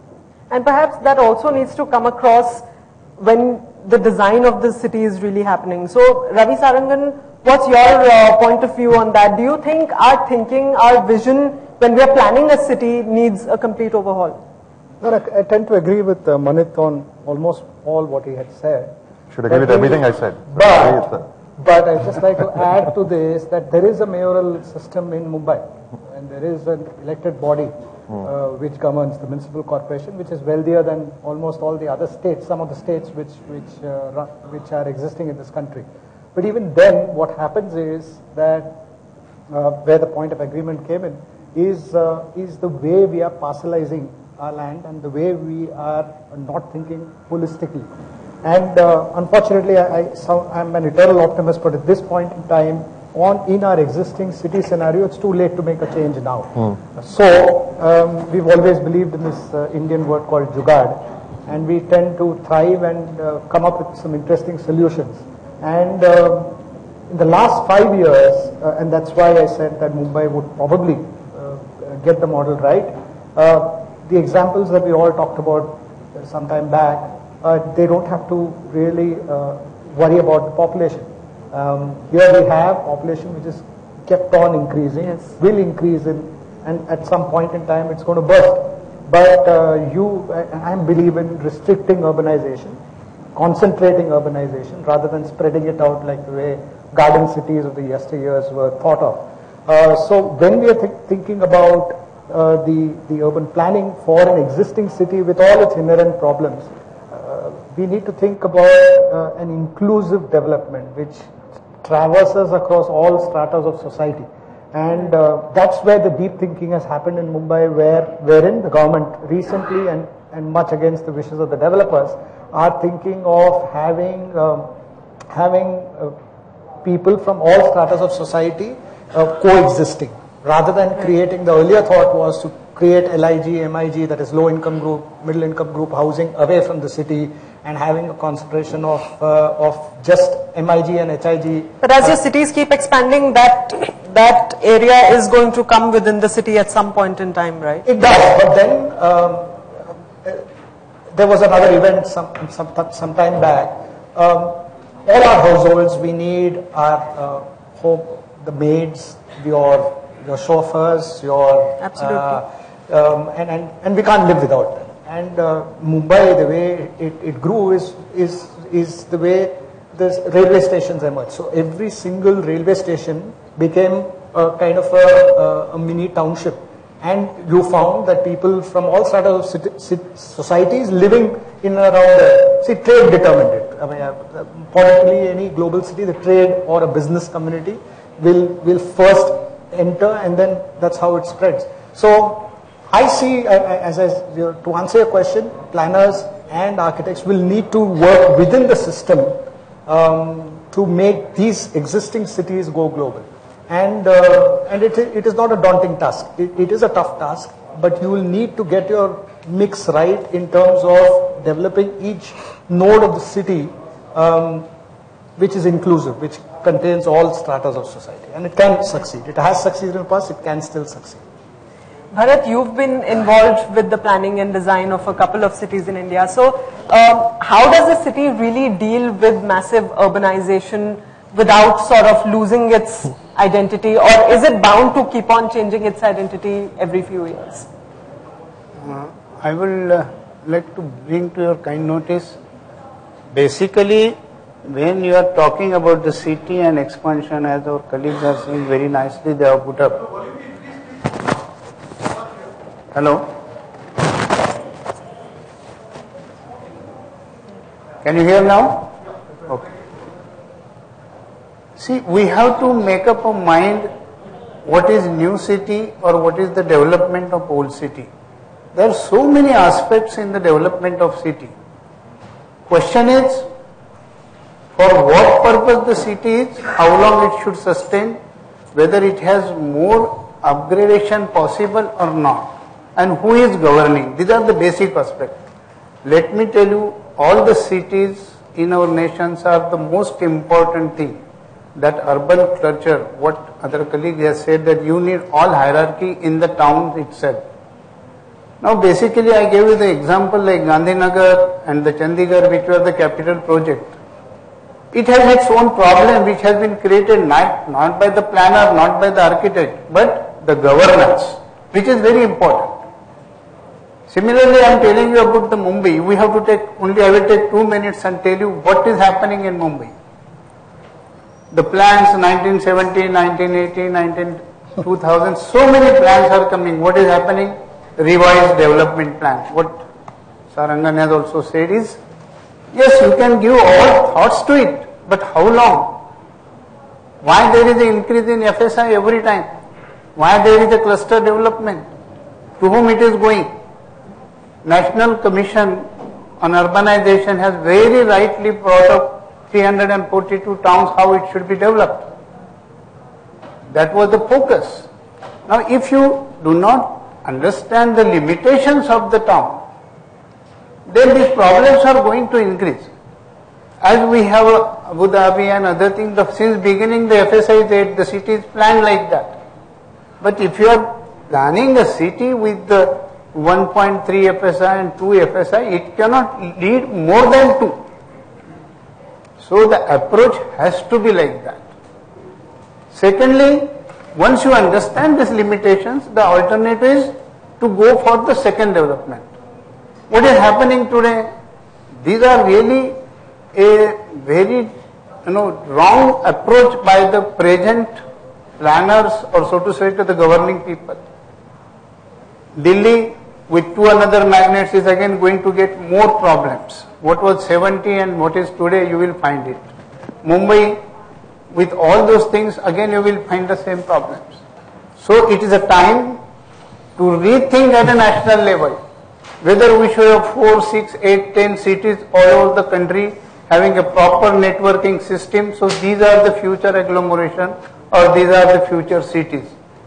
In addition to that, let every state may develop, but that development should not be like this as a satellite towns to them. It should be an independent development. There may be industrial town, there may be the port town, there may be educational towns. The character can be rebuilt in that manner. But while doing this, if there is an existing township, it should be coordinated, it should have proper integration that has to be thought.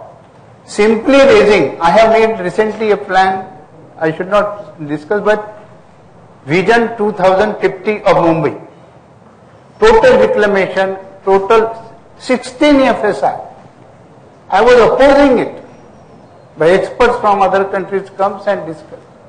Am I supposed to do like that? Where is the character? Then we discuss heritage, this and that.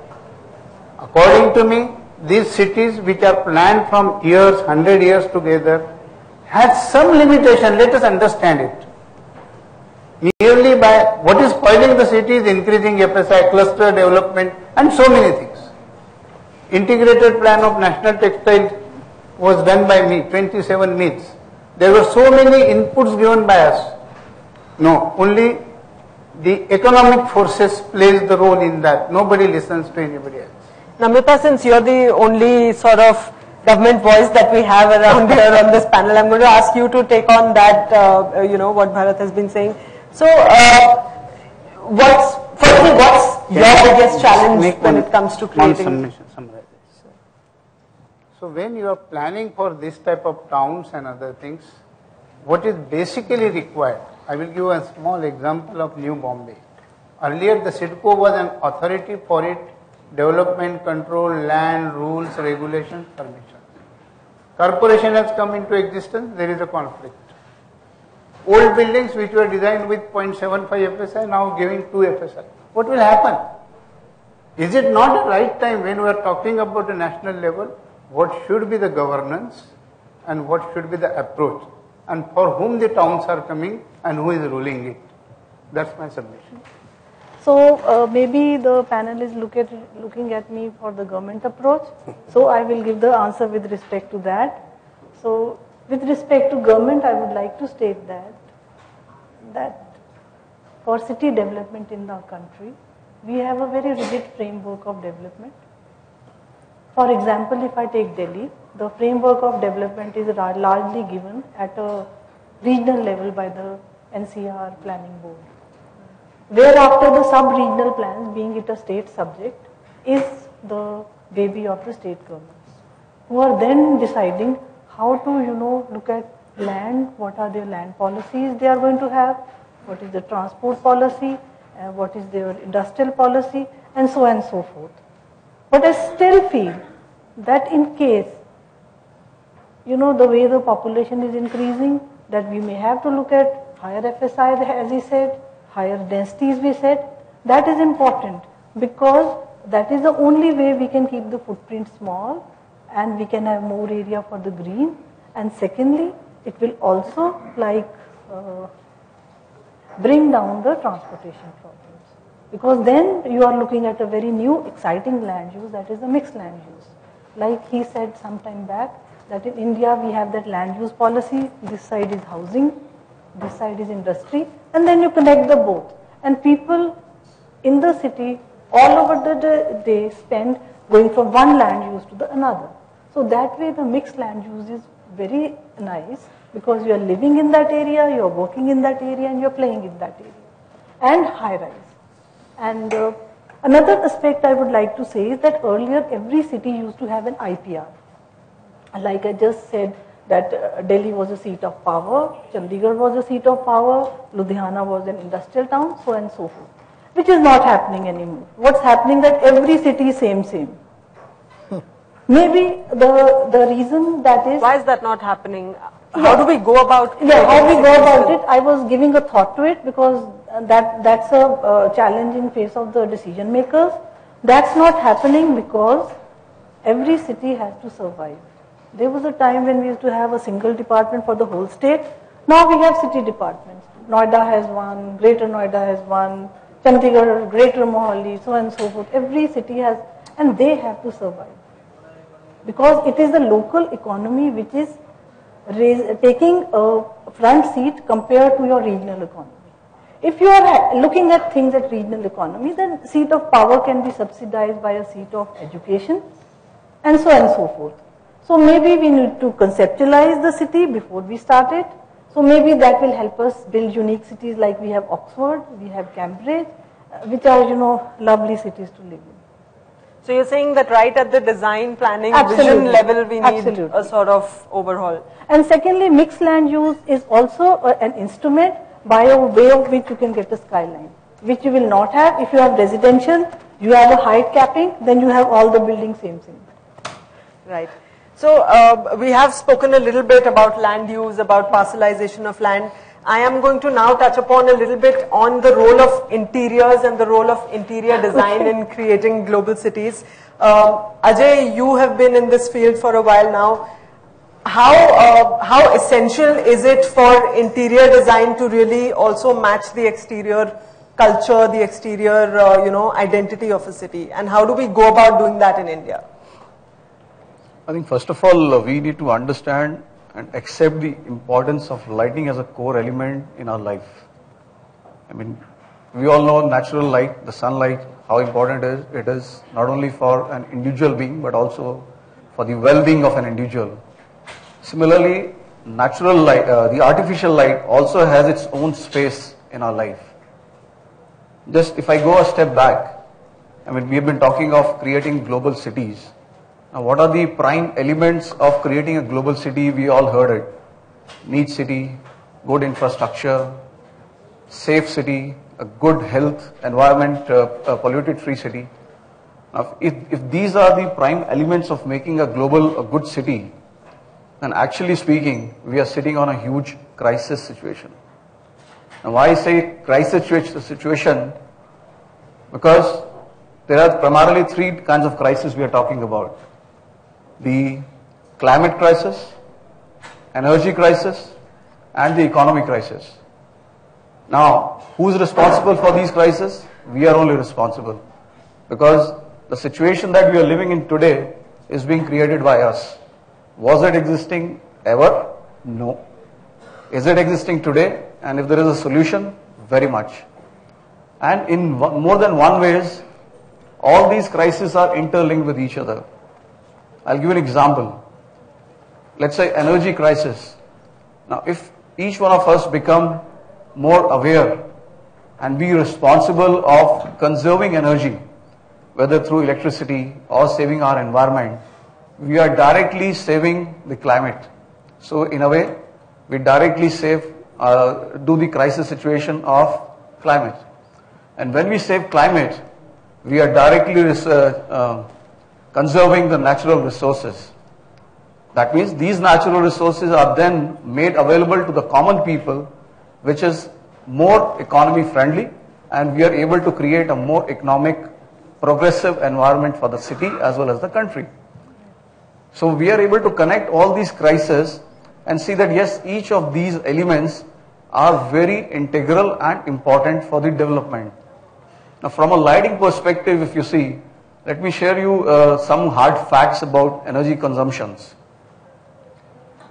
Globally, 70% of the energy consumption is being consumed in cities. That means 30% is what is happening either in some rural areas or far areas. Now, out of these 70%, what is getting consumed in the city area, over 50% is consumed from the public, commercials, and the corporates. Now, in that energy consumption, the electricity part is more than 20%. That means when every one of us take a pledge and say that yes, I am going to contribute toward energy saving, towards electricity saving by using more energy friendly products, sources, I think we are in the right direction of creating a global city. Just take a simple example of throwing away an incandescent lamp, bringing in a CFL, getting away from CFL, going into a tube light, energy friendly tube light, or today an LED technology. So if we use different resources and club with smart lighting controls, we can actually save more than 70% of the energy at our house. Right. So innovation and moving towards new technology is perhaps really at the crux of creating a global city. Very much. Lorraine, what would you like to add to that? As far as international trends are concerned, in terms of interior design, how are manufacturers sort of aligning their offerings and their innovations with creating global cities? I think everyone, including manufacturers, understands that a city is, as we all agree, a city is about people. And people are natural beings.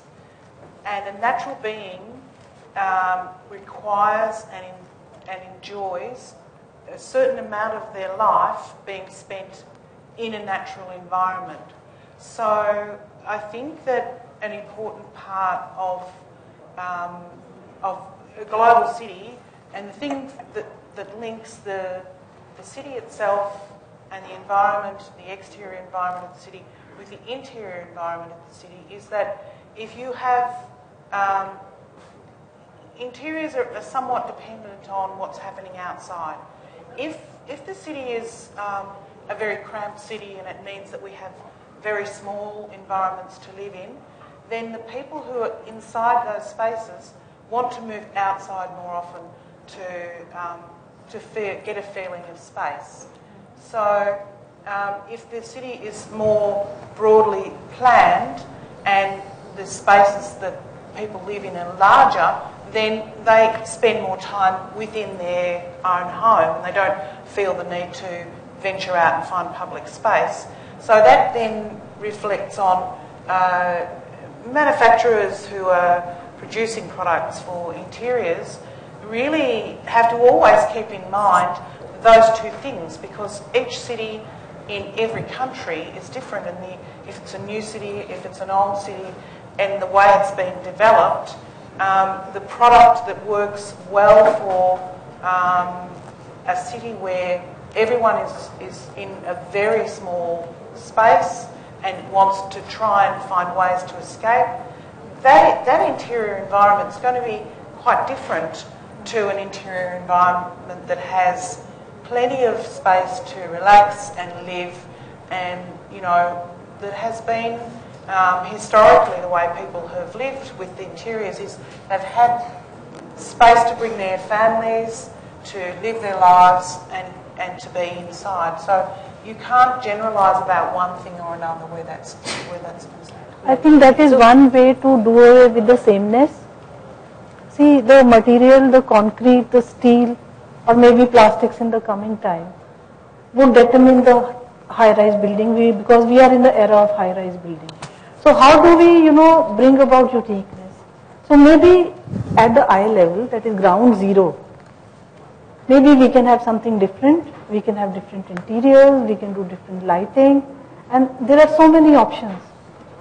So maybe about the eye level, you can have same, but at the ground level same through simple set of guidelines, not bylaws.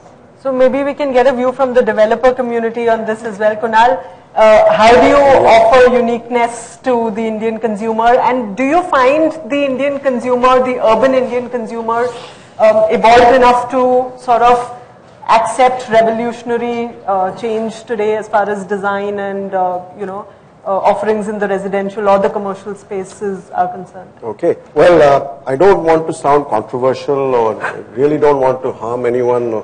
I'm not an expert in design and architecture, my fellow panelists here.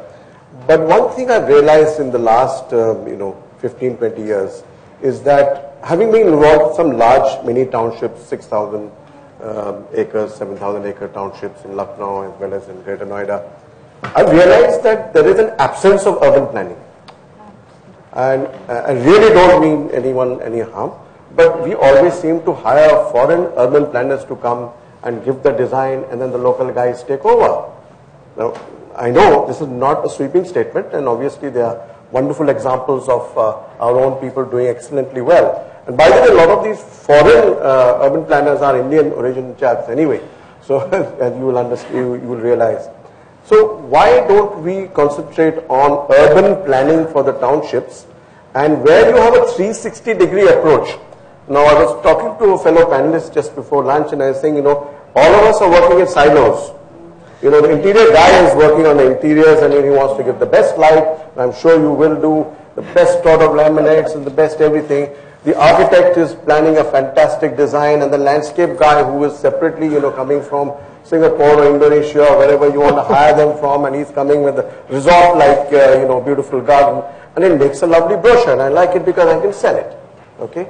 But end of the day, you have to sell it to people who are looking for a community, almost like a village-like place, where they are going to stay, their children are going to grow, the elderly guys are going to go, grow old there, they're going to walk in the parks, going to mix with neighbors, have a security and a community-like spirit. So the entire thing has to be a 360-degree, design and plan. Whether it's the interior, whether do you have an open kitchen or not. Maybe the Indians don't want an open kitchen because there's too much, fragrance, if I could call it fragrance, coming. Or, maybe you want common areas where people can get together and not go to the club. And you have an internal common area. So that's an element of design. And I think the expertise is to make an indigenous plan which is suitable for the community who is going to buy and stay in that place. So whether you want to call it HIG, MIG, or, super luxury, like, we in our company build super luxury spaces. So it's a question of what they want and what they're comfortable with. Right. And one can't just work in silos. And something like Manit had said before, sure, so if you all get together, collaborative it has to be a collaborative effort. Especially if you're planning a mini township, you're building a big place like, there are places being built in Greater Noida and other places around India, in Bangalore and other cities. So do you think there's a need for a consortium of sorts when it comes to it is a must, projects not only in terms of education for some of the young architects and planners over here, to learn from eminent people like you and to plan, test cities, test buildings, to see how people can live and how convenient it is for them, even in terms of environment, energy consumption and things like that. So one can't work as expert silos. My take is that we have to get together in that, and the developer is not, a saint over here. He's also looking to squeeze every, inch in terms of sales. But if the consumer demands and the society demands, and even the government has a will to say that, look, this is how it's going to be, and this is how the future of India is going to look like, and we will all have to comply, whether it's the architect, interior designer, or the developer who has the land. Right. As long as these developments are not just gated developments. Yeah. What Manit was mentioning, and I strongly feel that the route that we have adopted across the country is developers obviously want to give you quality, want to give you a quality of life, but unfortunately wherever the private enterprise is involved, they are looking at return on investment, which is fair. Even as an architect, I would be looking at return on investment on my efforts. But then you have to look beyond a gated development. I think it's important. Which is secure also. That's where the trick lies in when I mentioned Jugaad, that if I can break these barriers. But you can't really break those barriers without the state sort of supporting it, right? No, I think it's the trick lies in trying to get you a development. For instance, in Mumbai, more than 80% of the unsold apartments are belonging to the investors. So where is the common man getting his dwelling? Because the prices are high, more than 70%, or maybe my figures may be still on the lower side. So if I could get, Bombay was all about one-bedroom hall kitchen before. Why isn't any developer, and he's going to see quick return on investment? They're not building one-bedroom hall kitchens anymore, or studio apartments anymore. And that's how you're going to get the young guy to book a flat and buy it. So if we can have a mix of smaller, middle, larger and premium apartments all coexisting, then you don't need the barriers. So right now there are certain areas that are luxury areas. Let me give you another example. Okay, we thought that what is the way that you can take our existing city? So let's take a city like Delhi, and the beauty of it is that most cities in India, other than Chandigarh, are old, evolved cities. They're not. And they carry with them a lot of history, culture, heritage, but they also carry nalas. Okay, and this is the beauty of it. So 6 years back, we did research, thank God, to Google Earth when we could do satellite mapping over our cities, because the government wanted to share data because of security concerns. And we discovered that these nalas that say run in Delhi are about 350 kilometers in length. There are 20,000 of them. They're all interconnected to date, and all land up at the river. We said about a very simple exercise, because that land, was today carries sewage because of urbanization. What is supposed to carry fresh water now carries sewage. Sewage leads to, public health issues of dengue and this, that, and, smell, whatever. And we came up with a simple solution of how to clean these nalas at source by using organic plantation, reed beds, introducing fish, so you get freshwater canals. That was a simple enough project, and you modulate the embankments. People can walk from Qutub Minar to 30 kilometers away to Shri Ram College of Commerce without crossing a single road. And you could do this all across Delhi. And you can do this pretty much all across any Indian city, because the nalas are the only way to bring fresh water into the city itself. So I said, what a simple and lovely idea. We solved multiple problems. We solved Delhi's sewage problem. We solved Yamuna's problem. We solved fresh water problem. We solved public health. We get slow-mo transportation, last mile connectivity. And, it's wonderful. That's, we got a crack. So we started, then we said, fine, how do we go? Who do we go to? Okay, and that was a good one, because then we started listing out, because now these nalas, the embankments belong to the DDA in some part, but because of the sewage flows, that belongs to the Jal board, but when they're going through MCD land, or they go through cantonment land, but then ASI has an influence on this, and by the time we were done, we had 150 agencies that were, now nature doesn't work like that. Okay, when a river flows, it doesn't understand all these boundaries and rules and regulations. So we went to them, each one individually, each department, credit to the Delhi government and various other institutions, each one said, fantastic. Okay, let's do it. I said, yes, but how? Who? Okay, we had to, all we needed to do was get 100 people together into one room. which we still not managed to do. We went to press. We've had CNN cover it on World Earth Day as their opening program. We've had people from outside of India say, convert this. The Tughlaqs built it 7 years back. We'll give, Delhi could go up for UNESCO World Heritage status. The Nala network could just go up for it. Yeah. But the point is a simple sweep. It's, we estimated the project cost at 1,000 crores. We've spent 5,000 crores trying to clean the Yamuna. We're spending another 5,000 crores building a complex interceptor canal project, trying to, deal with this, trying to deal with the symptom, not the disease. There are simple solutions. We said skip master plans. Let's go in and do strategic intervention and demonstrate success at a grassroots level. Nothing succeeds better than success. If you can break down these boundaries, and all our cities have that possibility. In fact, Bombay. Anytime something is to be done, the day when it is designed, it is never, none of the problems are known. So when after an era, there is going to be problems, so you need to find a sustainable solution to it. But so you have easy ones. Like you won't have any problem which you would have designed up today for a futuristic city which you may like to have it for the next 50 years, and you won't have a problem at the next 50th year. What the viewers would like to also know about, like how again touching base back to the global cities, or so and also Ashok, I have a question for you.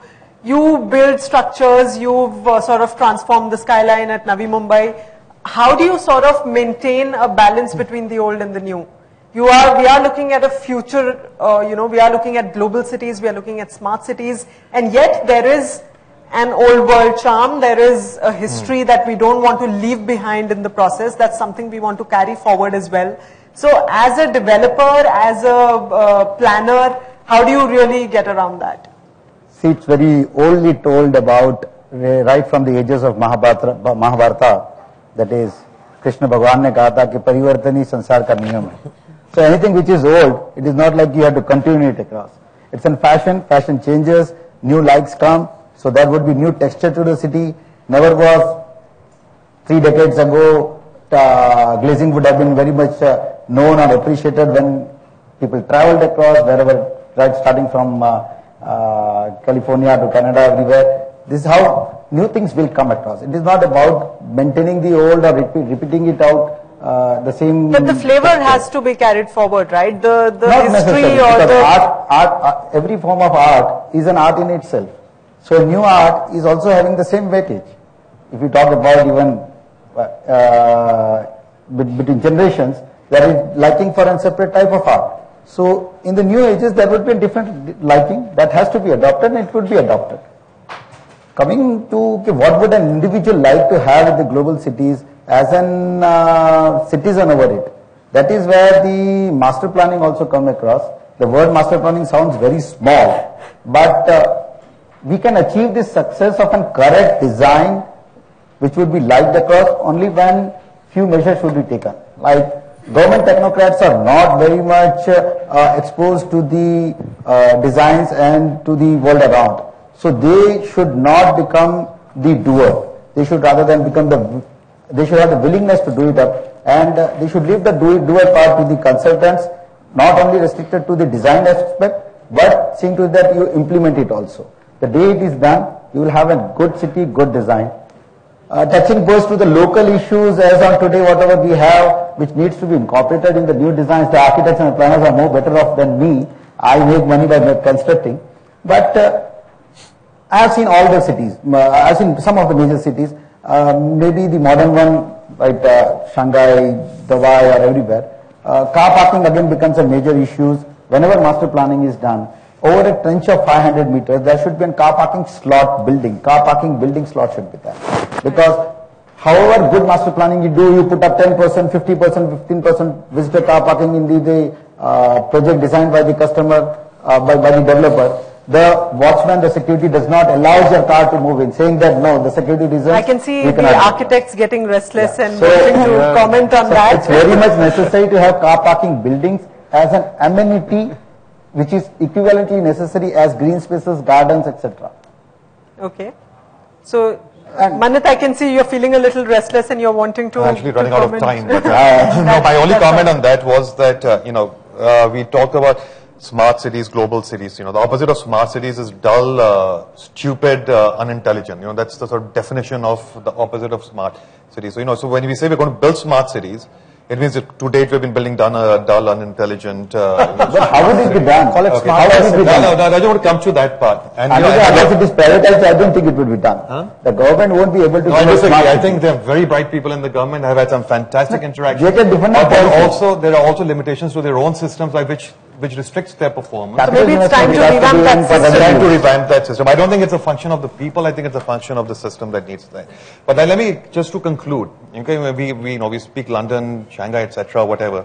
The big thrust in our cities today is TOD, transit-oriented development. Correct. Okay, now let us see how this works. Okay, you're talking about car parks, etc., and I'm saying that if you look at London, we were consulting on a project there. In central London, an office tower that we were consulting on, they said the local council told us that you will get 10 car parks. Okay, there are 500 people in the building that we were designing for 10 car parks. It's the reverse. You force people to use public transport. But then you have to have an evolved public transport. You have to have an evolved public transport system. Okay, here we do TOD. Our FARs have been shooting up from 1.25 to 1.75 to 3. But the number of car parks that we are supposed to give are going up exactly in the same amount, which is ridiculous.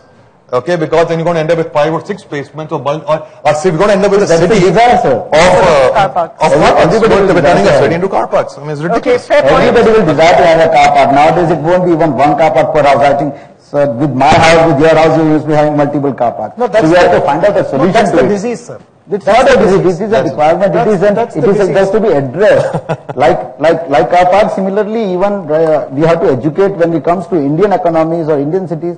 We do not have an education. So one view is really to reduce the use of the cars and instead of shift to carpools, shift to cycling. That's what our global cities are doing that we keep talking about, saying whether it's Shanghai or London. In the ownership of the car.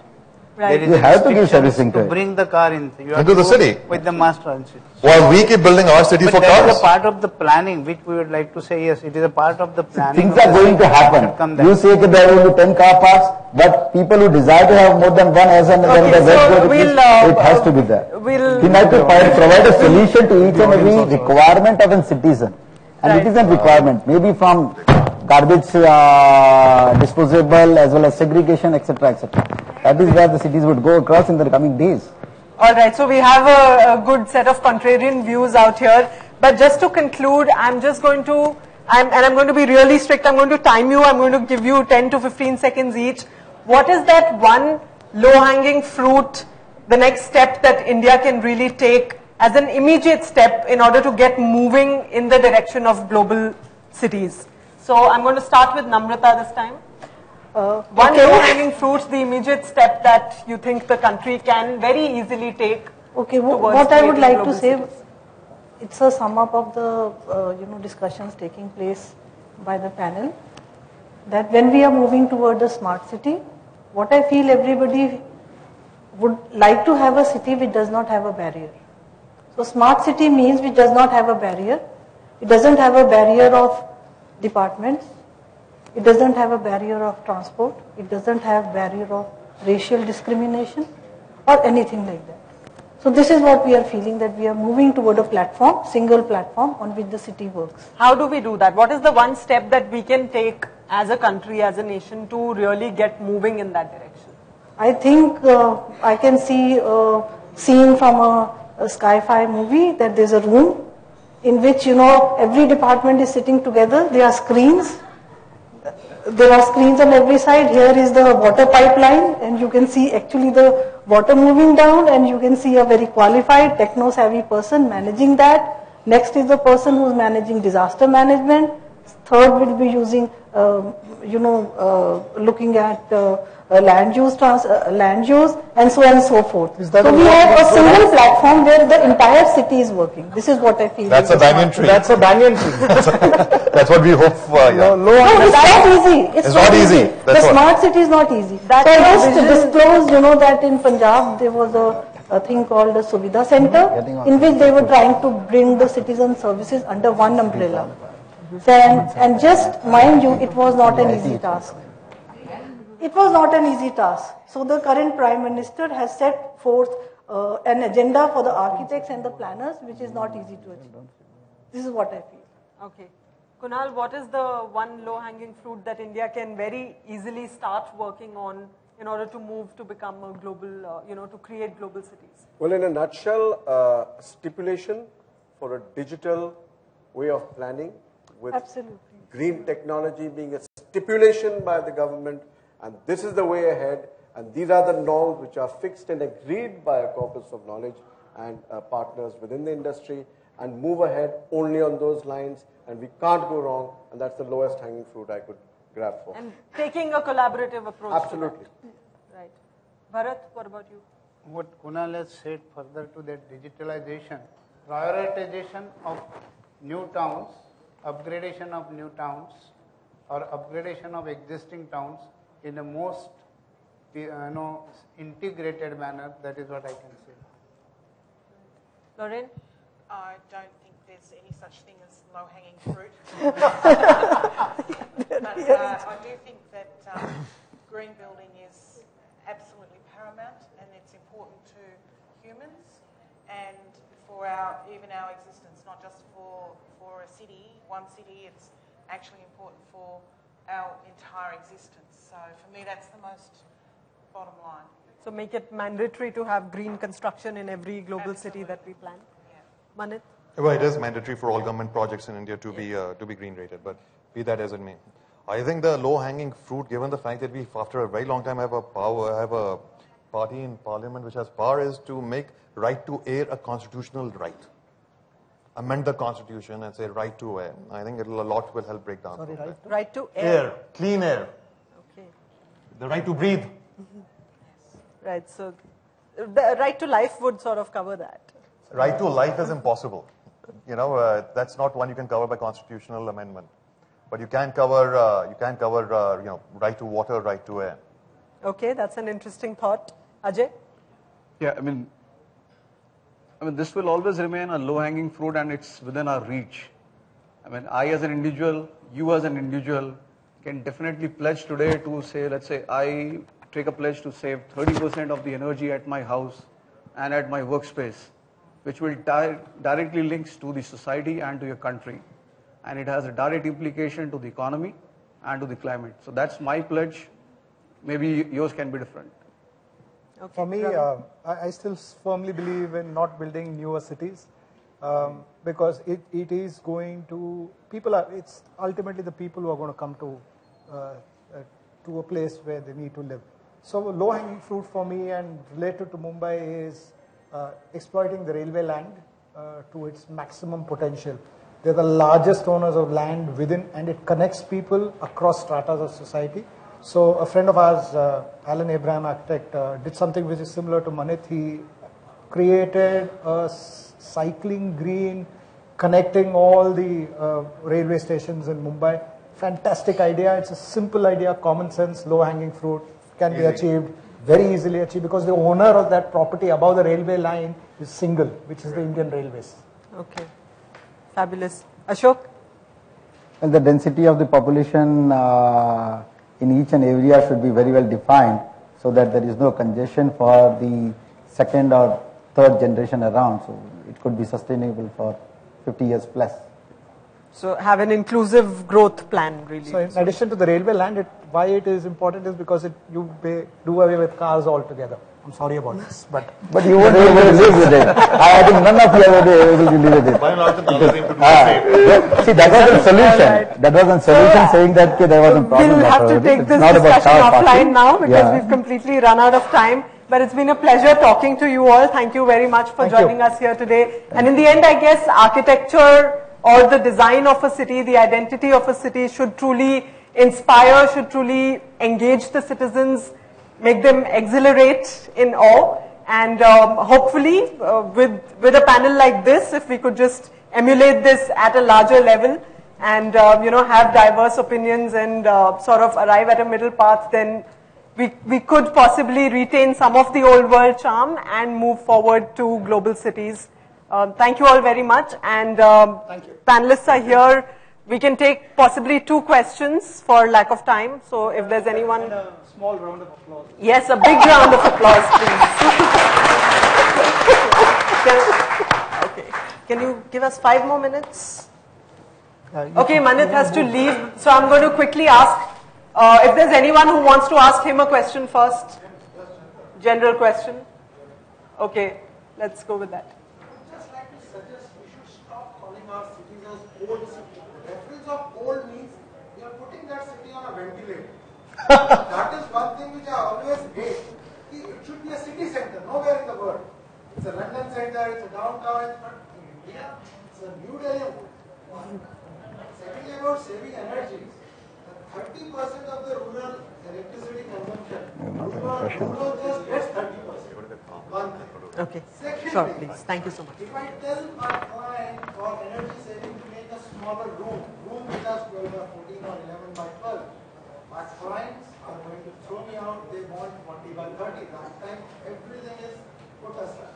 So that, and how we can create a global system, we need to educate. What is important? Very much. The space planning. Definitely. Sure. So it was not a question. Gentleman there has a question. I'm not having a question. He's welcome. In agreement. My name is Arun Virmani. I'm an architect. Frankly, it's not easy to ask a question, so I'm not going to pretend there's a question. Manit has gone already. Incidentally, I was in Lucknow. I'm a Delhiite for the last summit there. So some idea generated there, which I'm going to carry on now. But if there is a question, partly, we have a lot of good architects in the country. Can you say one good town planner in the country?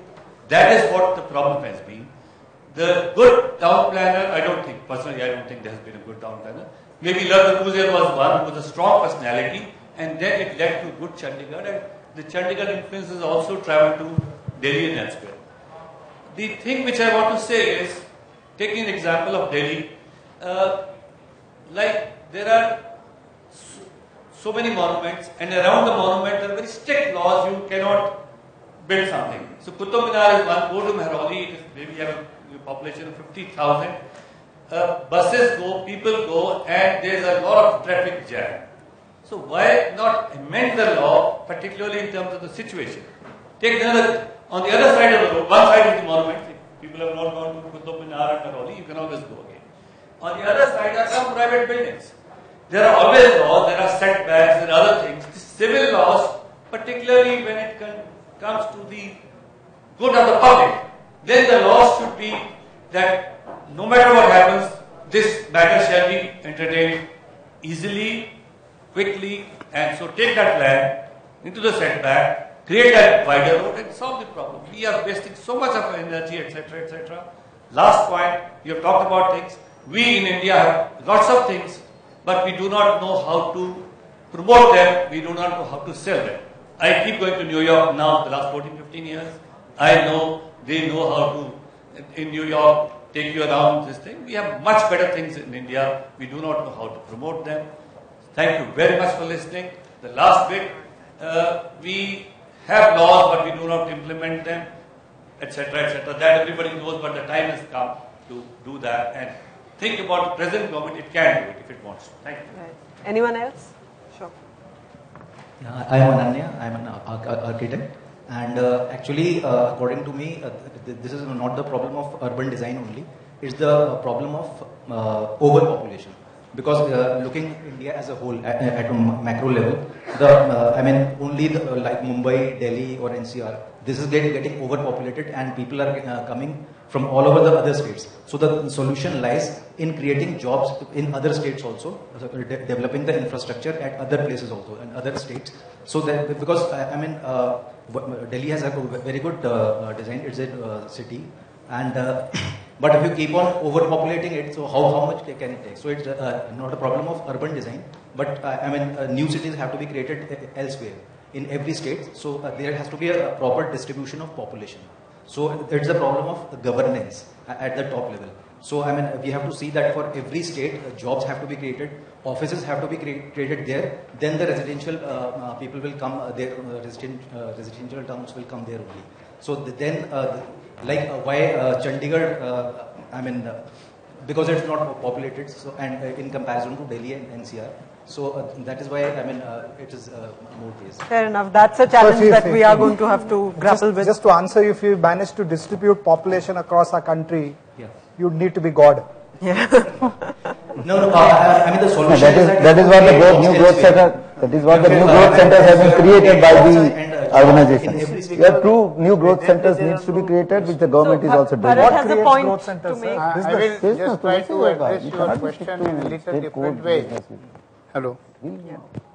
See, that you are saying that the dispersal of job or creating the jobs, it is created.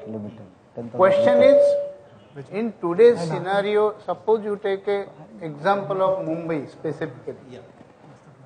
All hutman dwellers have been blessed. They are again blessed. They are continued to be blessed. What for? On whose land? Is there any restrictions on that? I raised the point that a person who is coming, say up to 2,000, all the hutmans have been authorized. Those persons have a authority up to 2,000, they should be given voting powers in Mumbai in that ward. Anything beyond that, as his birthright, he can go to his village from where he has come and give the voting there. If something of this type comes in Mumbai, naturally there is a restrictions. That is one aspect. You, as Saranga said, job creation is altogether a different thing, different type. You are creating towns and other things, the jobs will be there. But even in a place like Mumbai or Delhi, if that land is not owned by him, he has no right to encroach on that and make a part of it. So this is a very particular thing. So ultimately what it comes, growth of population doesn't say, they are not being invited. There is a job, but there is a system which has accommodating them. If the accommodation stops, if not, then there will be ways and means by the government and other things for creating the housing. MADA is there or housing boards are there. It will be certainly done. So unless these restrictions come, no town in India will have a good days. It will be again same low level, below poverty level, or not a human level of nature of living in that cities. So it is chicken and egg. Unless you stop, it is a time when we have to stop it totally. Then and then the planning, funding, realization, expert opinion will serve, otherwise not. Let's have a huge round of applause for our panelists here today. Thank you all very much. Thanks for joining us. Thank you so very much, Mridhu, for moderating the session. I'd like to request the panelists to stay on for a couple of more minutes while I thank Mridhu and invite her to be a part of the audience once again. Thank you, Mr. Lal, for your questions, and for all the audience members, our panelists will continue to stay on, so maybe we can take another round of questions during tea and coffee. May I take this opportunity to invite on stage our very own Rishi Kapoor from our team, that is. Let's put our hands together and invite him while he joins us on stage to thank each one of our panelists. Thank you for making it such an engaging panel discussion.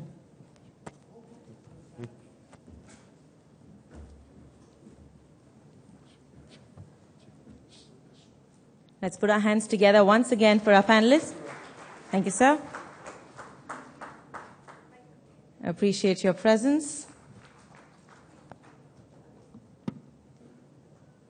I'm sure all of us learned a lot more than just these many applauses. I'm sure we can really put our hands together for them. Thank you. Thank you, Ms. Brigdale.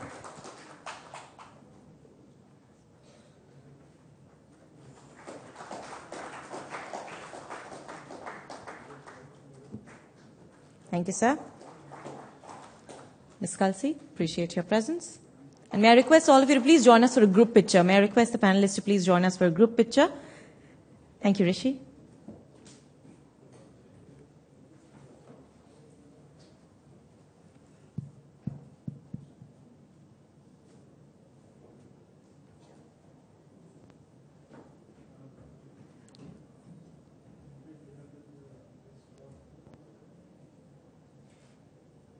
Thank you all once again for joining us.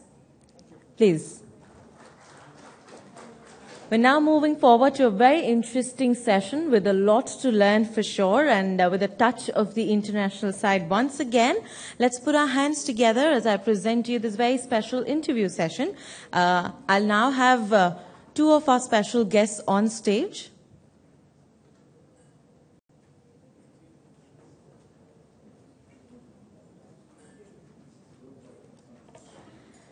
Let's put our hands together as I welcome on stage Mr. Javier Quintana, Director, IDOM UK, former Dean, IE School of Architecture. He's an internationally recognized architect who's also worked as a lecturer on design at the University of Navarra and has done various research projects and appreciated for the same. Let's put our hands together as I welcome on stage Mr. Quintana. And to give him company, I'd like to request Mr. Rahul Kadri to join us on stage yet again. We welcome you, sir. Let's put our hands together for Mr. Kadri as we get set for this very interesting session. Gentlemen, all yours.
Okay, all right.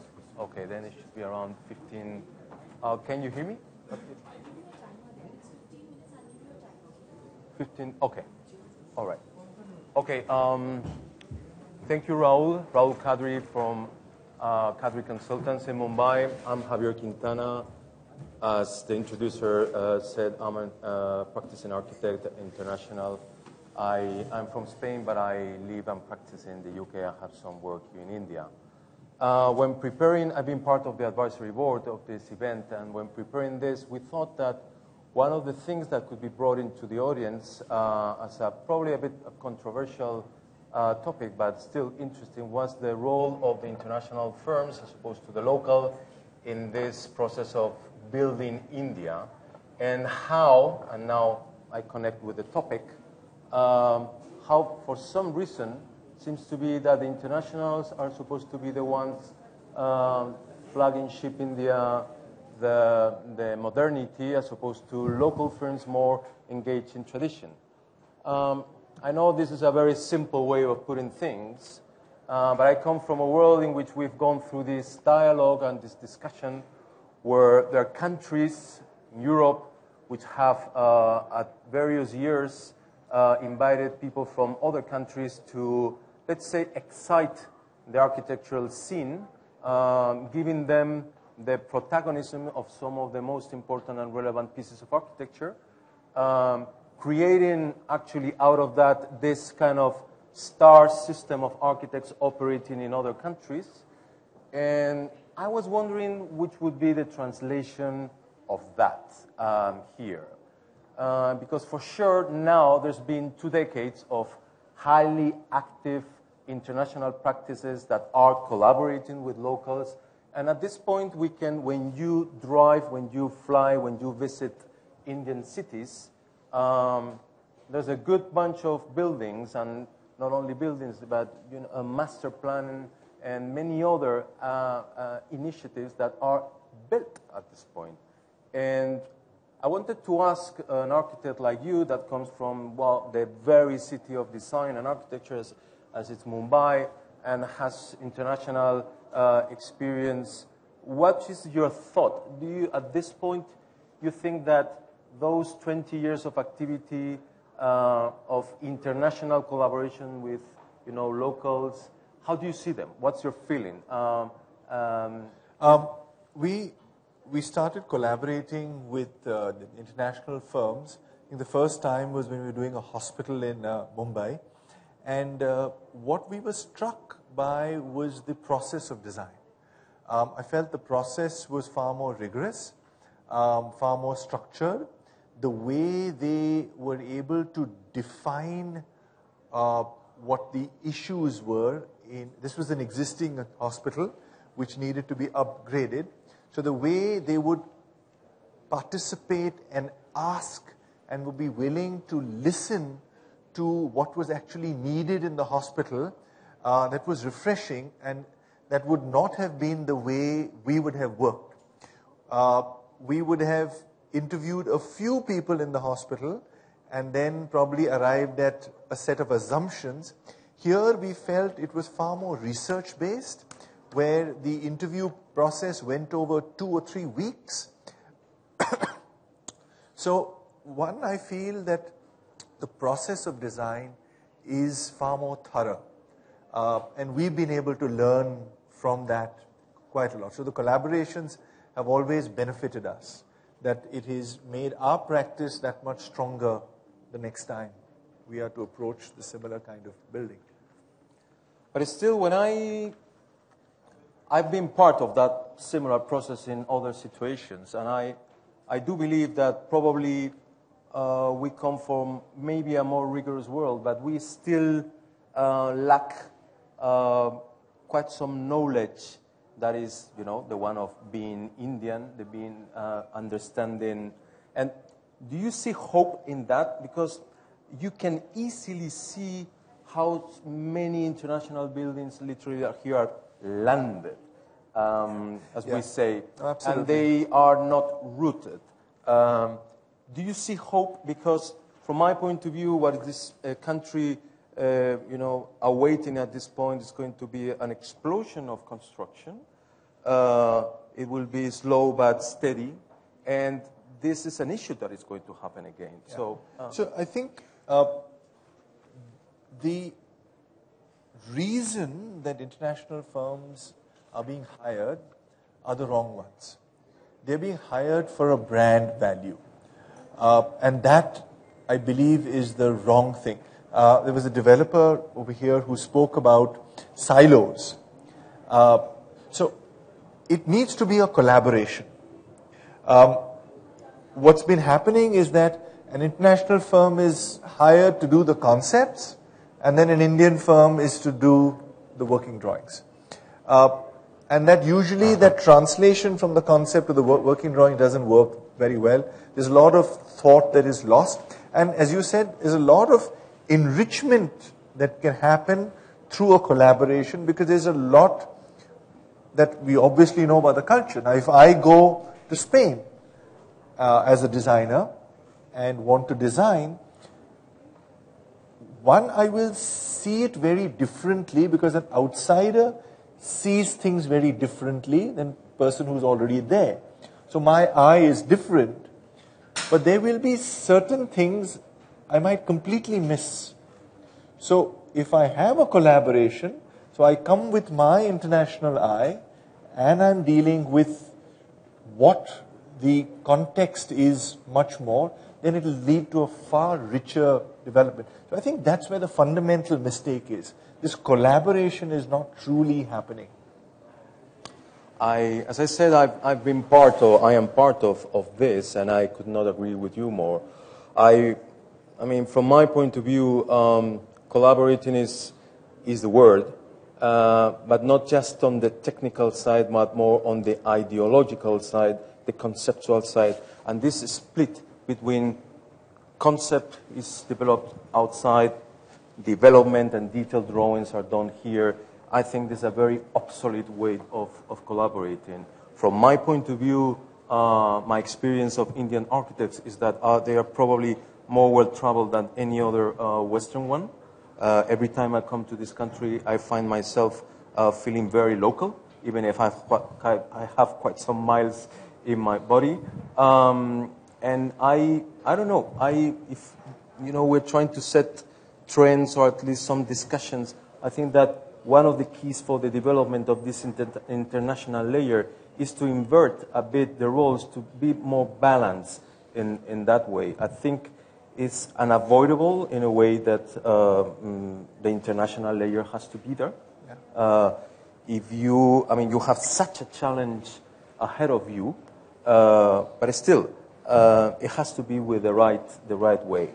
In any case, how do you see, because this story has two sides, and I've always wondered, why always the international come to India? India has such a tradition of architects. Indian architecture is one of the most prestigious in the world. We all know about key places here that are places of pilgrimage even for architects. And, well, not only the ones built by the Europeans, but other ones. How do you see it possible that Indian firms engage and believe in themselves that they have a role now outside India? I think that's always been there to some extent. For example, in the Middle East, there's a lot of Indian firms in Dubai, in Muscat, Qatar. So where the opportunity is, I think Indian firms do go. Maybe it's our belief that the opportunity presently is not there so much in Europe, or that we will not be accepted. So that maybe we're limiting ourselves in some way to go there. But also I think there's some legal barriers in working there, visa statuses and all of that, which don't allow Indian firms to go out. But more than anything else, I think there's so much work over here that we're kind of struggling to cope with the amount of work we have over here.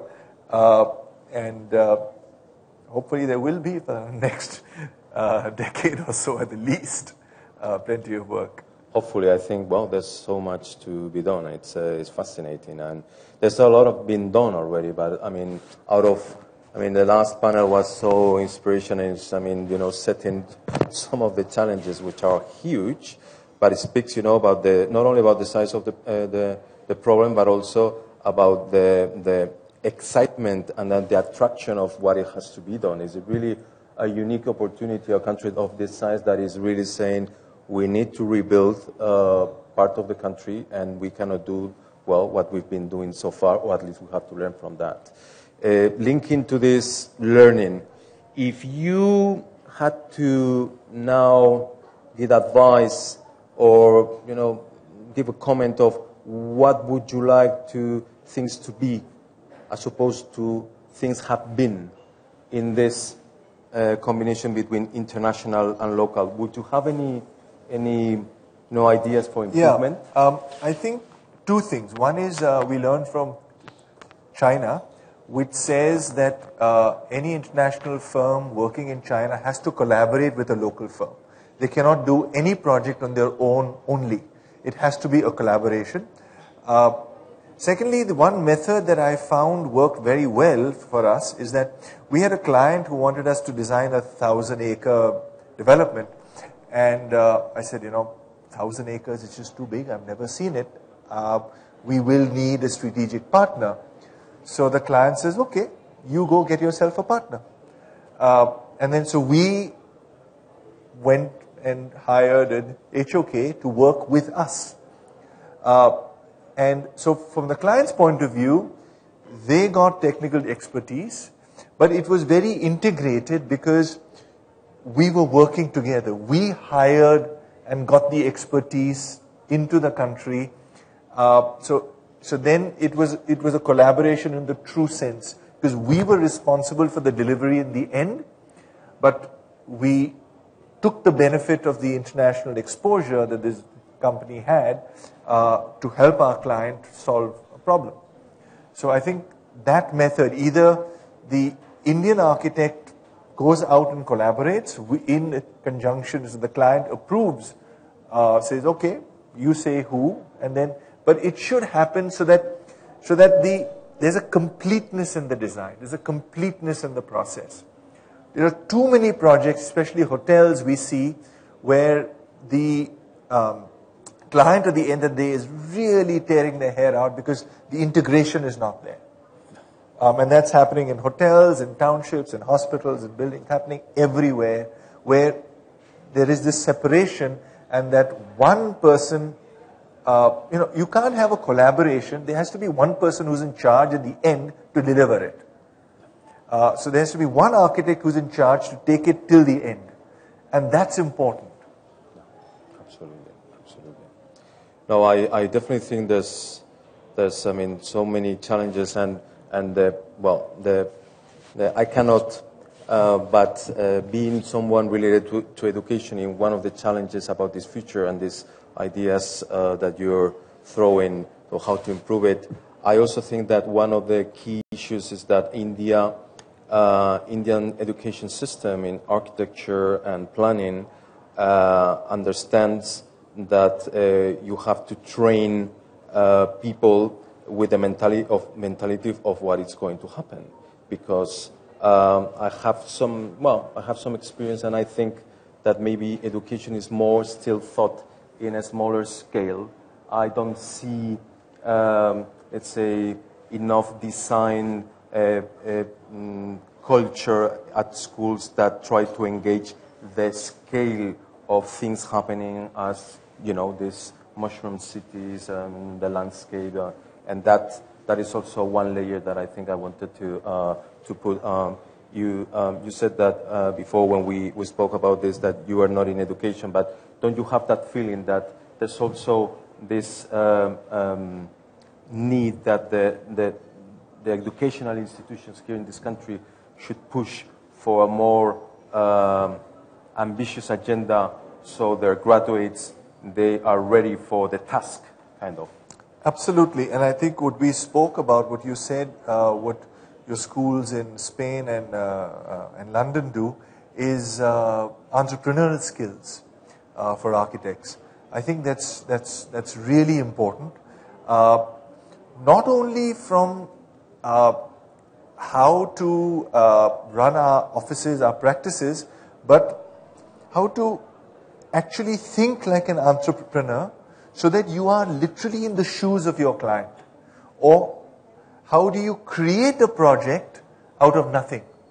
We saw the TED talk in the morning where the architect actually raised the funds. So he was an entrepreneur who was responsible for the whole project, in a sense. So we need that kind of activism where we don't necessarily wait for a client to come.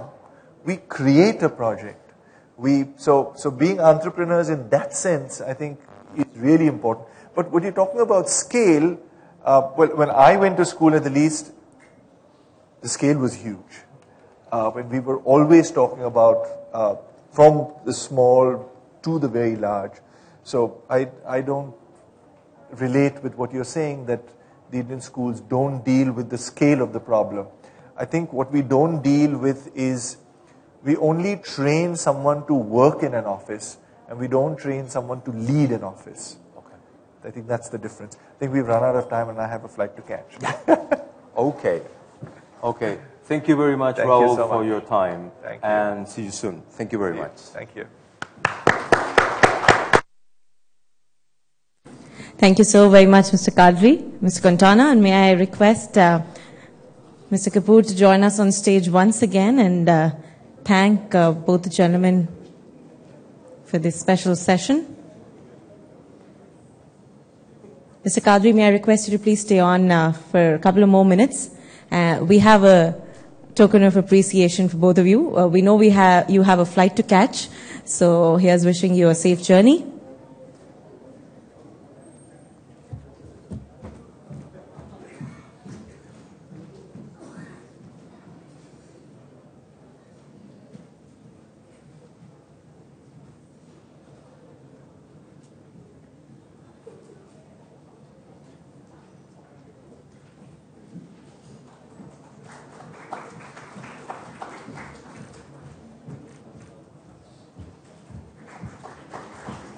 Thank you, gentlemen. Thank you so very much. We're now about to introduce to you a session on urban transformation and landscape, and we have an expert nonetheless. Let's put our hands together as I introduce to you Anna Metapoy, Aarhus School of Architecture, and Boyce Kemelson Urban Transformation, the co-founder of Danish award-winning landscape and urban design office Metapause. Anna has strong skills in the field of urban transformation and urban design. Let's put our hands together and welcome her on stage.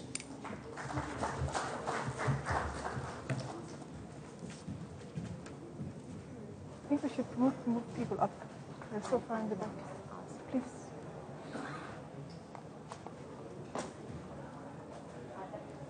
I'd like to request our guests at the back end of the hall to please take the first few tables and chairs ahead. Everyone at the back end of the hall, can I request you to please shift slightly towards the start of the ballroom. I'm sure Anna would love to see a more engaging crowd, and it'll be much appreciated. So can I request everyone on the theatre style chairs to move forward, please? It's great if you can connect with the speaker better.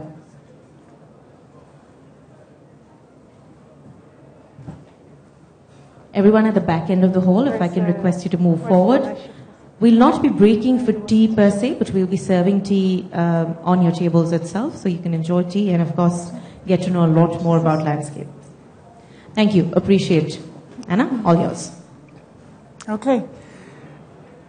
First of all, thank you very much for inviting me to this summit. I congratulate you and the sponsors and also the Economic Times for hosting such an important event.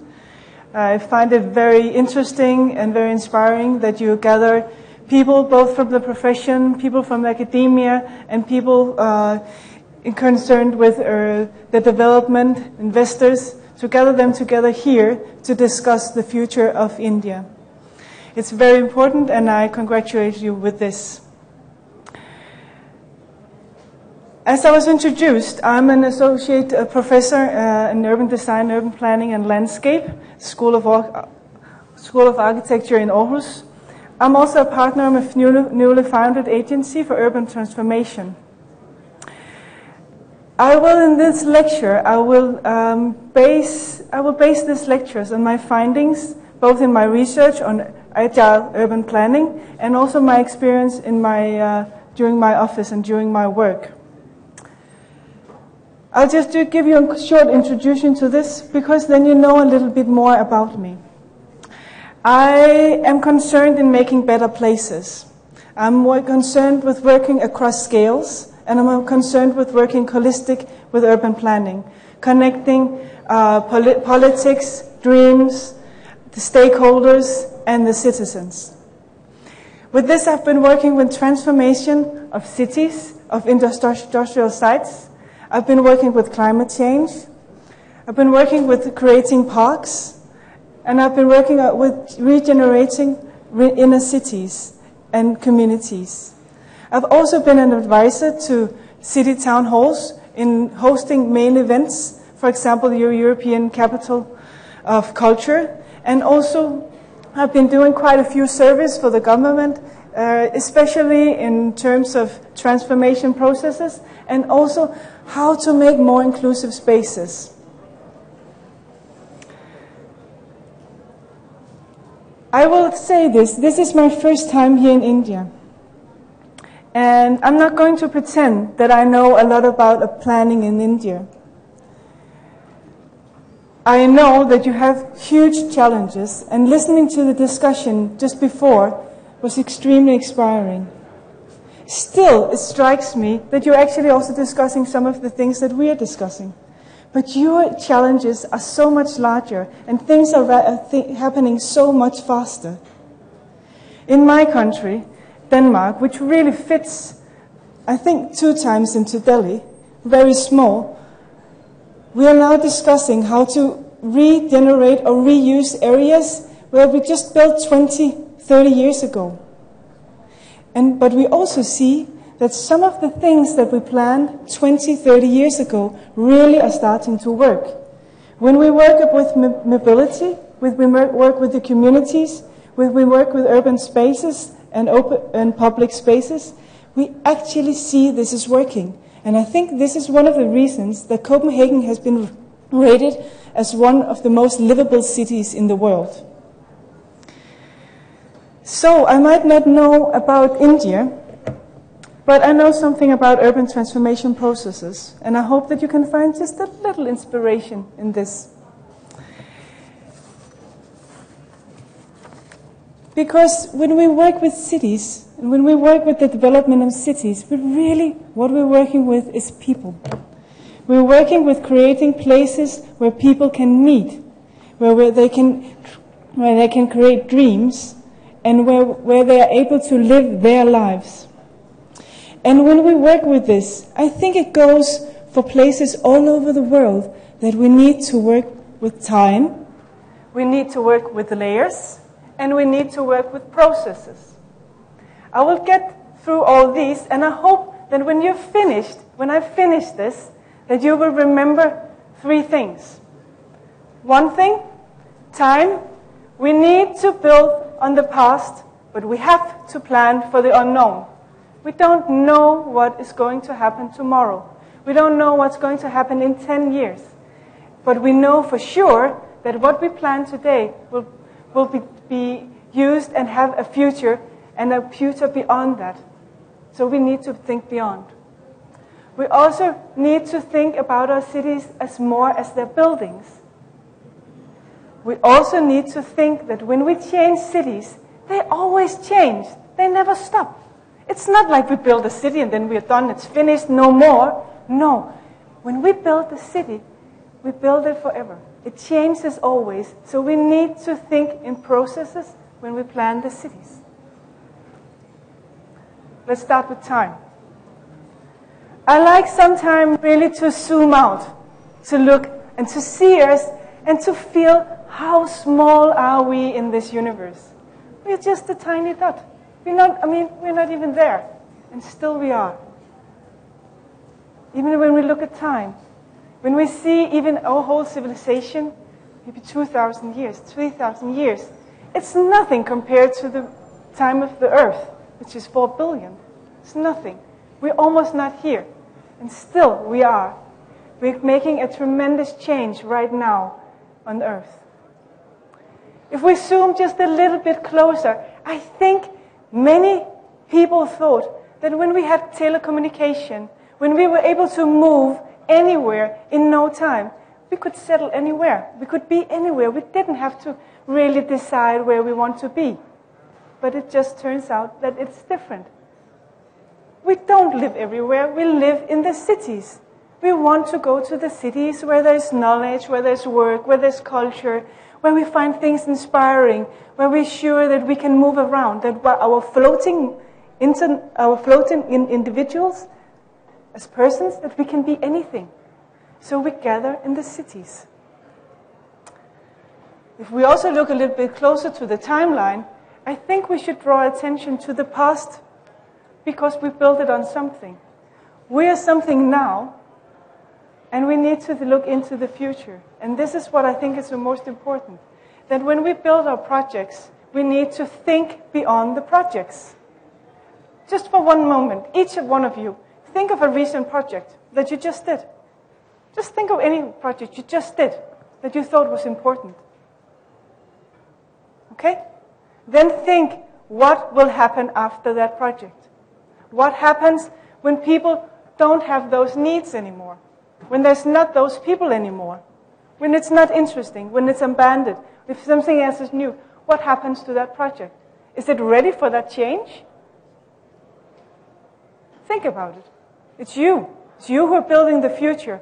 You are the ones right now building the future heritage. I want to show you something, okay? This is the project. I got a book for my birthday with this project. It's a project, it's called Manhattan.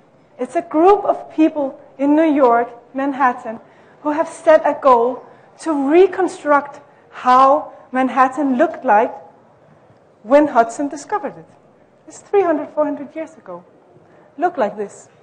One side is what it used to be. The other side, what is it now? What they constructed was the topography, the biotopes, the wildlife, the natives who lived there. It also shows that picture how big and how great the influence of us as human beings and our civilization, what it does to our earth. Look again. It was like this, and it became like that. And this is why we have people from geology, scientists from geology, who don't think that we should call the eras something with minerals or anything else. No, they think it should be called the era of the Anthropocene. Because right now, what is influencing the most the planet is us. It's me, it's you, it's you.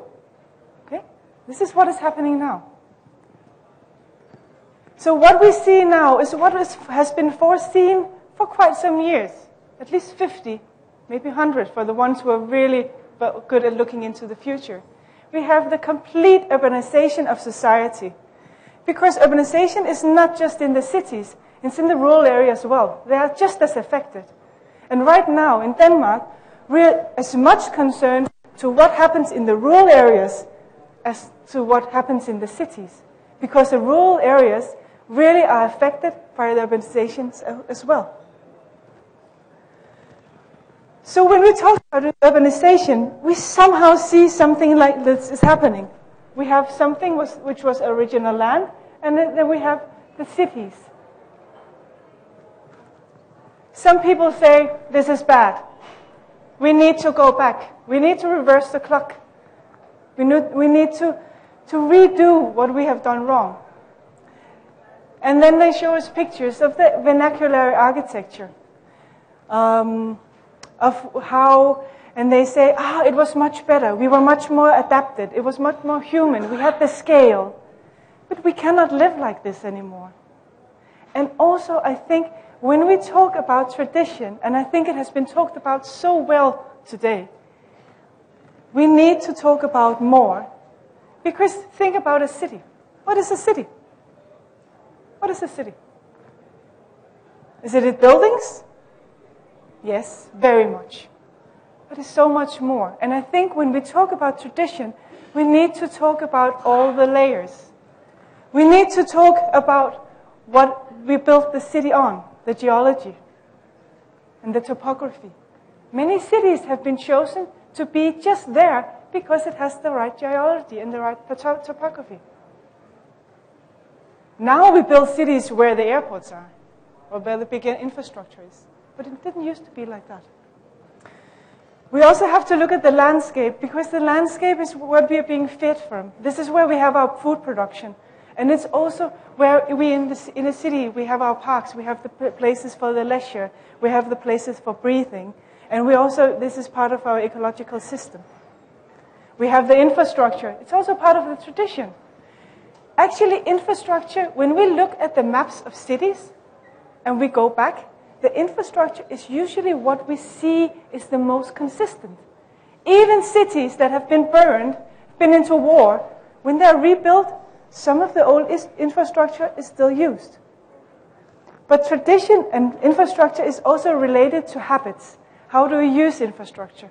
What do we think is an appropriate way to move around? How far are we willing to move?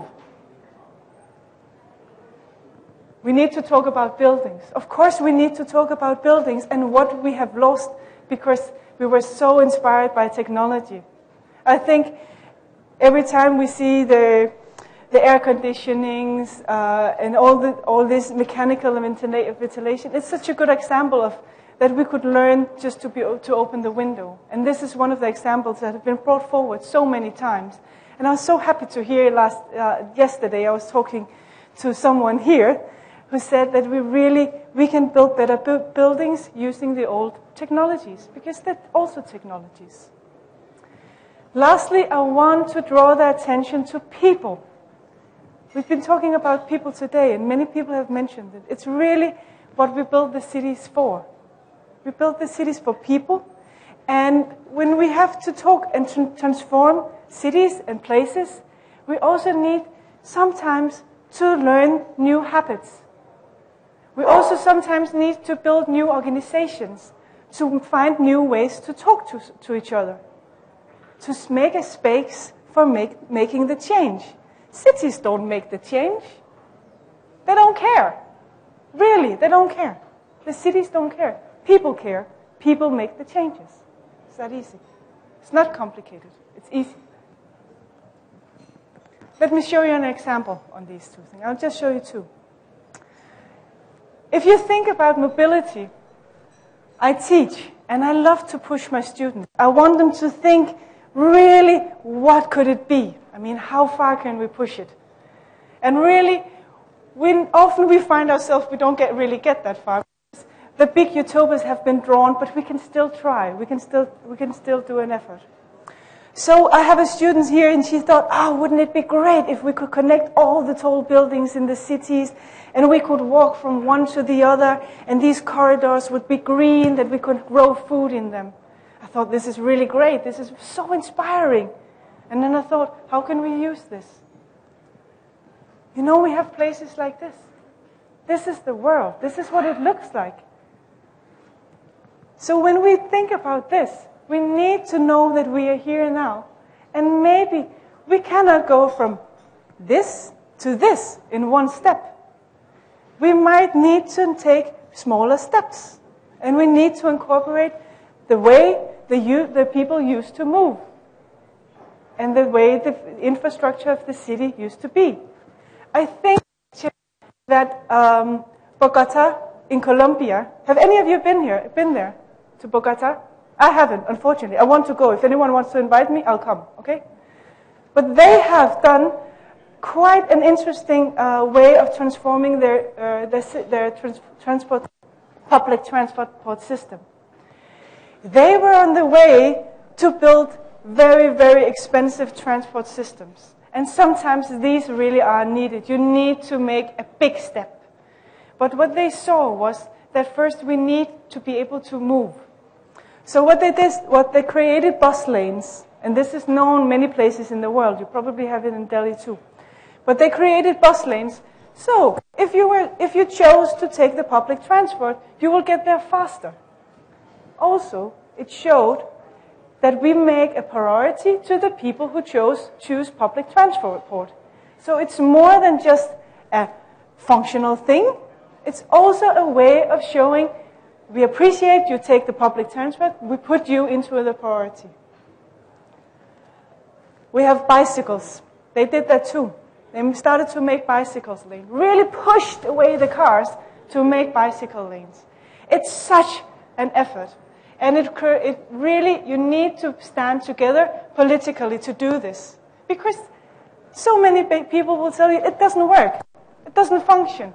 We cannot move around like this. Denmark is so known for its bicycles. It's crazy. Everybody rides their bike. Even in the winter. I mean, you have the heat, we have the snow. We ride the bike in the snow. It's crazy. Stupid. We do it still. In Denmark, the bicycle lanes are cleared from snow before the car roads. The bicycle lanes are cleared before. Because we want to put priority to the bicycle lanes. It's healthy, it's better for the city. I don't think you know Denmark this well, but this is actually our Prime Minister. She uses the bike. She arrives to public functions by bike. Farming. Farming and food production is also one of those things that we have to deal with urbanization. It doesn't really mean that maybe we will not get food enough. There's not enough space to create food. But the food will be produced far away. So we need somehow to integrate farming and food production into our cities. Maybe you're doing it already. Are you doing it already? You doing it? Great, perfect. But when we think about introducing farming in our cities into big plateaus, you know, we have these great visions. We can just take one farm and we just put it on the roof and we make big roof and we can do the farming here. But still, again, the tradition is here. This is what we do. We need to make small steps. We need to integrate it into our daily lives. And I think a really interesting example is Kasaraj University in Bangkok, where there was a flood, and suddenly they found that their staff had difficulties finding good fresh food. So what they did is that they started to grow food on the rooftops. This is one way of doing it. Another way is to create aquaponics. Do you know what aquaponics is? Have you heard about it? Yes, you have. Great. Aquaponics is really a simple system. It's a closed system, so you have fish in the bottom. The fish is being fed. They make nutrient in the water is transferred to the plants cleans the water and back again.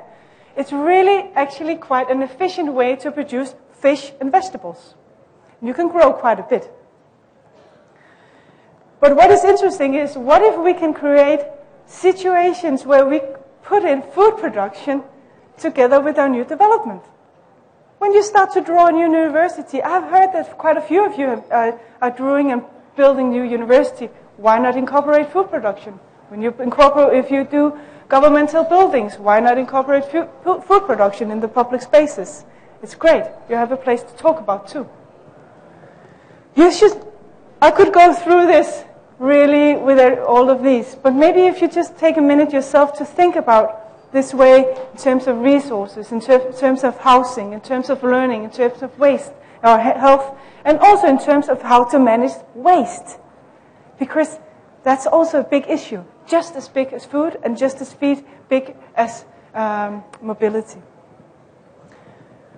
So when we talk about urbanization, I don't really see that we have to choose between what used to be and what is in the future. We have to put those things together. And this is why I want to talk about processes. I want to talk about how do we get there? What is the possibilities of getting there? And how could we do this? Because when you think about a city, I mean, it cannot just be there. It has to be developed. It's not just built in one time. And with this, I might provoke a bit of you, because I do master planning myself. But master planning is a tool. It's not a city. A plan is not a city. A plan is a tool. The master plan is great because it puts down our aspirations, our visions, and it helps us to know what do we need to do to get there. We can talk about it. We can agree, is this a good master plan? Is this how we want to have the city? Is this how we can imagine that people can live their lives? But the master plan is a tool. It's not a city.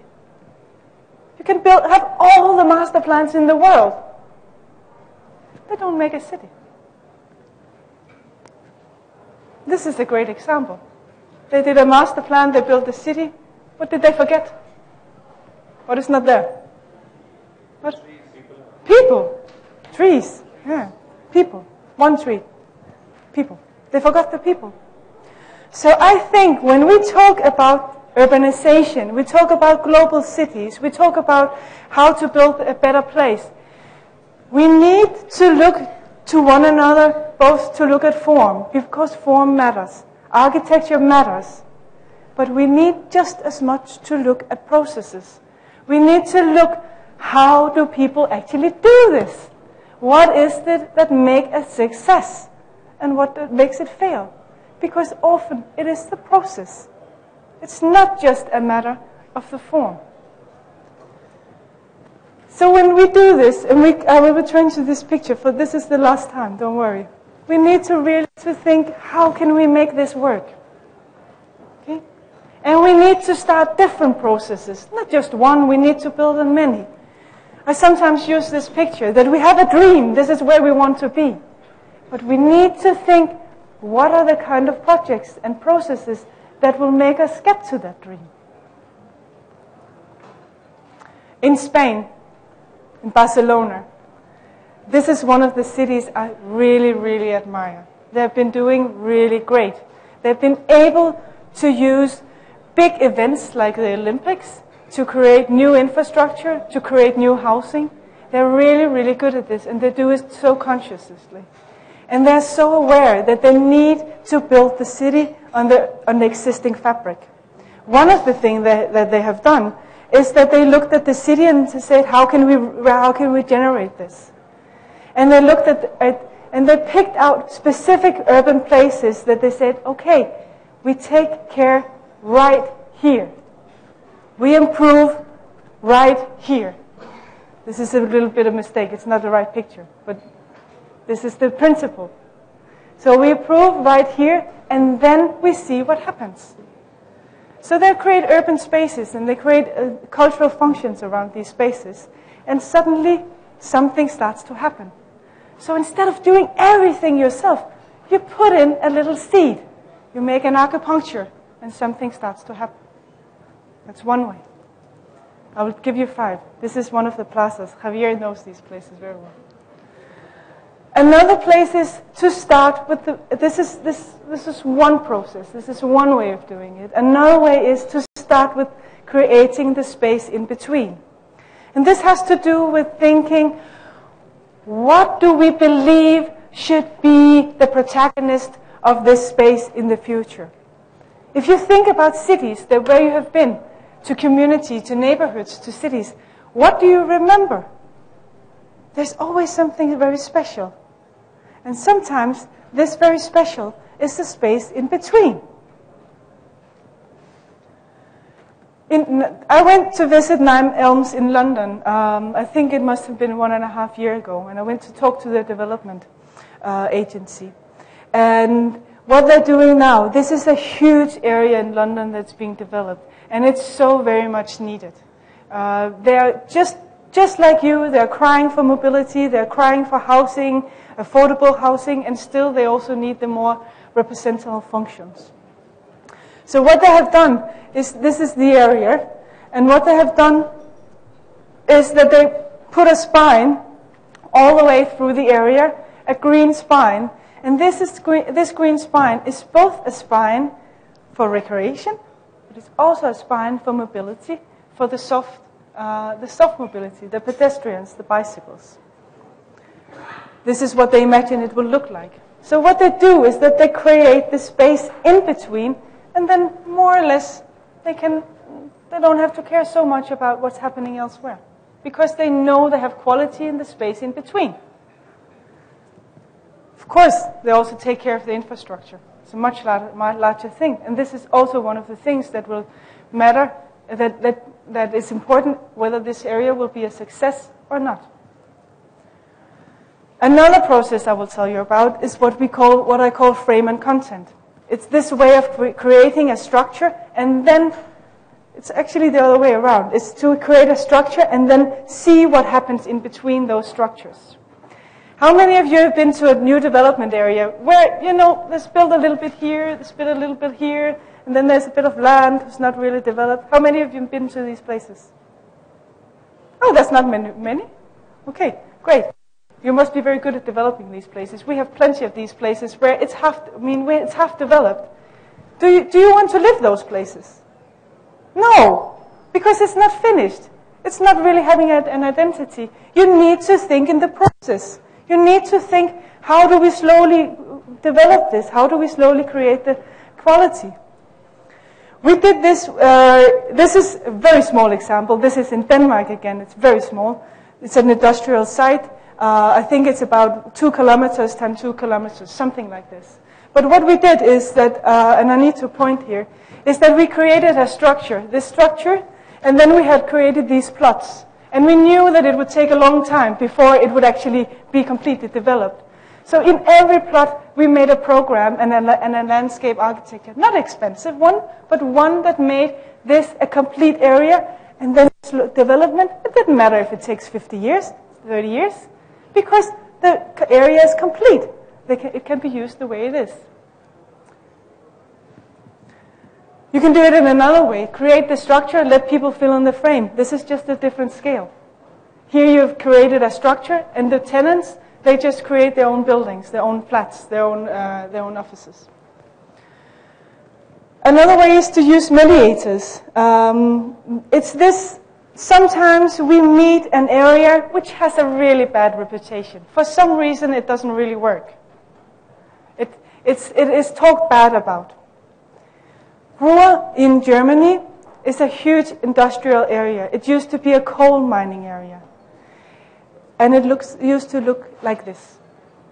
As I said, it's a huge area. The cities being here, I think this is about 200 kilometers. It's a very big area, especially in Europe. It used to look like this. And if you want to develop this, if you want to make this into a place, both for the people actually living there, but also the people from outside looking at the area, you need to make it a place to be proud of. And what do you do with these things? Well, you could remove everything. Well, we didn't have this history. We start from scratch. But they didn't. They did something really, really intelligent, I think.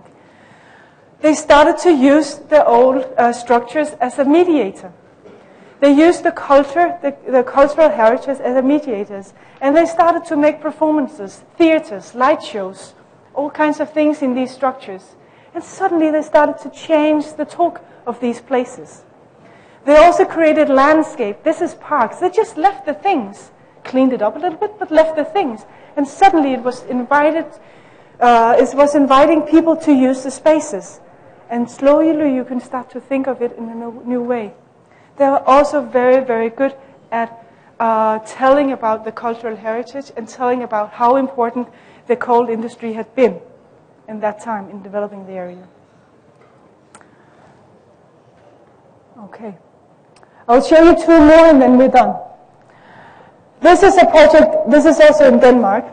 This is a harbor area. I think from on the length, it's probably something like 3 kilometers, something like that. This was a huge harbor area again. Again, we were in there. We had the challenge that we knew. We didn't really know. We knew that this was going to be developed, and we knew that it was going to happen. The investors were there. But we know by experience that yes, they are there, but yes, it takes more than 10 years before it's done. Okay? This is what happened in Europe much faster. So we started to say we create the landscape before we create the buildings. So we make an identity of small identities in the urban area that people can relate to. So in one area we made actually a swampland because the geology there was very wet. And we knew that we had also to deal with climate change, so it had to be able to take care of the water rising. So we started to create identities like this, ready to build on. So it is already a place when you build on it. And when you move in, you know it has an identity. You can be something there. Finally, and this is actually maybe even the most important, I want to talk to you about the process of negotiation. And this is also because it has to do with tradition. And it has to do with the people. This was the layers I talked about. And the people who are relating to their place. When we talk about negotiation, I'm sure every one of you have been sitting in a room where you're negotiating. You're trying to get people together. It's so difficult. But when you succeed, the road is paved. When you negotiate with financial stakeholders, I think actually the thing that you can achieve in terms of shared investment, shared infrastructure, coordinated development plans, shared facilities, if you make it the goal that each investment, really each investment will gain more by collaborating, you can make people do it. But it has to be true. It cannot but just be word. It really has to be true. We had a huge area had an area in Aalborg. It's not huge in the Indian side. It's huge in Danish side, where we had to do a competition. This is the inner city area. This here. This is an inner city area, and this was the development area that incorporated two other cities. And we knew that this we had a metro coming here. And we had also some very large investments around this metro. And what we did is that we spent some time talking to each one of them. What are their needs? How do they see the interest? And in the end, we managed to make a charter where they all signed with signature, we are going to work for this. And because that happened, we were able to make a common competition around the area. And this is what it actually looked like. It became a very green plan, and we had the infrastructure coming through. And they were all committed to actually developing it. And it's happening now. So suddenly they work together, and they see that their investment becomes more. So, today I've talked about time, layers, and process. I talked about we need to build on past, plan for the unknown. I talked about city is more than its building, and transformation is a process of many stages.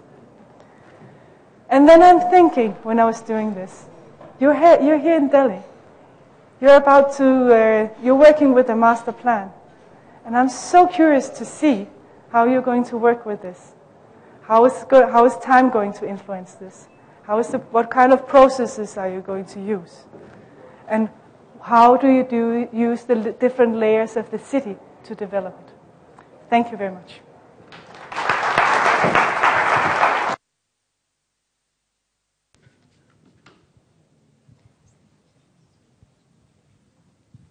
Thank you so very much, Anna. May I request Mr. Rishi Kapoor from Team ET to please join us on stage and thank Anna for having joined us and to share how we can make our country better planned and, of course, using landscape and planning. Thank you so very much for joining us, Anna. An absolute pleasure indeed. Let's put our hands together. Thank you, Rishi. Thank you, Anna. May I request both of you to join us for a picture.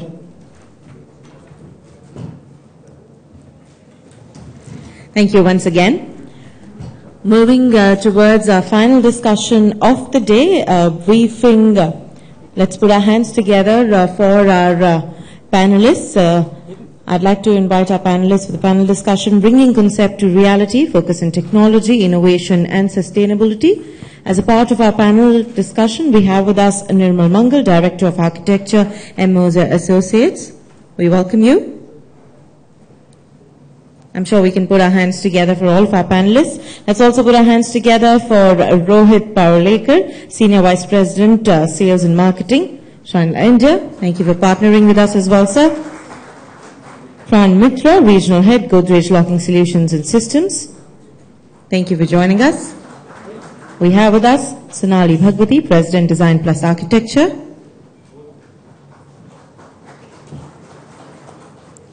We'd also like to welcome on stage Lalita Tharani, co-founder and principal architect, Collaborative Architecture. It's a pleasure to welcome on stage Vibhuti Sachdev, Dean, Sushant School of Art and Architecture, and Srinivas Murthy, architect and founder, Architect and Design Foundation. And of course, let's also put our hands together for our moderator, Mridhu Bhandari, joining us on stage once again. We'd like to follow the same format where we have... I think you missed out Mr. Mangal's name, or probably it was called earlier. Please come. Please come on stage. Mr. Nirmal Mangal joining us on stage.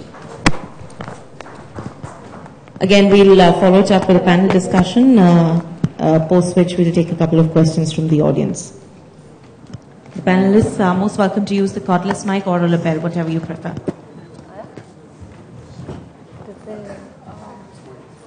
Keep one mic on that side. Okay, because the mic for him is not... We can use the handheld mic. Are there any more lapel mics, or are we using hand mics? Hand mics? Okay. I don't have. You can use the hand mic between two of you and one for this side. I think both of you. Nobody has. All right. Great. Okay. Architects versus... Oh yeah, we have men versus women happening here. Yeah, he's the lone person. Yeah, I almost thought of shifting to that side, then I said I don't want to give them all the opportunity. So I'll keep a check on that. All right. All right, so welcome ladies and gentlemen to another panel discussion as part of the second Economic Times Architecture and Design Summit. And really, in this discussion, we're really going to just be talking about bringing concepts to reality with a special focus on technology, on innovation, and on sustainability. So architects, designers, experts around the world have novel ideas on transforming spaces. So we are really going to be talking about what are some of these ideas, how can technology empower and fuel these ideas, and are these ideas really sustainable in the long run? So to answer all of these questions and much more, I'm joined by a very eminent panel of industry experts here today. And for the benefit of our television viewers, I'm going to be introducing them again one by one. Starting from my extreme right, Mr. Nirmal Mangal, Director of Architecture, M. Moser Associates.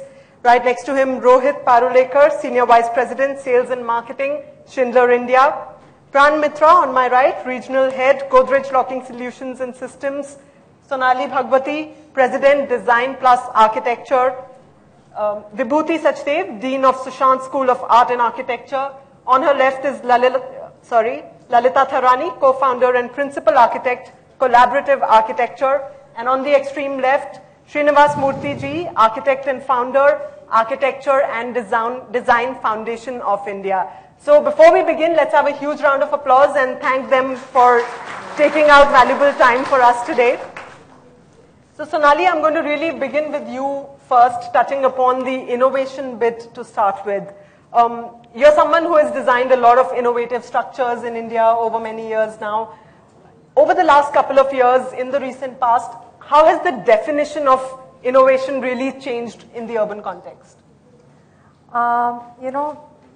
Innovation in the urban context is one issue which is, I think, really, really important today, because I think there is a lot of talk going about smart cities, etc., etc. I think this is a very broad subject, and it's important to see how this applies to us in our context here. While smart cities can have a lot of definitions and a lot of things that you can do which are all technology oriented, but today we are in a situation where we live in cities where 50% of our cities or more than 50% of our cities are either slums or unauthorized colonies or urban villages.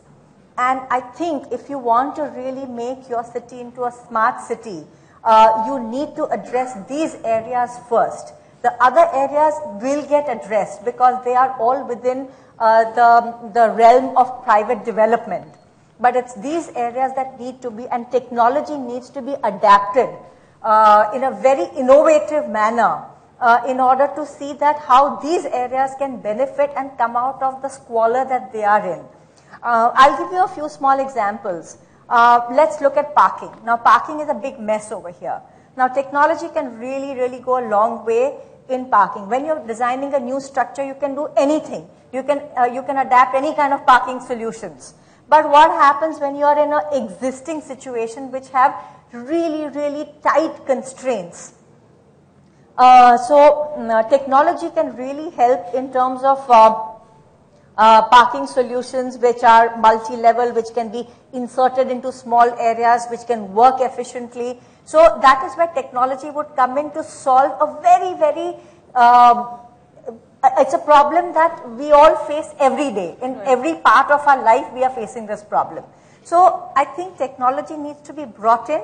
Let's take sewerage and drainage. None of these colonies have any sewerage and drainage. 50% of Delhi has no sewerage and drainage to begin with. So even where there is a little bit of sewerage and drainage, they all drain into the stormwater drains. Now these are wrong things that are happening, and we need to adapt technology. Instead of using very high energy intensive and complicated things, we can use really simple things which people are really doing a lot of research on in order to solve these problems. Use decentralized plants, use smaller systems which can create solutions for smaller areas, So that's where technology comes in. So this is the way I feel technology needs to really be adapted to create and clean up and fix our cities for what it is today. Bring pedestrians back. Today our pedestrian is gone. A smart city, a good city needs pedestrian. How do you do that? You have to clean it up. You have to do a whole lot of technological solutions need to be used in a very innovative way to bring back some of these basic urban values that we have completely lost in today's context. So we are going to be touching on technology in greater detail over the next half hour. But Srinivas, if I can come to you first. As far as design is concerned, as far as innovative design is concerned, is that the biggest need of the hour as far as Indian smart cities are concerned? I mean, we are planning, according to the government, 100 smart cities over the next couple of years. What's that starting point? At the design level, are we really equipped? Are we visionary enough to develop these? Okay, so answer your last question first. I think we are, as Indian designers, very much capable of having a vision of our own. And we have demonstrated that in the past very well. for strange reasons in the couple of decades, 4 or 5 decades in the past, we couldn't demonstrate that again. But I strongly believe that we have the capacity to do that. It's just that somewhere we lack that attitude to stick to a very principled approach towards development. And coming back to the innovation part, I don't think innovation has anything to do with the smart city or any such situation. I think we all need to continue to innovate in order to, because the challenges are changing on a day-to-day basis. We are getting, and typically when you ask that question, that innovation in the urban context, I think it's a very smart way of putting it, because the urban centers are becoming the centers of problem as well. So the lot of innovation is anyway required. But on a larger context, yes, that innovation is part of the design process anyway. So that is what the creative people are all the time innovating. It's just that the set of problems keep changing. So I guess innovation will continue to be an integral part of any kind of development. Nirmal, your company designs workspaces around the world. You adapt workspaces to a lot of different environments. But tell me, as far as innovation is concerned, what's that one biggest innovation, whether it's the inside-out architecture philosophy that you follow, or any such other design principles that you follow? In the Indian context, what is that one innovative step that is missing at the design level? Well, let me make a suggestion. Instead of giving you one answer, there are two aspects of innovation. One is what we call as design innovation, which has really nothing to do with whimsical architecture or iconic architecture. It's a different way of looking how to design it, which really affects the three aspects of our life, which is called live, work, play. The second aspect is the innovation in terms of the technology, which we use in building the buildings, in design and construction. These are two aspects of innovation. They work together to create wonderful architecture. What you talked about, the workplace strategy, which we use for all our designs. Workplace strategy is nothing but what we call is problem-seeking methods, in which we really encourage and we really engage with our client to learn what is the design brief. Because in the morning session, Rahul had indicated that most of the time the client do not know what they want. I think he's right. But they have an inkling, what do they need. It's just that they do not know how to put it in words. And I think as designers, as architects, as planners, it is our job to get that. In terms of technology, I mean, there are just phenomenally wonderful new products which are out there, which really supports a lot of objectives that we've talked about today, in terms of efficiency, in terms of cost, in terms of looking at our heritage, and certainly in terms of sustainability. So going back to workplace is nothing but learning from the client, what do they need, and help them understand that it is they who will be defining their challenges. This method has been around for at least 25 plus years, and this is a topic that by itself would take the entire hour, so I do not want to go in that. We also practice what we call as inside-out architecture. And what inside-out architecture means is that doesn't matter what the building type is, we design it for the lowest common denominator. And what that means is that in a workplace, the lowest common denominator is an employee who's working there. He is a workplace. And we design around that. In a housing scenario, the lowest common denominator is the individual who is living in that apartment or house or whatever the case may be. So as we design that, each and every space is designed for its intended use. So we don't try to cram a program, a series of spaces into a whimsical space and really accept that and say, well, the space is fantastic, and so what, some of the spaces do not work inside. So inside-out architecture really is that it's a fair balance of designing both interior and architecture on a concurrent basis. All right. So Sonali was earlier talking a little bit about technology, and I'd like to touch a little bit upon that. Pran, you're in the business of offering solutions to consumers. Today you're able to offer technology-driven consumer durable solutions, electromechanical locks and whatnot. We are talking of smart cities where technology is going to play a pivotal role for the future. So really, how do you think technology is going to revolutionize the interior design space in the coming years? Okay.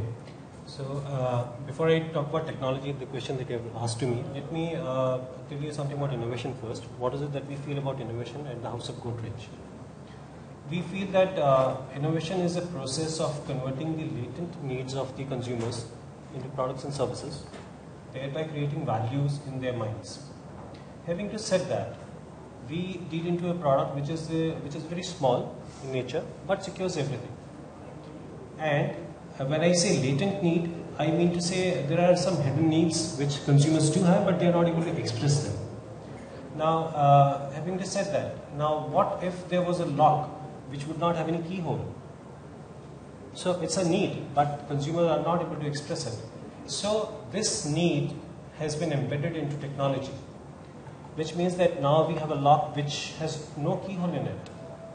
And it is through the frequencies that are created through these knock codes which open the door. So we are trying to bring about technology into every facet of the product that we deal into. Today we are talking about smart cities. I am talking about smart homes. Smart homes where the lighting, where everything is mechanized through technology. So being the industry leader, we are also working towards it and getting technology to locks as well, which is possibly the smallest product that's used in a home. So going forward, do you see smart homes really becoming a more sort of a need in the urban context rather than being a luxury, so to speak, as of now? See, I feel gone are the days when one or two family members won't earn or won't go out for business or job. Today, everybody is leading a busy life. Everybody has to move out. And thereby, there's paucity of time. Everybody wants to make every second of it. So it is the technology which is going to help people to bring about some luxury of time to them. It is through technology only that can happen.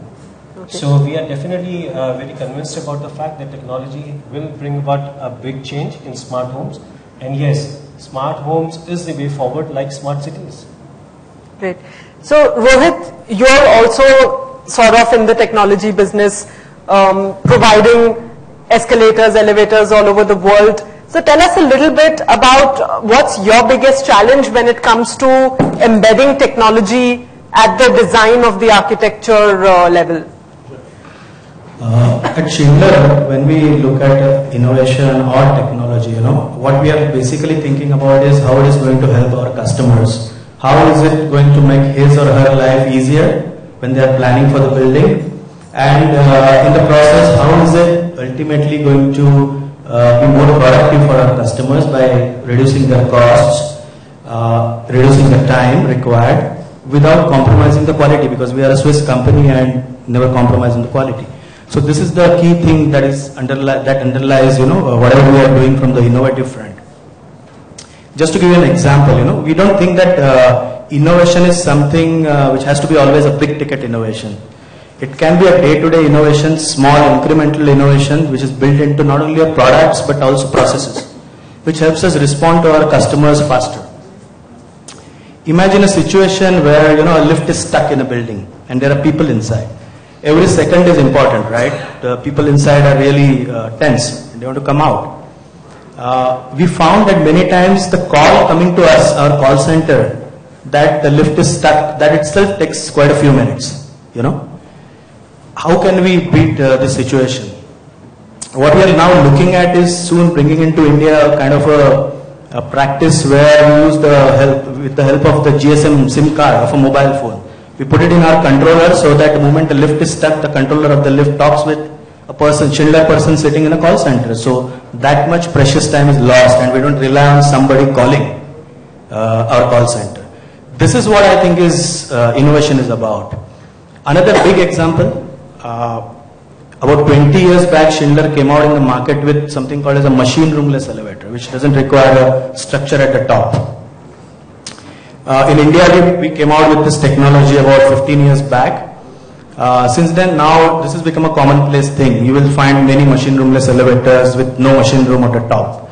This is what we truly feel is innovation about. What it is doing for our customers, first of all, for our architects, it gives a better freedom, flexibility to design the building. They don't have to worry about that box projecting on top of the terrace, flat roof line. And for our builders and developers who are our customers, it means saving in time, money, coordination work in building that.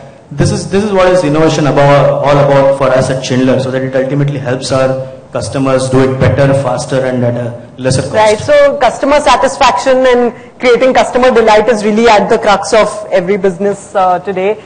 Lalita, what's your experience when it comes to developers? Do you often get demands for designs that have technology embedded in them right at the vision stage?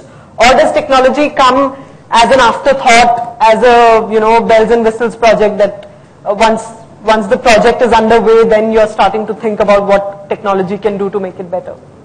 Well, most often an afterthought, but there are certain developers, considering all of them are clients, whether it's developer or an individual client, a developer at the end of the day looks at the bottom line.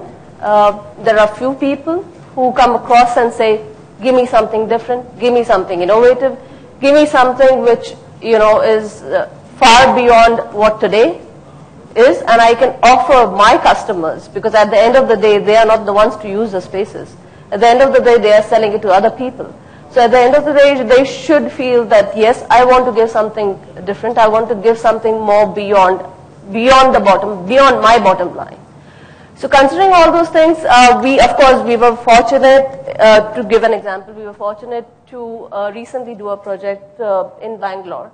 It's an IT park, where the developer came and told us that, of course, we were probably the third architects to be engaged for the same project. So obviously there was a huge amount of dissatisfaction which was already there. And the brief was, give us something which, which should be different from what we have been offered till now. And since this was an IT park which was a platinum rated LEED certification IT park, obviously, technology played a huge role in that.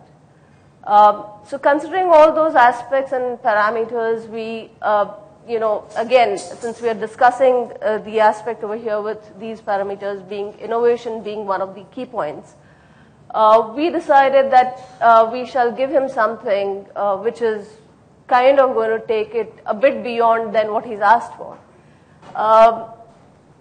compared to the brief that was given to us. Luckily, he accepted it, and when we say, okay, concept level, it's accepted. Since we are discussing about concept to reality at the end of the day, well, reality was different. At the time of execution, things change, people change, thoughts change, bottom lines change. Okay, so, but yeah, yes, of course, most often than not, I'm sure all the architects would agree that what we plan, design, or conceptualize, probably 60 or 80%, maybe to the max, is executed at site. Never 100%. That's true of most projects, whether it's at an urban level, whether it's at a structure design, or whether it's so to say an interior architecture. So considering all these things, of course, innovation and technology needs to meet each other, marry each other, support each other, without which we probably cannot build good projects, and we probably cannot convince the clients really to say yes. And okay, in terms of the afterthought, as you say, yes, there have been people where we in fact designed a workspace for an energy company. They had all modern, softwares and solutions that they were actually selling, but they themselves were not aware. So we had to educate them to use their own products. More often than not, if you educate the customer, at least they become open to the idea. Absolutely. We have to educate them to use their own products in their own workspace to make it as a show center to sell the thing. Otherwise, you can just go and sell it, talk about it. But at the end of the day, how are you going to convince a client if you, being an energy company, cannot implement it yourself? Right. Vibhuti, amongst all of us, you're perhaps most in touch with the next generation of architects that's really going to build India. So is there a lot of focus on technology and innovation for architecture students? Yes, I think technology, I do not actually understand what technology is, because in a rush to kind of adapt newer innovations, we forget that there is a huge resource of indigenous technology that we're ignoring. There are indigenous systems of doing things, bioindicators of telling how deep the water is. There are building skills that the master craftsmen have that have not been worked on, researched or documented even. So what we're trying to do in our school is, I started this last semester, we get in craftsmen from, master craftsmen from places like Jaipur, and they get to teach students directly without any interface. And the students love it, and the craftsman loves it, because we are giving a very limited role to the craftsmen at the moment. We are just using them in conservation projects. They ought to be mainstream technical people. There is a huge resource in India which is completely ignored. And they have skills like araish, they work in brass, they work in marble, it's handcrafted stuff. And I seriously think this is our last chance to do something about it, because they're not teaching their children the same skills. They're very happy if their children buy a photocopying machine and works there, earns his living, that's it. So we need to kind of really get that back into mainstream architecture, and architects have that kind of social responsibility to do something about it, because these are building skills. And unless we make them get them back into mainstream architectural practice, they are going to just fade away. They're going to disappear. And then we can't, in Europe it's already happened. They don't have this, living tradition anymore. But we do. We can't just museumize it and think, okay, you sit pretty there in a room, we'll come and, praise you once in a while, but we'll just focus on new technology. So I think we are at a point that we need to address this here and now, and architects have to be their patrons. You have to give them projects, you have to make them make door handles, chandeliers for your hotels, whatever. I mean, they make handcrafted things. The second thing which we have been innovating in the curriculum, apart from master craftsmen teaching the students directly, is making our students learn to read and write. Most architects don't have a sense of history, I'm afraid. I'm not talking for everyone, but most architects I talk to have no sense of what Indian history is, what past is. They can't tell styles, they can't tell dates, they can't tell the patrons, politics. So we are generally very poor readers and writers. And that is, why is that important? It is important because the idea that comes in your head as a design idea in the head comes either as an image or a thought, emotion, but you have to be able to express that. And you have to also question it. Why am I thinking this? This is not what the idea was, so what's wrong with this? And you have to be articulated to yourself to question it. And also you have to communicate that idea to your client. So unless one reads and writes and thinks critically, the design doesn't improve. And that's an interesting point that you make. Srinivas, you also work a lot with students. Do you believe that all of these ideas, the idea of a city, the idea of the responsibility towards the city, of building spaces, needs to come in much earlier in a student's life rather than coming in at graduate level? level? What Vibhuti said, I completely agree with her that when we talk about technology related issues, and nowadays I think it has almost become an ingredient in every discussion conference to talk about sustainability, how we are going anti-green and how we need to save the earth. But we don't realize that there is one more very important aspect, is that sustainability also has to do a lot with the socio-cultural context. most of the time our focus has gone on to the technology front. You know, how much the lifts are able to save electricity, how much the lighting condition is better. But what about the socio-cultural context where you're not using the kind of architectural vocabulary, and by what Vibhuti is saying, that we are not creating these opportunities where these craftsmen can be used in your architecture? Thus, you are depriving them of their livelihood actually. And in the slow process, they are actually changing their professions. We all get to hear about this, suicides being committed by the farmers because, especially the weavers who are going cotton, and they no more wants this cotton anymore because all the mills have come in. I guess we are not realizing that the craftsmen are also changing their profession. At least they are not committing suicides right now. So as she said, that this is the last chance for us to revive. Now, in that sense, the sustainability in the larger sense, whether we are creating smarter cities or better cities or smarter homes, I think we need to understand that these things are as important as the technology issues are. Imagine if I were to become just like an American, Russian or a Frenchman without the background of a cultural or historical background. I mean, what is my identity then? I mean, so this is another important issue which we have been working with most of the students in Architectural Institute, is that when was the last time that India created a great architectural style? Now, where is innovation happening in our thinking, in our education? Is there not a possibility? Why is it that, I mean, though I'm sure many of the architects in the room would agree that we have always had this house divided when it came to, why Le Corbusier was invited to design Chandigarh. But forget about whether he did a good or a bad job of it. But I think it raises a very important issue, is that how are we looking at, as India, at the issue of sustainability? And bringing back the students into it, definitely I think architectural education and our profession is one of those very few ones where the industry integration happens at a much later stage. Unlike MBA or medicine or other courses, here the students are mostly taught to design and produce drawings. They go into the offices, and probably after working for 2 or 3 years in an office, they actually get to go to the site. So you're saying that maybe industry also needs to play a greater role here, not only industry, I guess the institutes also have to look at their curriculum in a little different way, where issues about sustainability, trying to know about the real hardcore thing, how it is made. Because if you don't know, then you won't think about it and try to make a change about it. I'm going to direct that to the corporates here. At Schindler or at Godrej, what are the sort of initiatives that you take as far as, design or architecture or, these concepts are concerned? Are you sort of taking some positive steps for students in this sphere? Rohit will. Thanks. Sure, this is very important. In fact, developing further what Mr. Murthy said, very often the focus is on innovating on the products and the processes, whereas the people aspect is very, very important.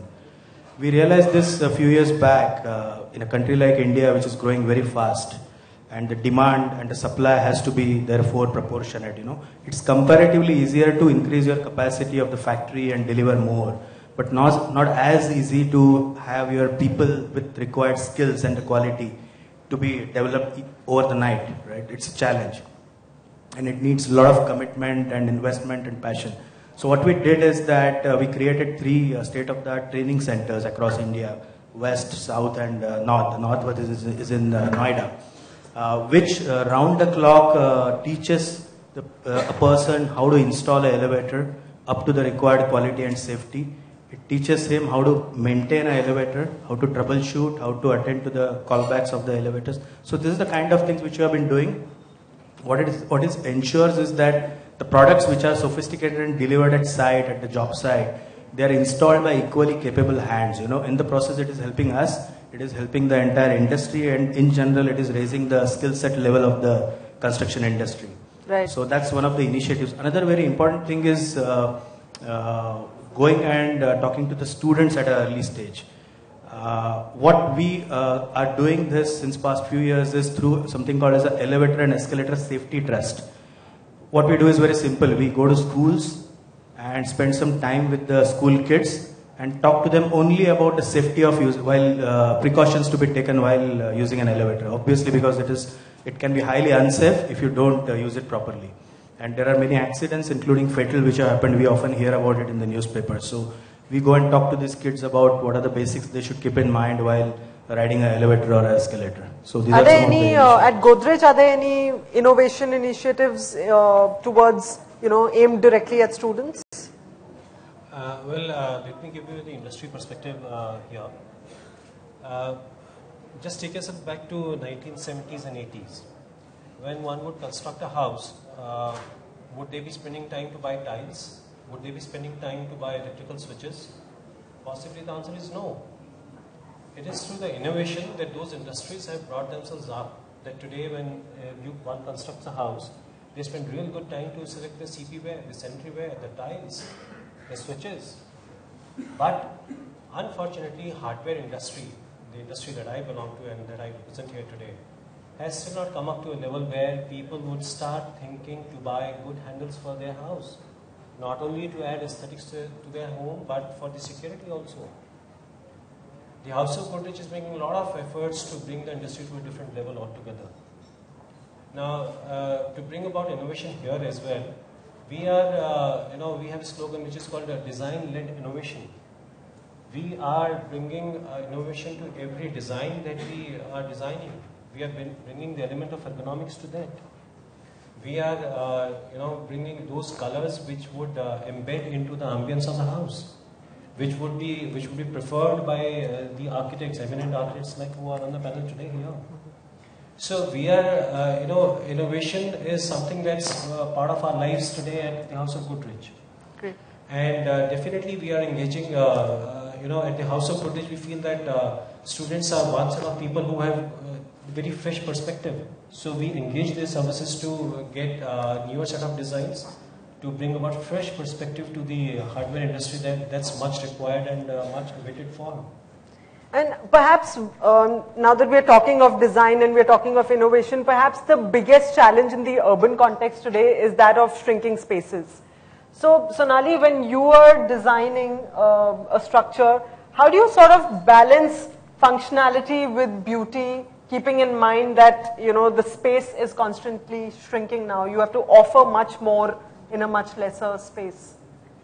Talking about this, what you're saying in the context, let's say, of a workspace.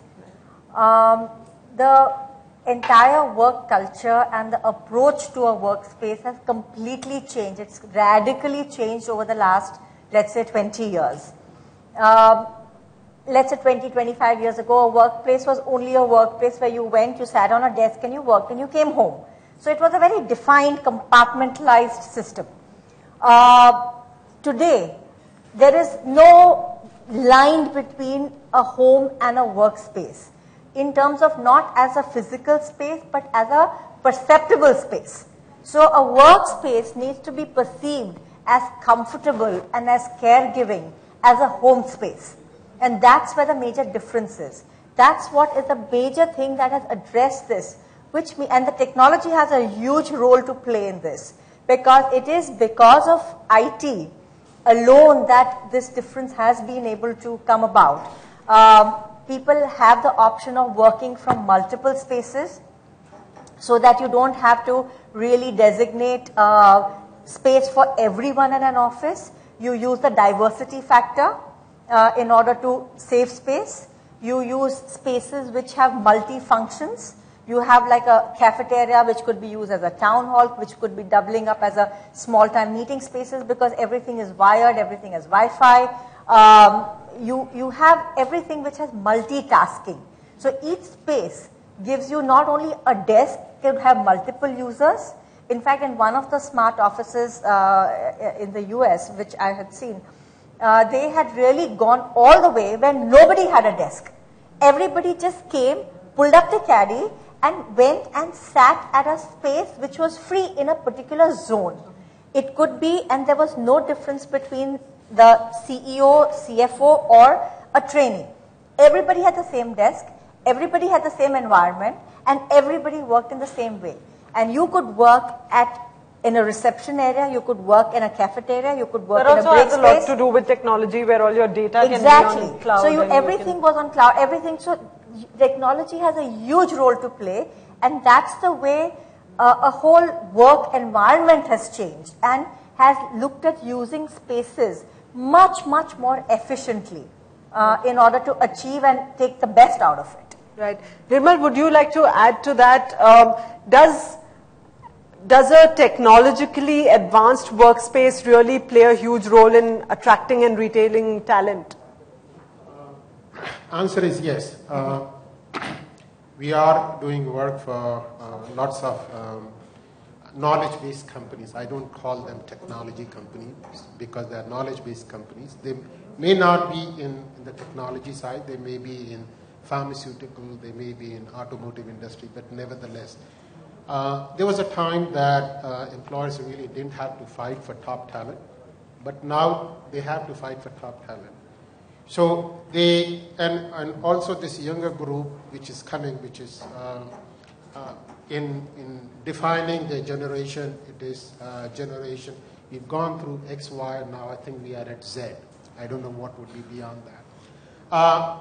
They have very different set of values. Their way of working is different. What attracts them, what motivates them, what inspires them is very different than the worker of even 10 years ago.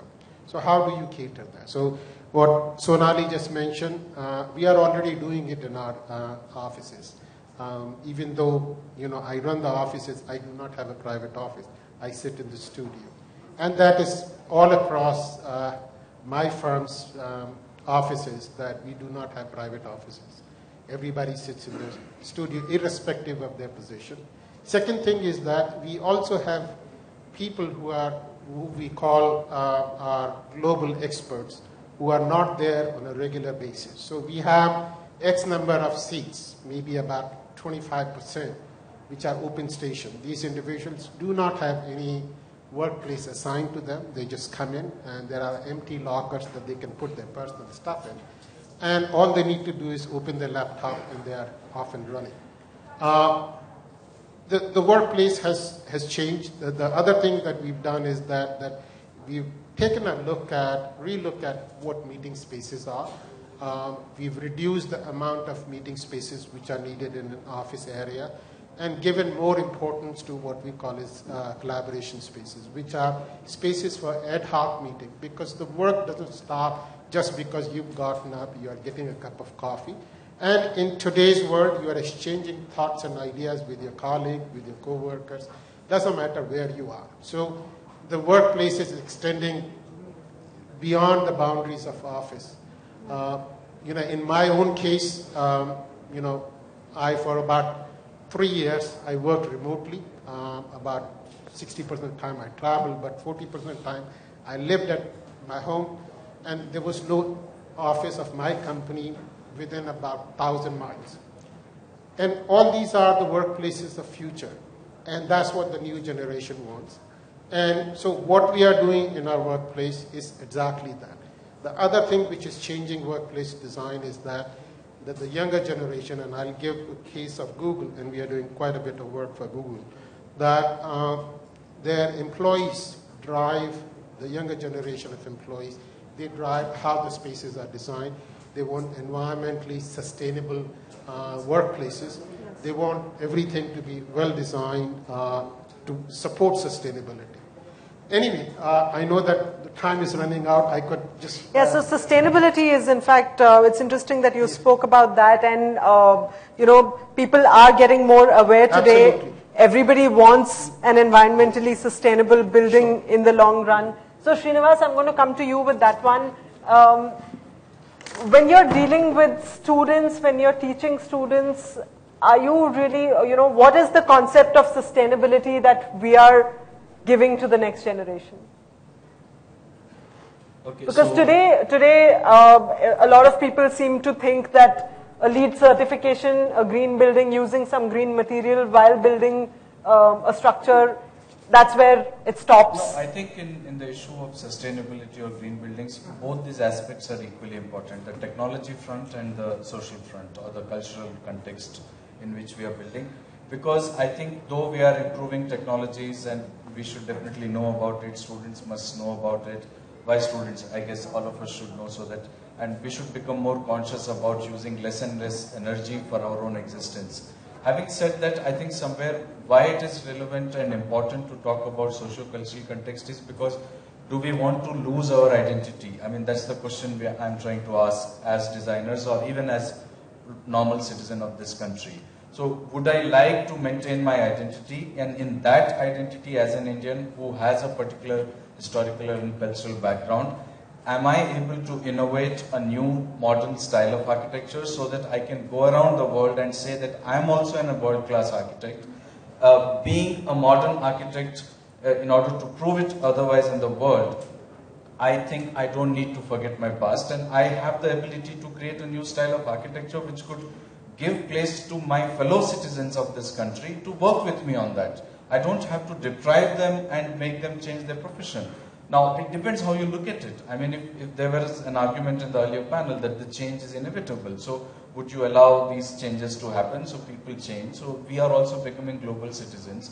We all have started dressing just like earlier, and this whole question of city's identity has changed. I mean, earlier Chennai was known because it was a city of Tamilians, and Delhi was known probably as a Punjabi city or Mumbai as a Marathi city because it had a context and it has a belongingness to talk about. But today, I guess there was an ad of some of their cell phone companies where a Bengali is working in Kerala lady is working in Kashmir. So we are changing as a society, but I think it's time also to think that would we like to give some importance to this aspect of us as a nation, as an identity, and in that context, should we look at technology which can help us retain that and still move ahead and use the latest technology in our designs. And this is what I think students would also have to be told about.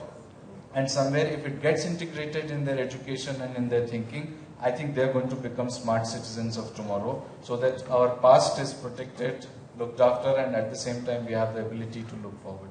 Right. Lalita, do you, while we've spoken about students and, passing on this thought and this legacy of sustainability, so to speak, to students, in the current scenario, do you get demands for designs that are environmentally sustainable? Well, of course we do, and sustainability is the call of the day and need of the hour. Are consumers willing to pay a premium for a design that is another question altogether. These two things are completely a different deal. Yes, of course, there are some. So you're saying in theory everyone wants. Nobody wants to pay for it. Nobody wants to pay for it. Exactly. So everyone wants it, but there are few takers who say, yes, I would look at spending more on it. Or, we have all kinds of technology which supports sustainability, such as, air conditioning systems, and there are many, I'm sure all these developers or the companies sitting over here can add to that. But when we as architects or designers do try to implement those in the project, the question is whether, they look at, okay, few years down the lane, I am going to make some sense by using this, but today I'm spending more, so am I ready for it? So that is a big question mark, and that's a gap that needs to be bridged with, enlightening the client. Basically, we have to educate them, we have to push them, we have to push the boundaries. It has to be done by the architects, which is the most important. I have something to add here. Just to a connected thought on sustainability. I think we have to make the architectural profession less elitist. I don't think we have to educate the client. I think we have to provide passive solutions, architectural solutions. It's not about expense. I mean, the way we've done away with the courtyard just, saddens me so much, because you can't make a courtyard house in your city anymore because you have to leave setbacks from the road. So after you've left all the front setback, side setback, all that, you've not left space to make the courtyard. And that is such an important, interesting, time-tested solution that has been available to all of us for so long. And why have we got rid of it? Why do we think, every building, it ought to be mandatory for every building to use solar panels, every building to have, recycle the waste, every building to harvest rainwater. We don't have the choice or the luxury to ignore these things. And in our college, all the thesis students, we insist that they address these issues in all their projects. We ask them, so where's your rain harvesting system? No matter what building you're using, we want to know how much energy is being consumed. And the thing is, we don't have the luxury anymore to say, I'll just do one green building, or this is a sustainable one I've done, and this is the normal one I've done.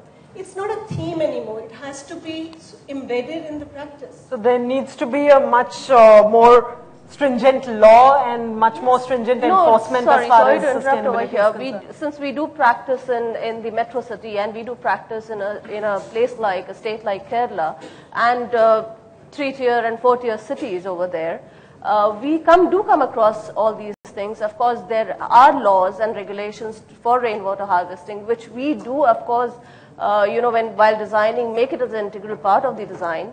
But along with that, there are many other aspects. Now, you say the courtyard house. I mean, Kerala is famous for all these kind of this kind of an architecture. We do implement that, even if we have a modern take on on architecture. Doesn't mean that we have to do traditional architecture or a typical Kerala house to build a courtyard house. So we do try to make sure that we integrate nature, which Kerala has in abundance, to make sure that it is a part and parcel of the design, of the concept, of the architecture. Sorry, and don't misunderstand. I wasn't saying that we replicate traditional design and bring it back. No, I perfectly understand. Yeah, what I'm saying is that there are lots of solutions that need not be expensive. Right. It could be a design choice rather than a technology choice. Sure. But where there are mega structures and larger developments come into play, what Lalita is saying probably right. I mean, see, there are different aspects. Yeah. Sorry to say. So now what happens is that the only way, I mean, one can educate as much as one wants, but the bottom line is money, and money speaks, So the only way, in my opinion, is that you need to have a bylaws or some sort of a mandate that incentivizes a developer to build in. Like, you could give a little extra FAR or whatever. So that means that they have to have incentive to make it green and bring the sustainability into forefront. I think we mustn't sort of forget that at the bottom of it all, for any development, it is the money that speaks, and we must address that and see to it that we use it correctly. Right. Nirmal, are there any best practices that we can pick up from around the world as far as making sustainability economically viable is concerned for the developer community? We are very fortunate that we are talking about Indian context, because I think that a vast majority of passive systems are really cost-free. It really depends on us to be able to integrate them. And even the active systems, there are many, many things that can be done for almost little or no cost. When you are approaching something like platinum, yes, there is cost to that. But easily up to the silver level, we've been able to achieve that with literally no cost impact. So what it really is that it puts the burden on designers, on architects, to design something which is sustainable. I chuckle at the idea of LEED. Almost 25 years ago, I taught a studio at University of Texas, and the topic of that was energy in architecture. And this was at the time where there was no such thing as LEED or even sustainable design. We've come a long way, but one of the important things is that we've been doing sustainable design in India out of economic necessity way before the rest of the world got on the bandwagon. We've been using regional materials, we've been using recycled product, we've been using so many things. Now that it has become in the mainstream, we can structure how to use them. There are techniques of using that. Even the technology, how you use the technology, has a very direct cost bearing. It doesn't have to be expensive in order to be sustainable. For example, if you use daylight to light the interior spaces, it is free. Daylight can travel up to 35 feet inside in the interior spaces. So make sure you have enough of windows in order to bring the daylight in. It's free of cost. We don't have to do that. In places where you want to have water heater, solar water heater costs very little.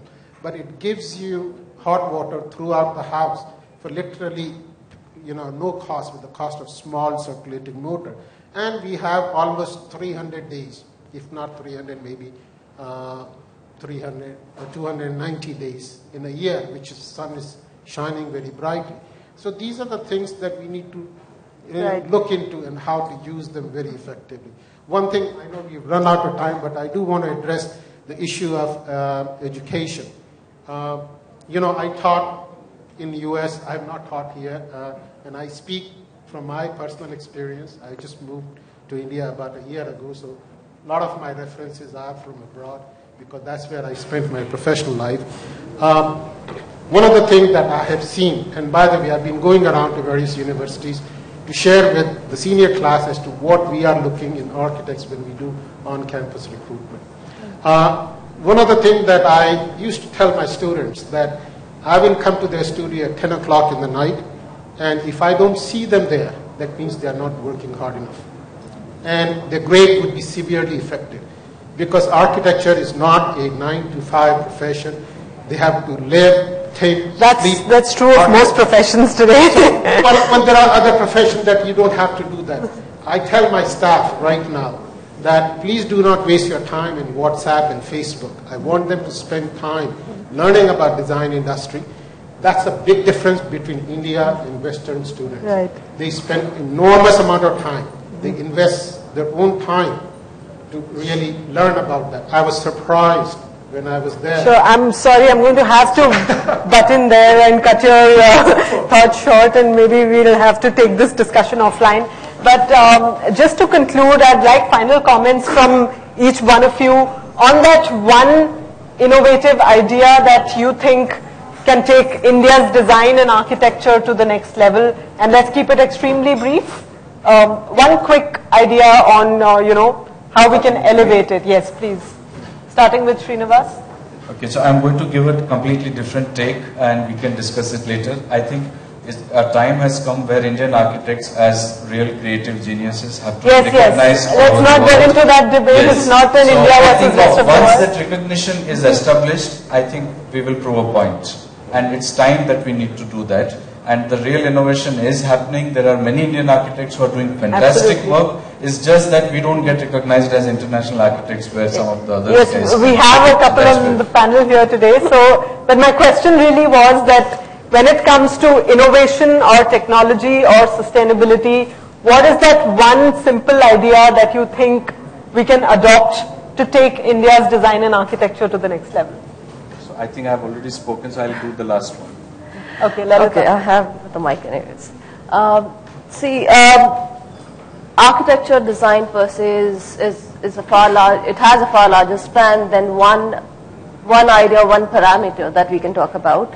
All of these three aspects and many others come together to really make design and architecture worth noticing, relevant, and at par at the global level. And more so, we have to kind of stop being followers. We have to start being leaders in design. We, as the co-panelist over here was saying, that we have to breathe design to be there. Right. Vibhuti?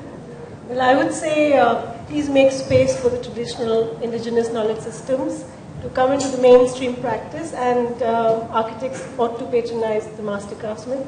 And the other related thing is we need to revise our building bylaws. I mean, we are in serious trouble if we don't. Yes, we are. I agree. Sonali? I think one of the most important things is the restructuring of our urban fabric. The small fragmented plotted fabric that we have today is the biggest undoing of our city and undoing of any design. So unless we go into the amalgamation mode and look at large land parcels which can have larger integrated projects, which then can have a lot of smart technology, whether it is with traditional crafts or XYZ, that's a different issue. But unless you create the platform for good technology and design ideas to be put in, it's never going to change. Because the sum of small parts is not equal to the whole. The whole is a bigger issue, So I think that changing of the urban structure is the crux of changing our Indian design and architecture. All right. Pran, what's your thought on this? Well, my concluding comment on the subject would be like this. I have a very strong desire to live in developed India. Having said that, we are one of the 5 most emerging economies of the world. And like China, we are not an aging society. And it's time that we start selling the brand India. And to have done so, it is through the innovation and technology. The marriage of the two is what we shall bring us on the top of the world. I'm sure the eminent architects of the country will do this for us. They will design a better India and a modern India for us. And we, being one of the corporate citizens of the country, we shall definitely contribute towards the success of the country. Thank you. Rohit? For us at Schindler, again, the next big innovation idea or innovative product comes from the simple fact that today in India we have a very bad situation when it comes to the electrical power supply. Whereas, as he said a few minutes back, the solar power is available in abundance, right? So why not make use of it? So how about a solar elevator, just like a solar water heater? And this is not really a dream, it's already a reality. We have a product which is a solar elevator, which would run even if there is a power failure and continue to run up and down. You don't have to get stuck into the lift due to power outages and not have an elevator in spite of having an apartment which would cost you millions of rupees. So this is a fact which is already there. The first few elevators have already been installed elsewhere in the globe, and in India we are very soon looking at it by early next year. So that's for us really a typical example of innovation which is driven by the ground reality and how to overcome the challenges of the surroundings. All right. Nirmal? I'll make it very short. My suggestion is that there is tremendous scope of using materials, systems, and technologies for the passive means of sustainable design. We haven't even scratched the surface. Before we just go and copy West blindly to say that, well, this is what we want to integrate, there is so much more to explore and integrate in our design. If we just do that, we will accomplish majority of the goals.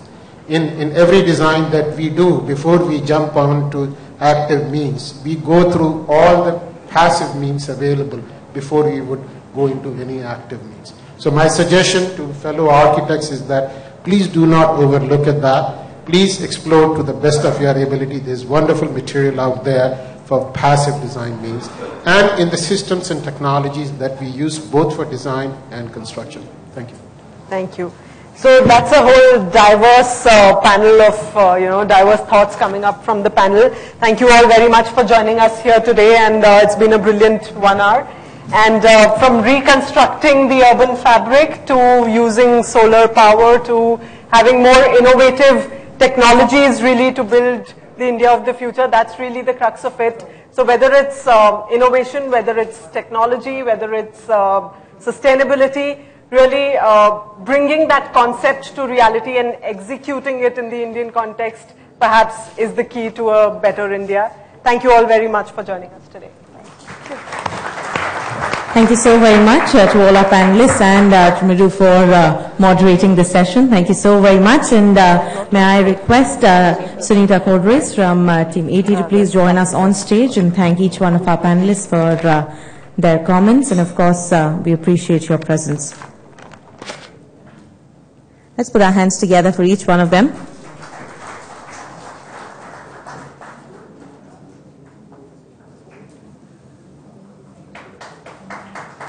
Thank you, sir.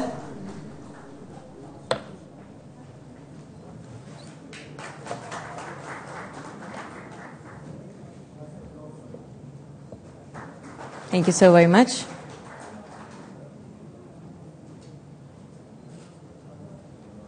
Thank you, ma'am.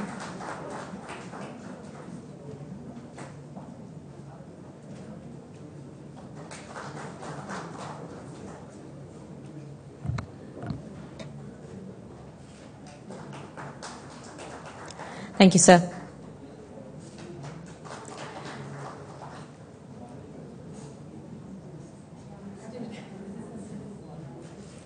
Thank you, Sunita. May I request all of you to please join us for a group picture and we can keep memories alive.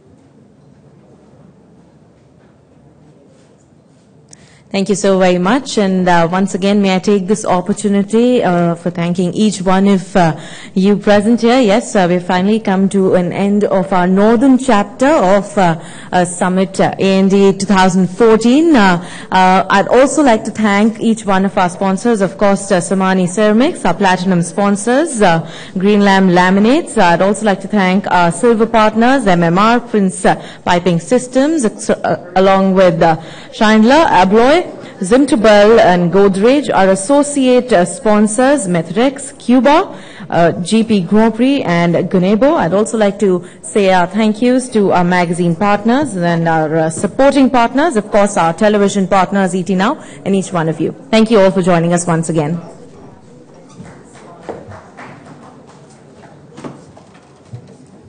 I said half a minute, but maybe 1.5 minutes. Thank you very much. It's a kind of word of thanks. I almost am the senior most.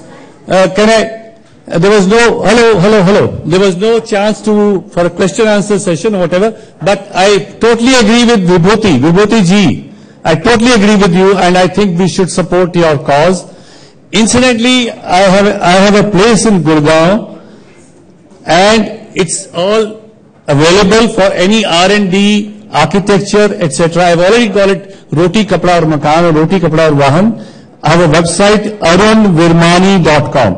I'm not promoting myself. There's no financial motive, but just to keep the ball rolling, I think I will welcome anyone. arunvirmani.com will give you my address in Gurgaon.